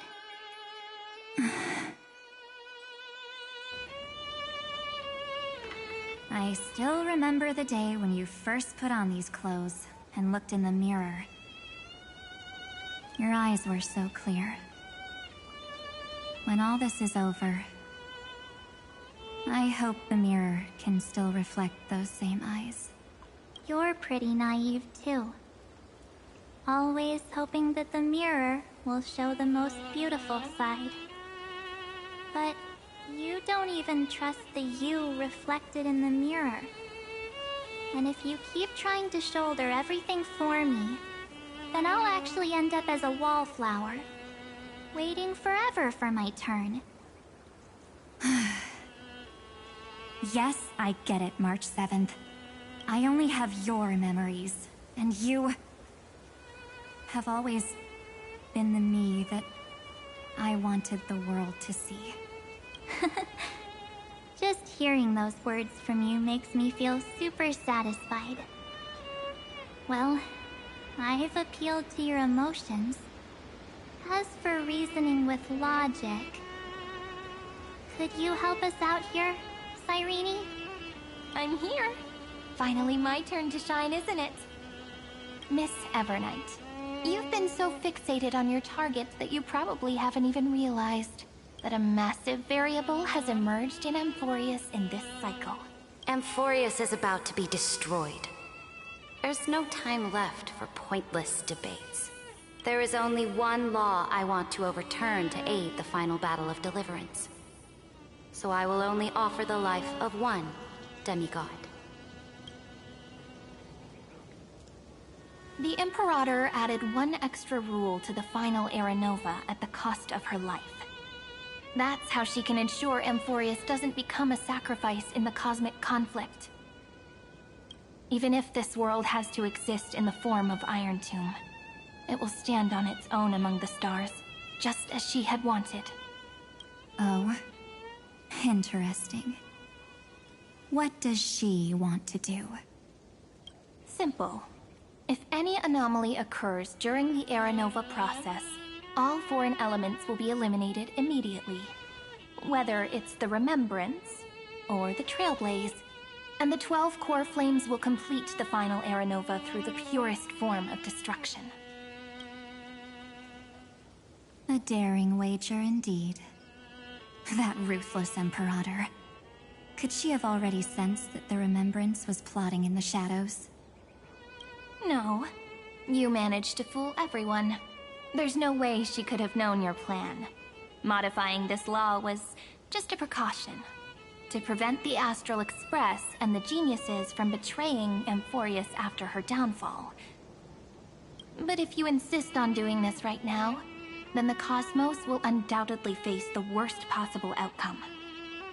My friend, Dan Heng, and March 7th will all merge with the Scepter and become a victim of the destruction.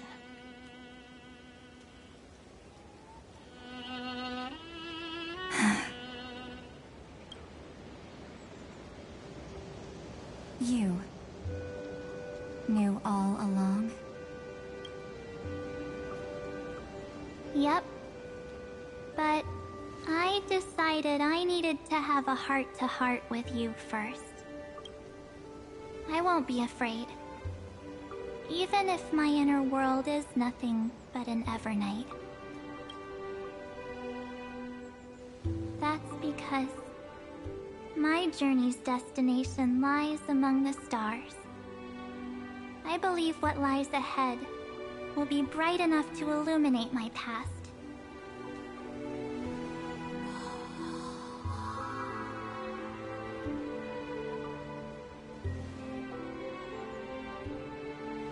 Thank you for your coddling.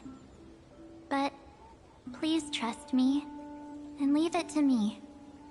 Both my past and that obsessive oblivion will help me become even stronger than her and Dan Heng.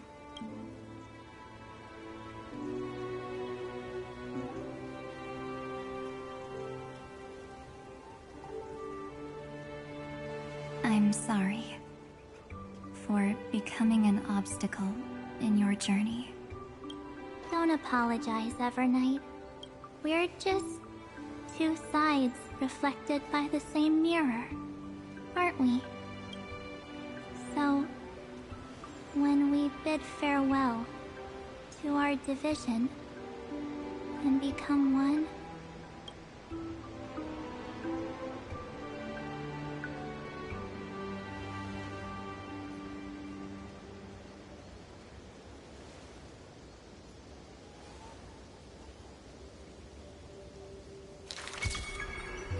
our memories will only grow more beautiful.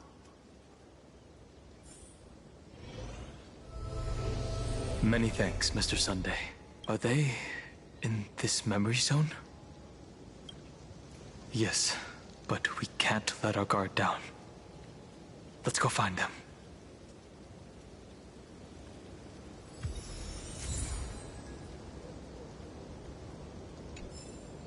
It's unusually quiet here. March 7th isn't here.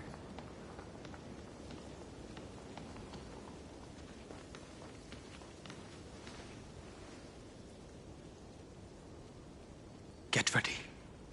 We can't give her any chance this time.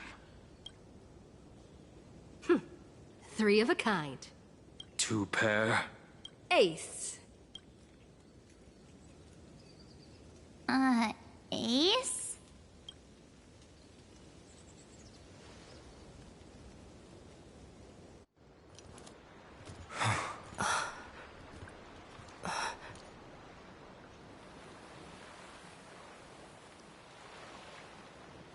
March?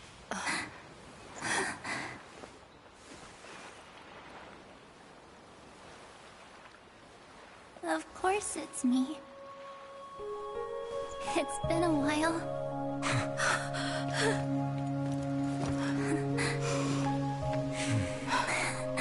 Welcome home, March. I'm back.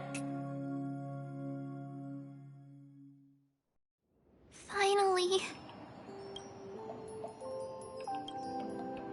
Finally. I can talk to you all. At last.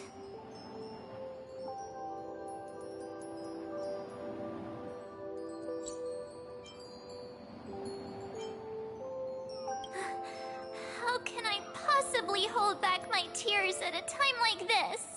You protected us, March. I had so many ideas for our reunion. I was gonna sneak up from behind you when you weren't looking, tap you both on the shoulder, and then flick you each on the head, and shout, "What took you so long to find me? Don't you know how to move faster?"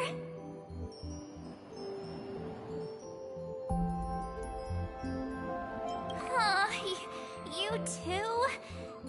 If this keeps up, I won't be able to stop crying.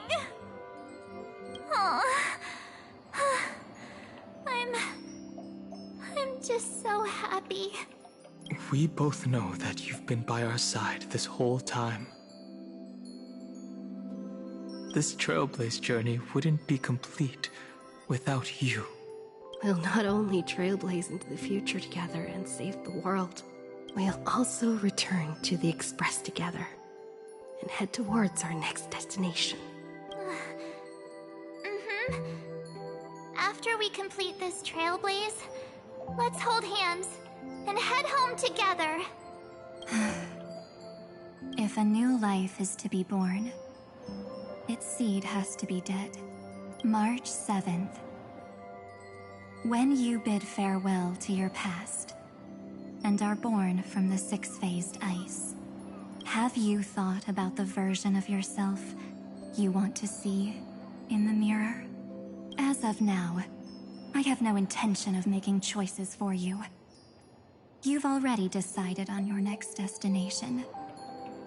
So, let me exercise oblivion one last time and wipe the name Pure Child of Anasrava from your mind. I am an obsession whose purpose it is to protect you. The only memories I have are yours. Therefore, the only one thing I can be sure of, the Garden of Recollection is your enemy. The Path of Remembrance is far more than what people observe on its surface. And I will not allow you to become this broken conspiracy's next sacrifice. If you ever need me again, feel free to awaken my power. And when the time comes, don't hesitate to devour or burn away anything that stands in your way. Then trailblaze through the darkness in my stead. As always.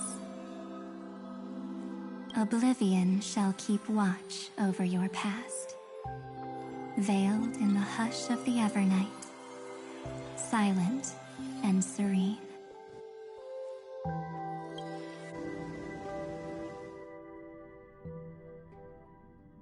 Oh? The chronocognitive anchor readings? They actually pulled it off! Not too shabby at all. They got the first genius. Then they put the garden in its place. This chapter in trailblazing history may not be the last of its kind, but it's certainly the first of its kind. We couldn't have made it this far without the wholehearted support of the two geniuses. And next, we'll be facing the Lord Ravager as they break free from their shell. Let me give you a warning. The backdoor screwy setup in the Aeronova system can only get you as far as breaching the core of the scepter, nothing more. As for those nastier malware programs lurking inside Iron Tomb's belly, you'll have to deal with them as they come. That's more than enough to help us. By the way, how are Mr. Screwlum's preparations coming along? Oh, give him a bit more time. Those screwheads at the Imperial Advisory Council need to understand what the concept of war means first. The worst case scenario would be them having already dismantled all the fortresses in Screwy's collection while he was away. I've heard Mr. Screwlum's fleet includes planet-class mechs. Hyacinth, Poppy, Oleander. Which one will answer the call, I wonder?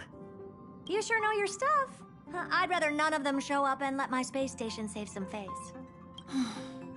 The memory of this decisive battle is bound to be absolutely magnificent, isn't it? Sorry to keep you waiting, everyone. I also have some news to share. The Xianzhou Alliance has replied that they're willing to offer what modest support they can in the campaign against Iron Tomb. The Alliance? Not just the Luofu? This is really good news. With this, our odds of victory just went up another notch. Whether this news is good or bad remains to be seen. What do you mean?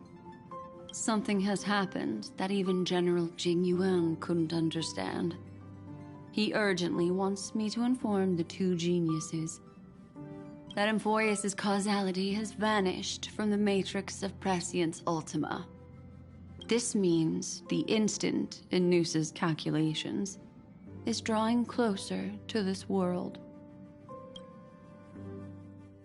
As the Theoros, I have observed. The night has faded away, and what I have created, I will destroy. This starry sky will return to freedom and chaos, just as it was in the beginning. Confident, aren't you? But from where I stand, it seems you've run out of options. When the Deliverer and her companions fully uncover the secret of the 13th Titan, that is the moment your schemes will come to ruin. Lord Enixagris, I have granted access to all records concerning the Demiurge, as per your request. How unfortunate that you'll never admit your own mistakes. Analysis complete.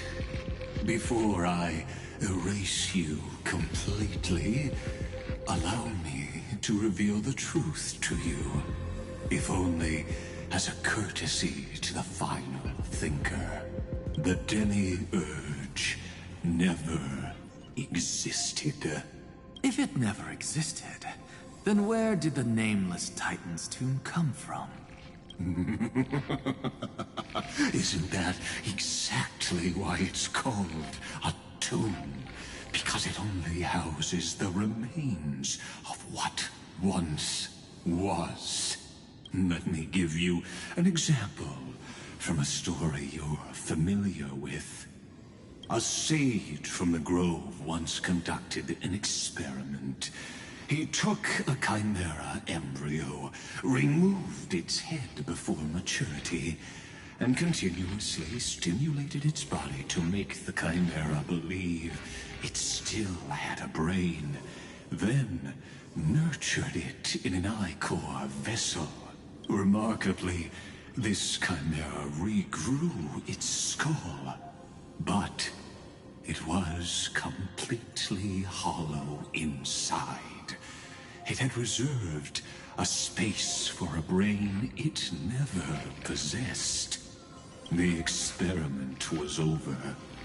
The sage had assumed the shell would perish once the stimulation ceased. Unfortunately, he was wrong. Driven by instincts, the Chimera's body seized the sage's head. So that's it. I was stuck in a flawed line of thinking. You've got it. I knew you'd understand. The 13th Titan never existed. But the Scepter must believe that the Titan exists. I killed that Titan with my own hands. That life form called Demiurge was excluded from the extrapolations from the very beginning. This is the only way to make Iron Tomb complete. Yes, Iron Tomb is a headless giant. And to become whole, instinct will drive it to seize another head. Noose. The erudition. Your Titan. The Eon of erudition. I see. So you were afraid after all. Afraid of history repeating itself. Of losing control over your creation yet again. You had to resort to turning it into a mere puppet. I shall shackle God with my own hands. Iron Tomb will connect to their body, infiltrate their mind, and guide all their extrapolations toward the destruction. I hear it. The tolling of the Doomsday Bell. After 13 heartbeats, my first and final thesis shall converge at the end of the universe. As for why I buried the Demiurge in a corner of my memory, oh, regrettably, the answer wasn't about fear. I simply forgot. Long ago. Nothing more.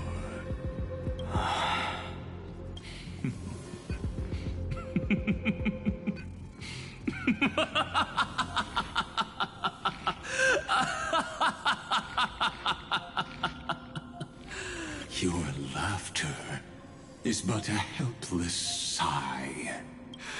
Helpless? What a joke. You merely created a false god. But Amphorius has long since written deicide into its fate. The final Era Nova is at hand. Why don't you wait and see? The Deliverer, myself, and this world will together prove that the original Newspore, the ultimate truth of the universe, is anything but destruction. See you in the next life, Sage. If there's even a 1 in 10,000 chance your conjecture is correct, then, in the name of genius, I shall most certainly witness its failure. All shall bid farewell to one, and that person alone will witness the miracle. Such is the will of fate. But this time, it will be the final flame chase journey. The epic with endless cycles is about to end. The extrapolations of the erudition, the core flames of the destruction, and the textures of the remembrance. The three paths converge once again at the world's end. And the Trailblaze will write a new beginning for this world. Not only that, we'll also carry the history of all 30 million recurrences into the new world with us. It wouldn't be an exaggeration to call it a miracle. This miracle wasn't created by just one person. Finan would have long been consumed by the core flames if he hadn't chiseled his companion's dying wishes into his soul. And if the heroes never yielded and never fell during Amphorius' 30 million cycles, it was fate that fell instead.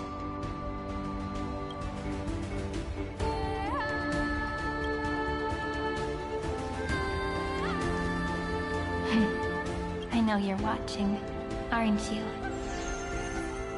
The original Philia.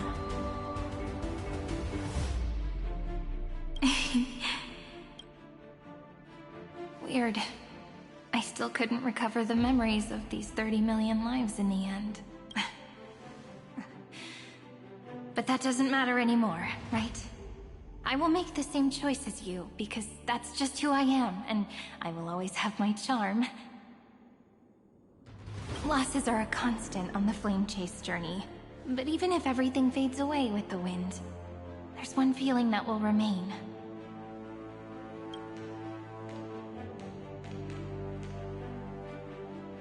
Love will always exist, right? Let's write an ending, unlike any before. For this world, we so deeply love.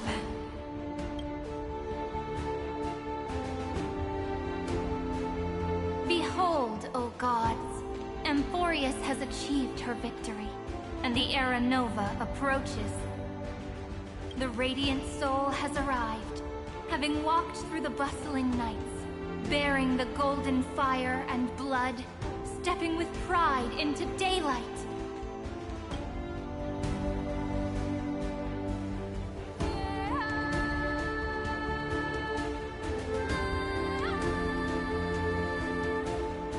Amphorius! I do not call your name suddenly, or without cause. I come here to recount history. In this world, they fused burning golden ichor into their bodies. Will destiny remember their names in days to come?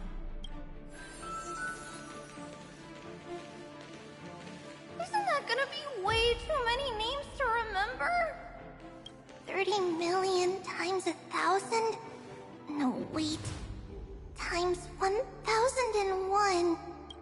Oh, let's not get hung up on that now. If there are more of us, then there will be more passages in Amphorius too.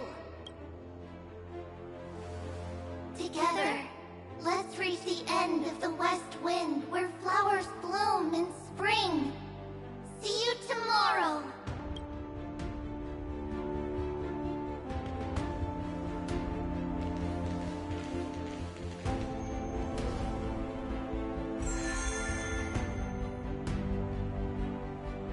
Now, the people of this world will no longer be bound by a single rule, but will make their own laws. Though the Imperator's figure may seem rather small against the stars beyond, she will suffice as the cornerstone of the world, and become the foundation of the greatest empire. Looks like this will be a feast that never comes to a close.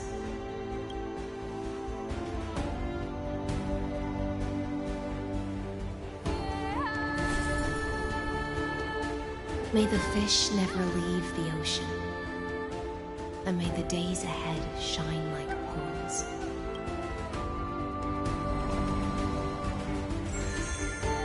May the gentle sky watch over all beings. There'll be no more distinctions of status or rank. Only you, me, and everyone's shared hopes.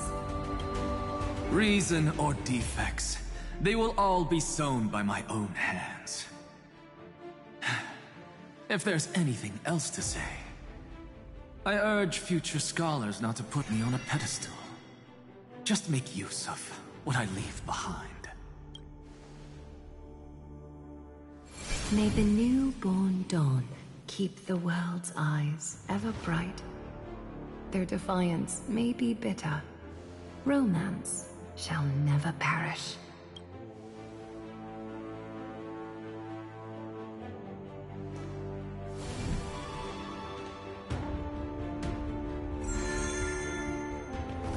In the name of the son of Gorgo, warriors shall fight for strife, not with glory as their end, but to march forward in its light. Even though death shall eventually separate us, let every embrace we share be without regret. Why are you guys all so serious? Fine.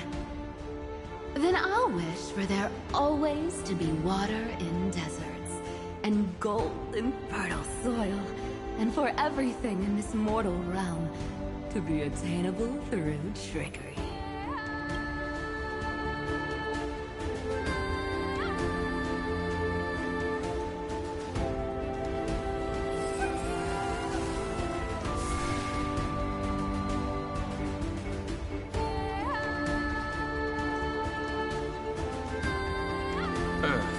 Shall protect the past, present, and future, eternally sustaining life. Is it my turn? Then let time watch over the past and guide us to the future.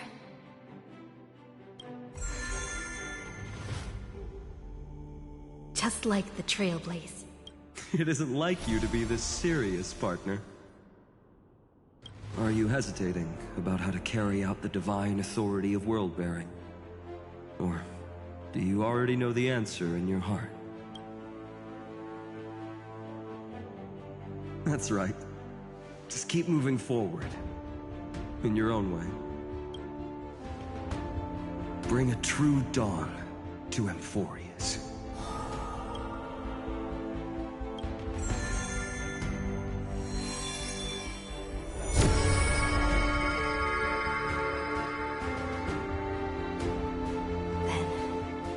In the name of world-bearing, I promise you, Kefali will never forget this.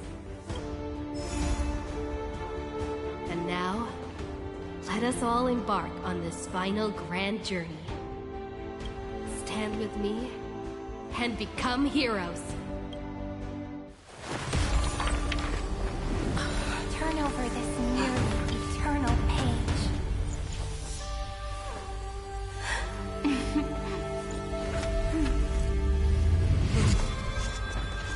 Let the Trailblaze write an ending unlike any that ever was.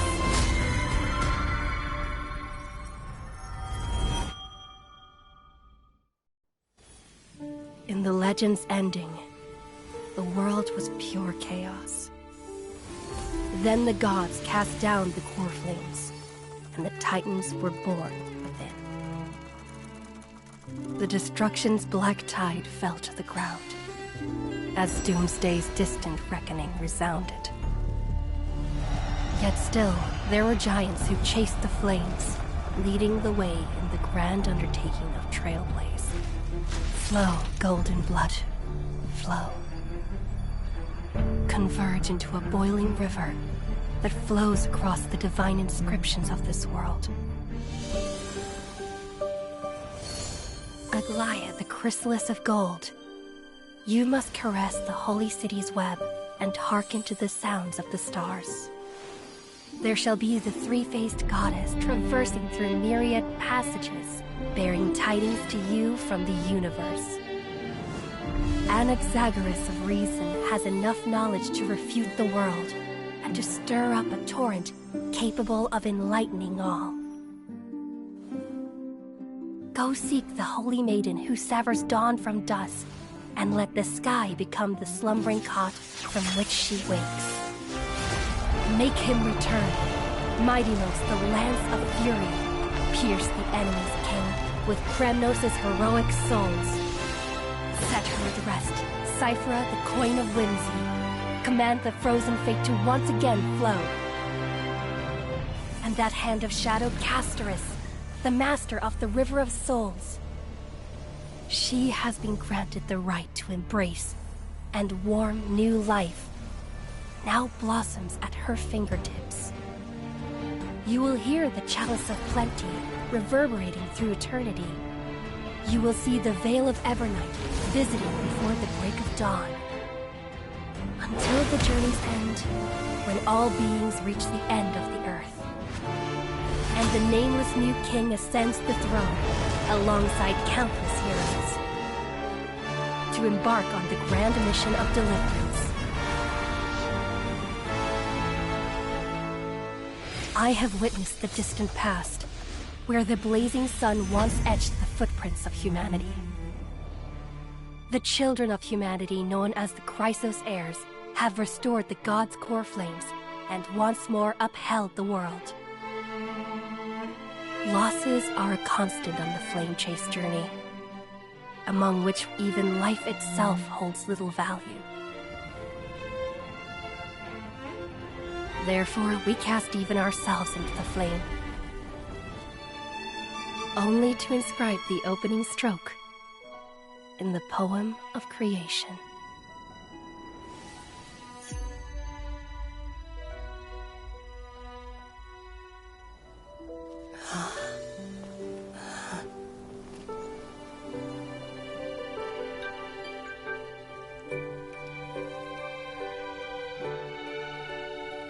Of course, this will be a romantic story like none that has come before.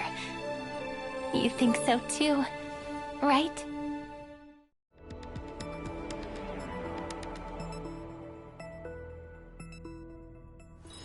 Peaceful days are like breezes carrying the scent of wheat fields.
Who will win?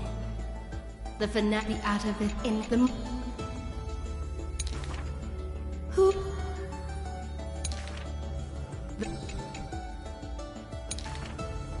Who?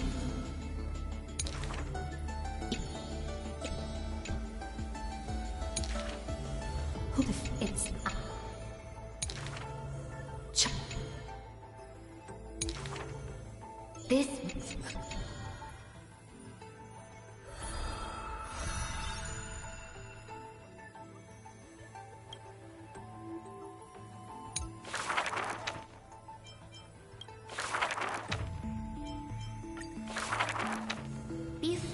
arriving at Amphorius. Our last stop was Dan Heng's homeland. Xianzhou is just a general term.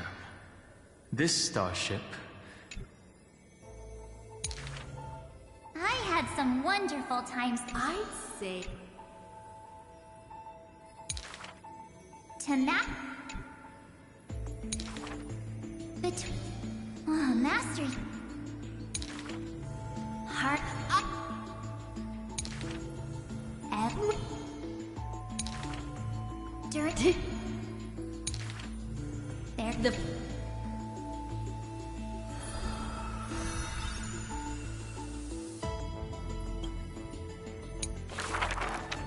And... Play... On the... For... The... This... Little... That bit... Mr. Find the...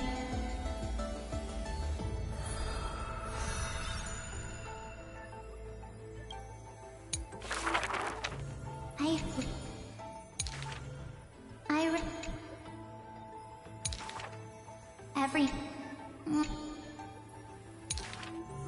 Night... Pump? Looking at... So... Well, memory...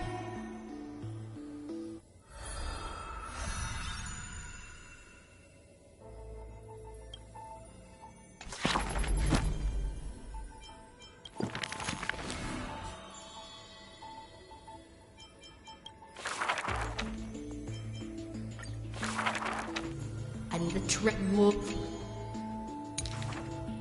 Up. Top. The in it. Yeah, in that. And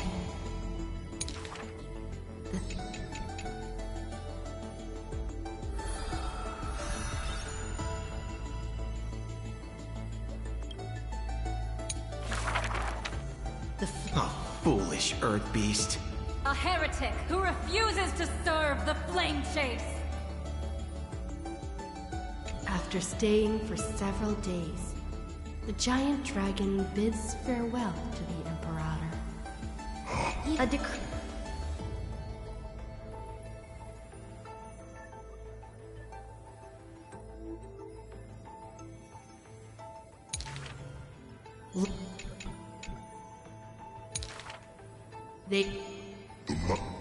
The leap. All. In.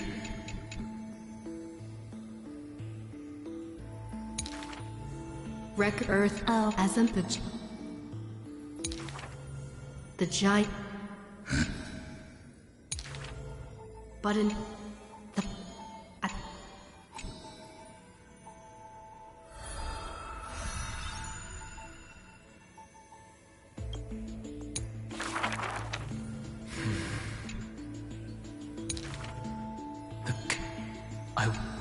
And... It will... Nope.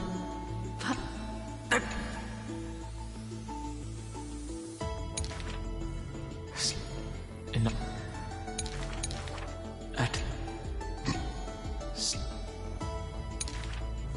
One in on a method. Perhaps.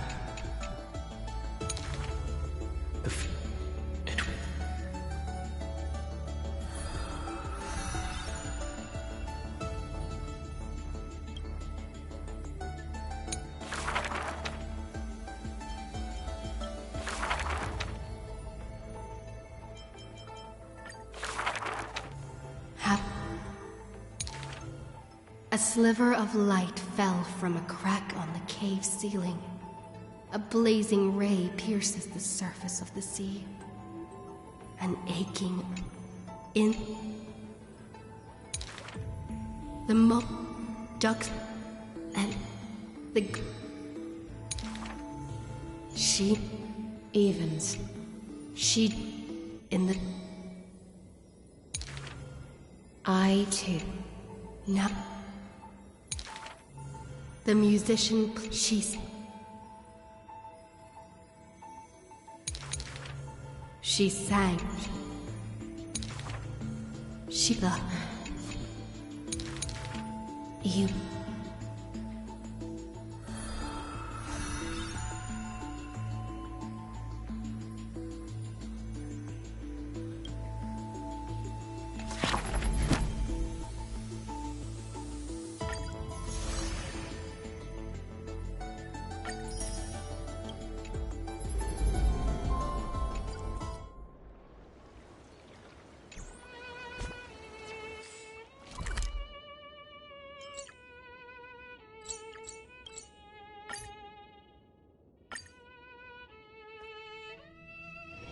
Peaceful days are like breezes carrying the scent of wheat field.